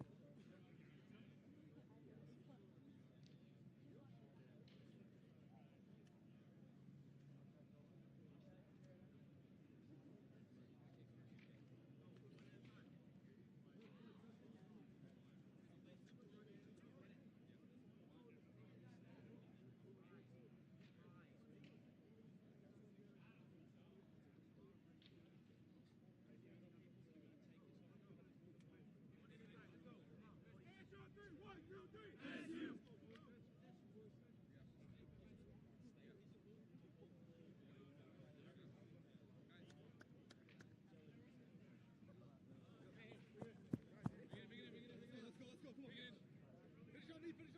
2, 3. Finish.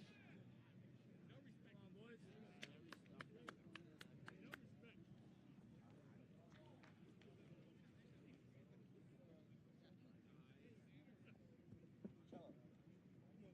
respect. Come on.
Steve, you got a sub coming? Yeah, sub.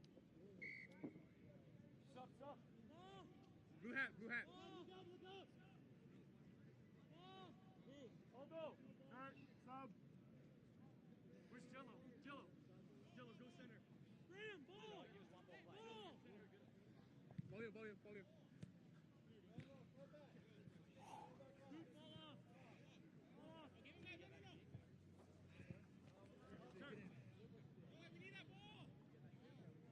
I got it. To us!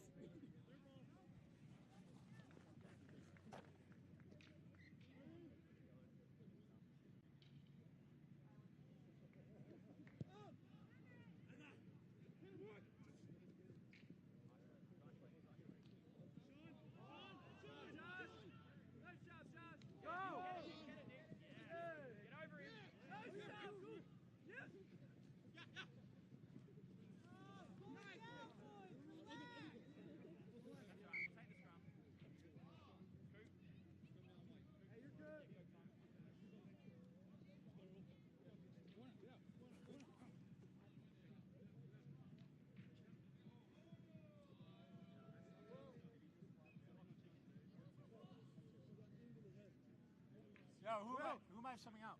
Will.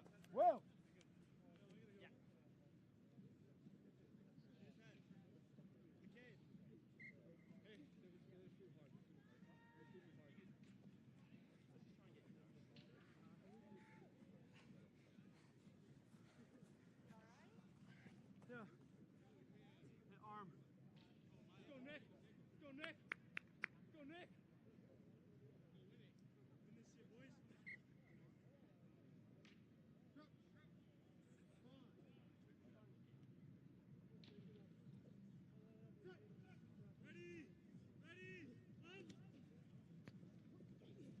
Get with him! Stay still alive! Get back! Right.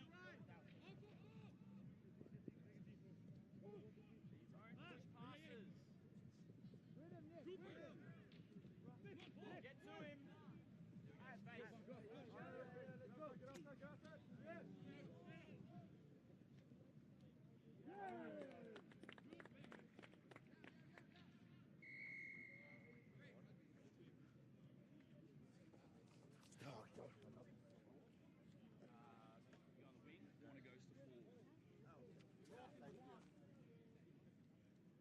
Come on.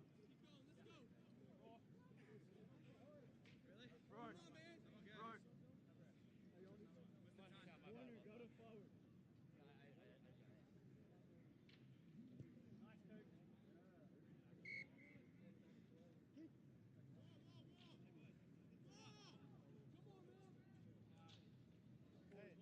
Nice, Kirk. Six.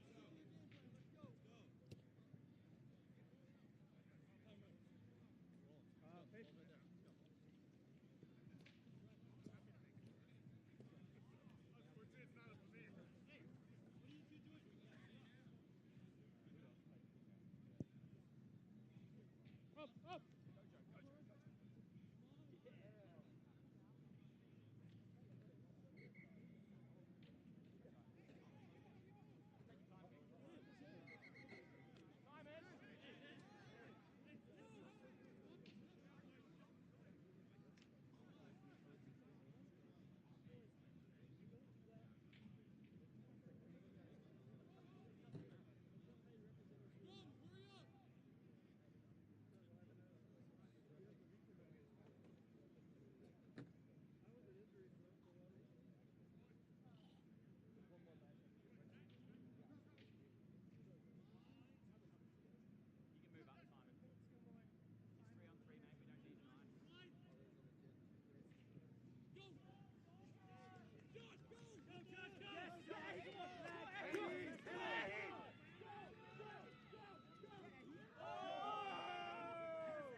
I turned you, I saw you like turn, so I thought you were like, oh.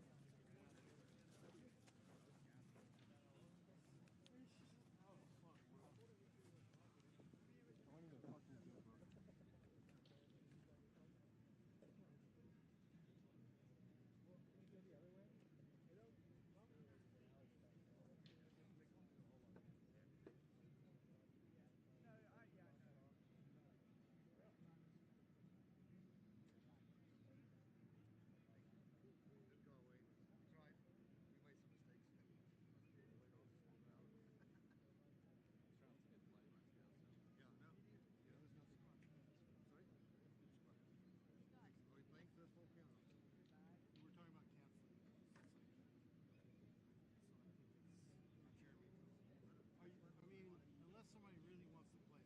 I'll play my B side. Yeah, I don't know. Okay, so you get B side.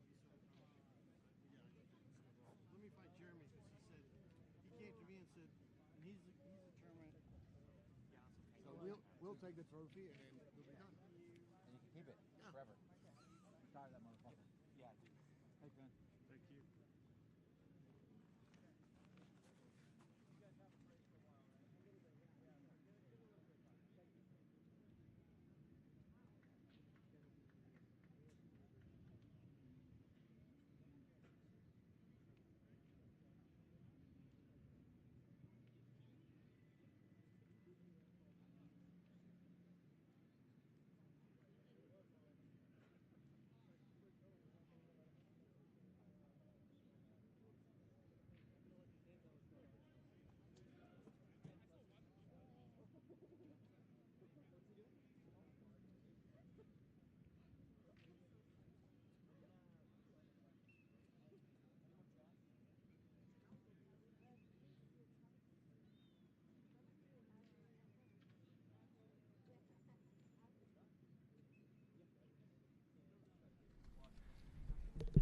All right, thanks for tuning in, folks. We're just taking a little break here until the third and fourth place consolation games, and then the final will follow. Consolation game will take place at 4, and the final will take place at 4:20. We got ASU and Claremont coming up next, and then USD plays USC. All right, see you back in just a bit, folks. Thank you.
Hey folks at home, thanks for joining in. Just wanted to give you an update and let you know what's happening.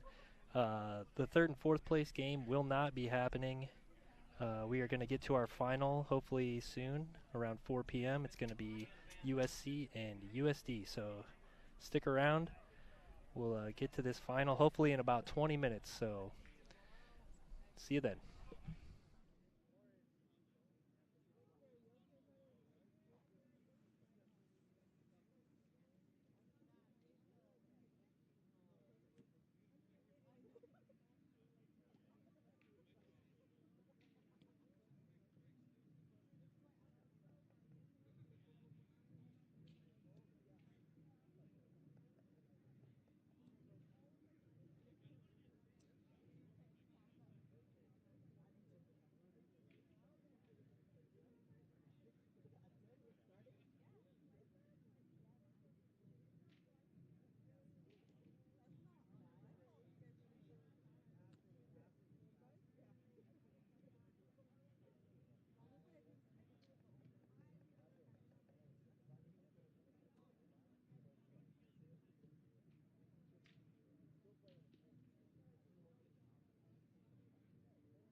Welcome back to Parents Field on the campus of CMC. We are about to get ready for the final match.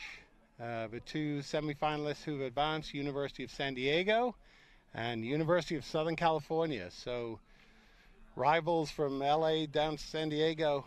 And I think overall, if you look at the day on balance, these are probably the top two teams who've made their way through. So looking forward to a good final, and we'll see what's in front of us. This is Jeremy Ognall. I'm a head coach at Claremont Colleges Lions, and excited to be bringing you some comments on this match.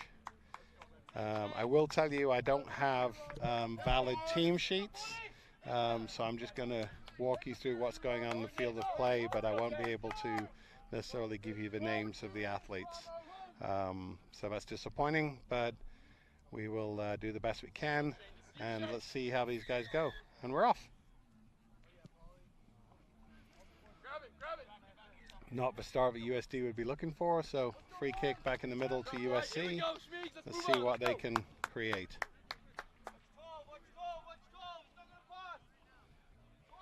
Set up, split field, going left. See what they can do with hard line running. He wants to keep it. He wants to keep it. He wants to keep it. Surprise. He kept it. Hold him up. Hold him up.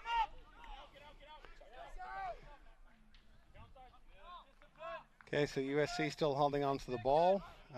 USD's got a nice press in midfield. Good strong tackle. Tackler goes to the ground. Coming back to the other side. See what USC has in front of them.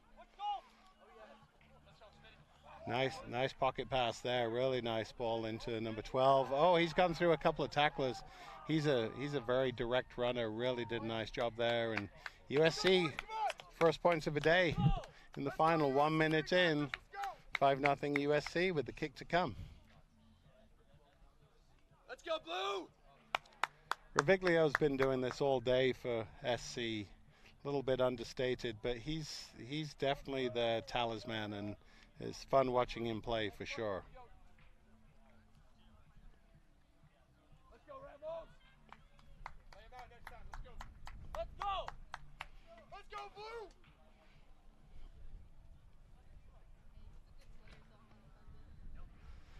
Kick is no good, so it stays at 5-0 USC with about 5:20 left. Again, really nice movement of the ball.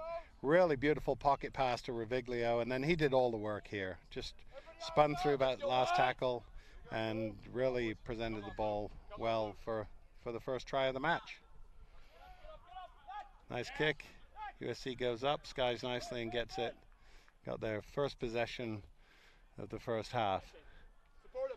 USD, very nice sevens team. You can tell they work really well under Charlie. He's done a really good job, you know, with these young student athletes, and they've played a lot of sevens together, and it shows. Michael Ramos carrying the ball. He's there straight ahead, you know, direct runner, and he's a big carrying threat. So USC is going to keep an eye on him for sure. Sometimes you keep an eye on him and he still goes through, but he's definitely one of their better weapons. There he goes again. USC so far doing a nice job on him, and I think they've got the turnover here. Yeah, not releasing against Ramos, and USC moves the ball quickly. Nice tackle there. Oh, good clear out. Oh, he's off his feet now. Oh no, the refs allowed that. That's an interesting one. It looked like he was off his feet. But number 2 for USD is going to go untouched right under the post. And we have a tie with the kick to come. USC has a man down, so I'm sure we're going to have a stoppage in play here.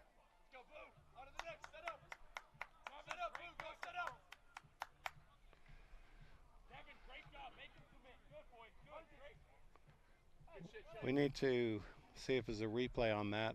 USC's down. It looks like they're got some angst about something. The conversion's good, so right now it's 7-5 to USD. And they're taking a look at this athlete. Oh, definitely a clear out and threw him to the ground. So I think that needs looking at.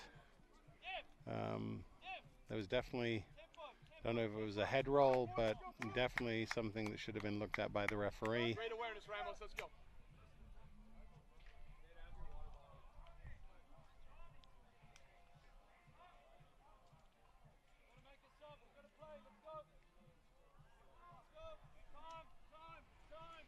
Actually, I think it was pretty innocuous. You know, the score's good. Hopefully this young student athlete's okay and the game can continue in a minute or two. Right now it's 7-5 USD. Clock appears still to be running, but obviously the ref will be taking in mind this injury stoppage.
Okay, the athlete is up and being escorted off the field. Looks a little groggy, but at least he's moving, which is great. So we're back in play. The ref's whistle goes. 2:24 left, and USD up 7-5. Deep kick. USC doesn't recover it. Good fight at the breakdown, but USC manages to retain the ball. Moves it across. Big hit in midfield there. Looks like, wow, what a breakout again by USC. Nice offload there. Really doing a great job coming away from their try line where it looked like they were under significant pressure. They've done a really nice job of moving the ball, creating some space for themselves. Going around the corner now on Ramos, who manages to wrestle him to the ground. Should be a penalty. It is a penalty for not releasing by number 8 Ramos, and USC will go again.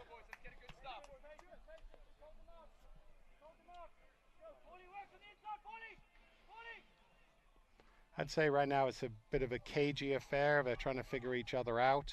USC seems to have the majority of the possession. USD is doing a good job of keeping their defensive shape, getting penalized there for not rolling away. And so we'll have to see what we have going on here. Ball out wide to number 5. Nice carry, strong carry. Moving back the other way, looking for some space and opportunity. USD making all their one-on-one tackles. I do have to give them credit. They're making the tackles. They're just not getting the ball, and that can be very fatiguing. So we'll have to see what USD can do to turn this around. They've actually managed to poach that ball, and USD has the ball for the first time in about 1.5 minutes or 2 minutes of play.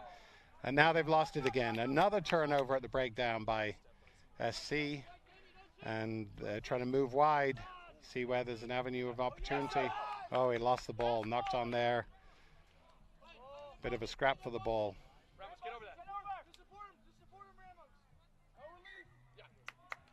Now it's coming back for the knock on.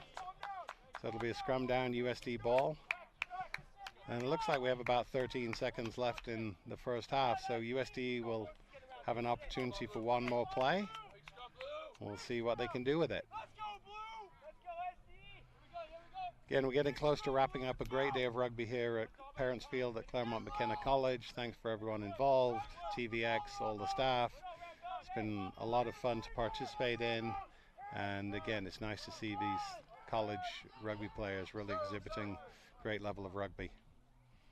Scrum is good. USC takes the ball from the back of the scrum and heading to the corner. Bit of a foot race here. Looks as though number 5 might have enough legs to get there. And the try is actually given in the corner. What a great breakout by number 5 from the scrum. That was messy by the USD scrum half. The USC scrum half really pressured him. And number 5 coming out of the scrum really took advantage of it. So amazing score in the corner. End of full time in the first half, and we have 10-7 USC with the kick to come. Very impressive. Come on, boys, let's go.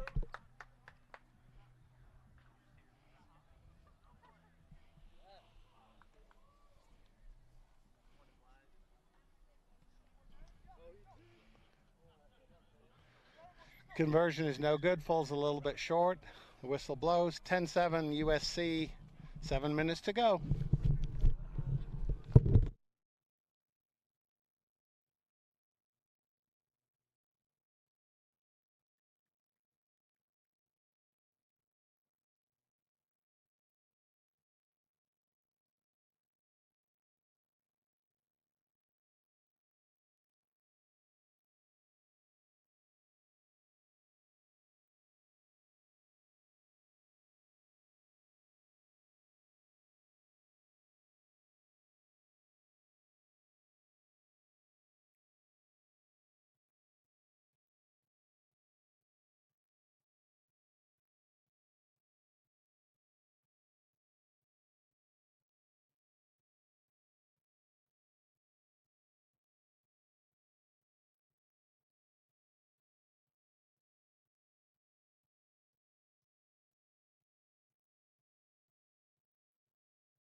Okay, we're back live here at Parents Field, Claremont McKenna. USC will be kicking off the second half. I'm sure they're very bullish on things. Good first half performance, up 10-7.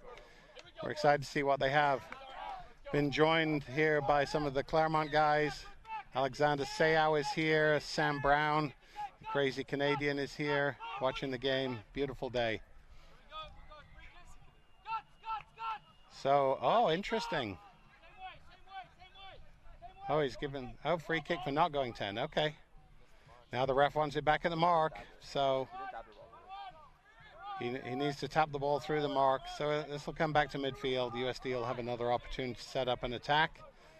Looks like they're overloading to the left side here. So I'm sure they'll run something creative and probably try and get back to the right side, get the ball in Michael Ramos's hands. I'm sure that's what's coming. Indeed it is. Number 12, then to Ramos. Going to try and run some people over. They're doing a nice job of corralling him, to be honest with you. Now we're looking to hit the edge a little bit. Some of their more agile runners, some good ball movement. USC's holding their shape a little bit.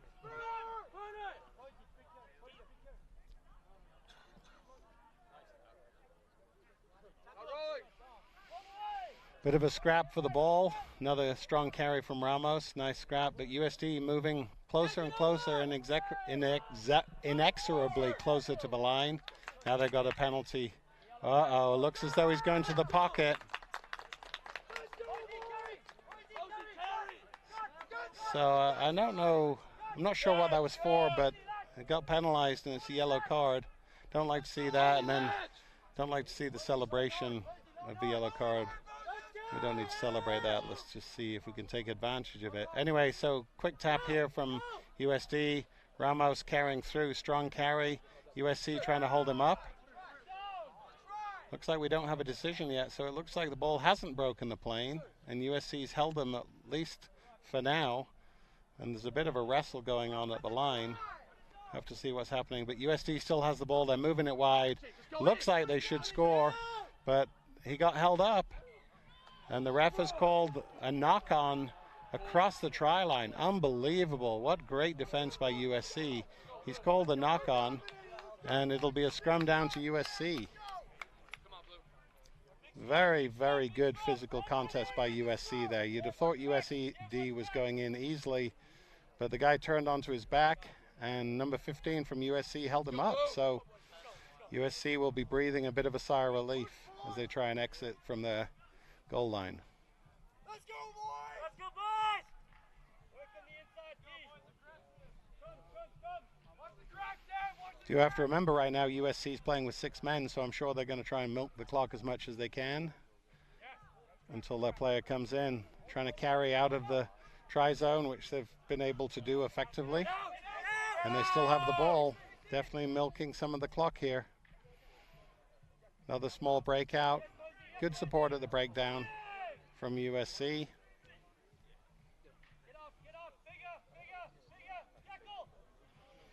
Oh, there's a mistake there, a knock on.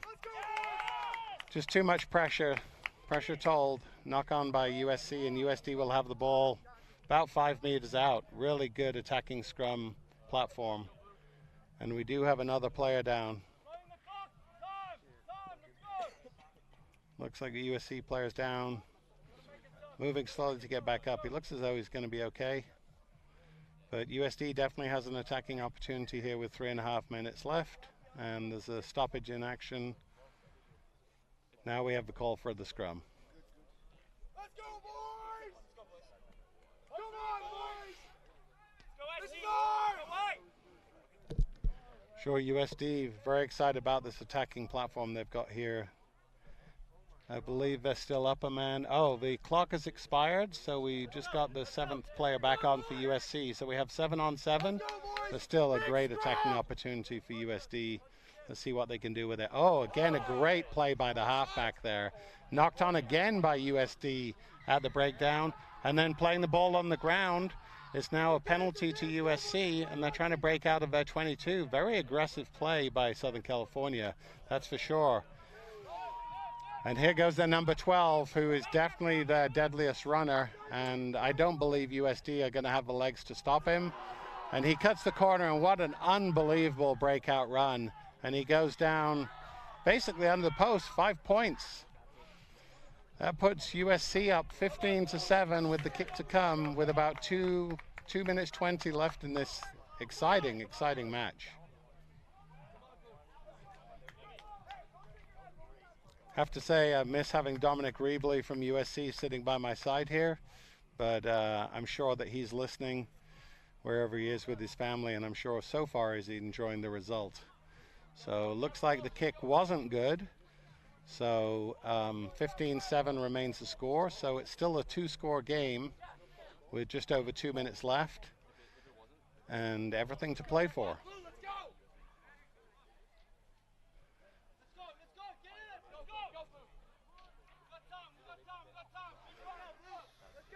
Sam Brown from Claremont sitting here is a very interested spectator.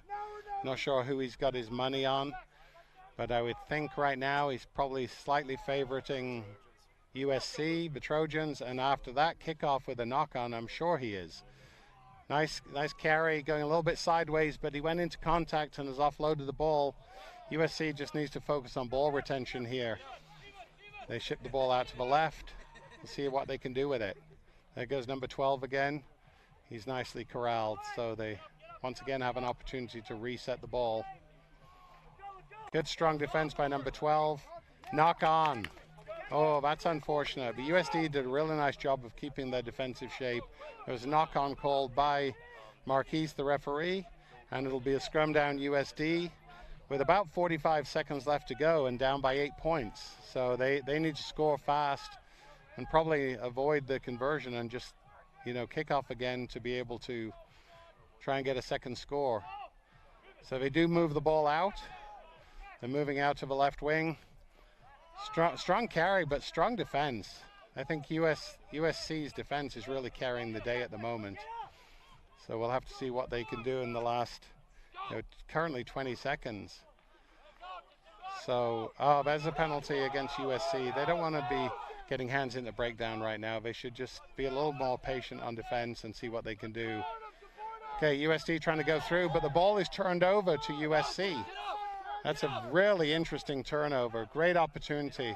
They need to look for support, look for space, keep the ball alive, and then this game should be theirs. As far as I can tell, time is up.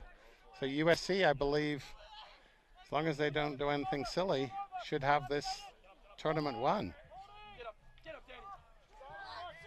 So they put it through the hands. I don't think they're aware of the time. They're looking for the opportunity. It goes out wide. And we've got some space here. USD, some tired legs. They make the tackle, though, but USC's support play is very, very impressive. You know, they did it, you know, earlier to Claremont. They're doing the same thing to University of San Diego. And so far, it looks as though we're on for, you know, one of the biggest upsets of the day, I would say. And here goes number 12. He's going to go in untouched. And I believe that should be full time. That takes it to 20 points to 7 with the conversion to come. And we'll see what Marquise, who's the sole arbiter of time, makes the decision on.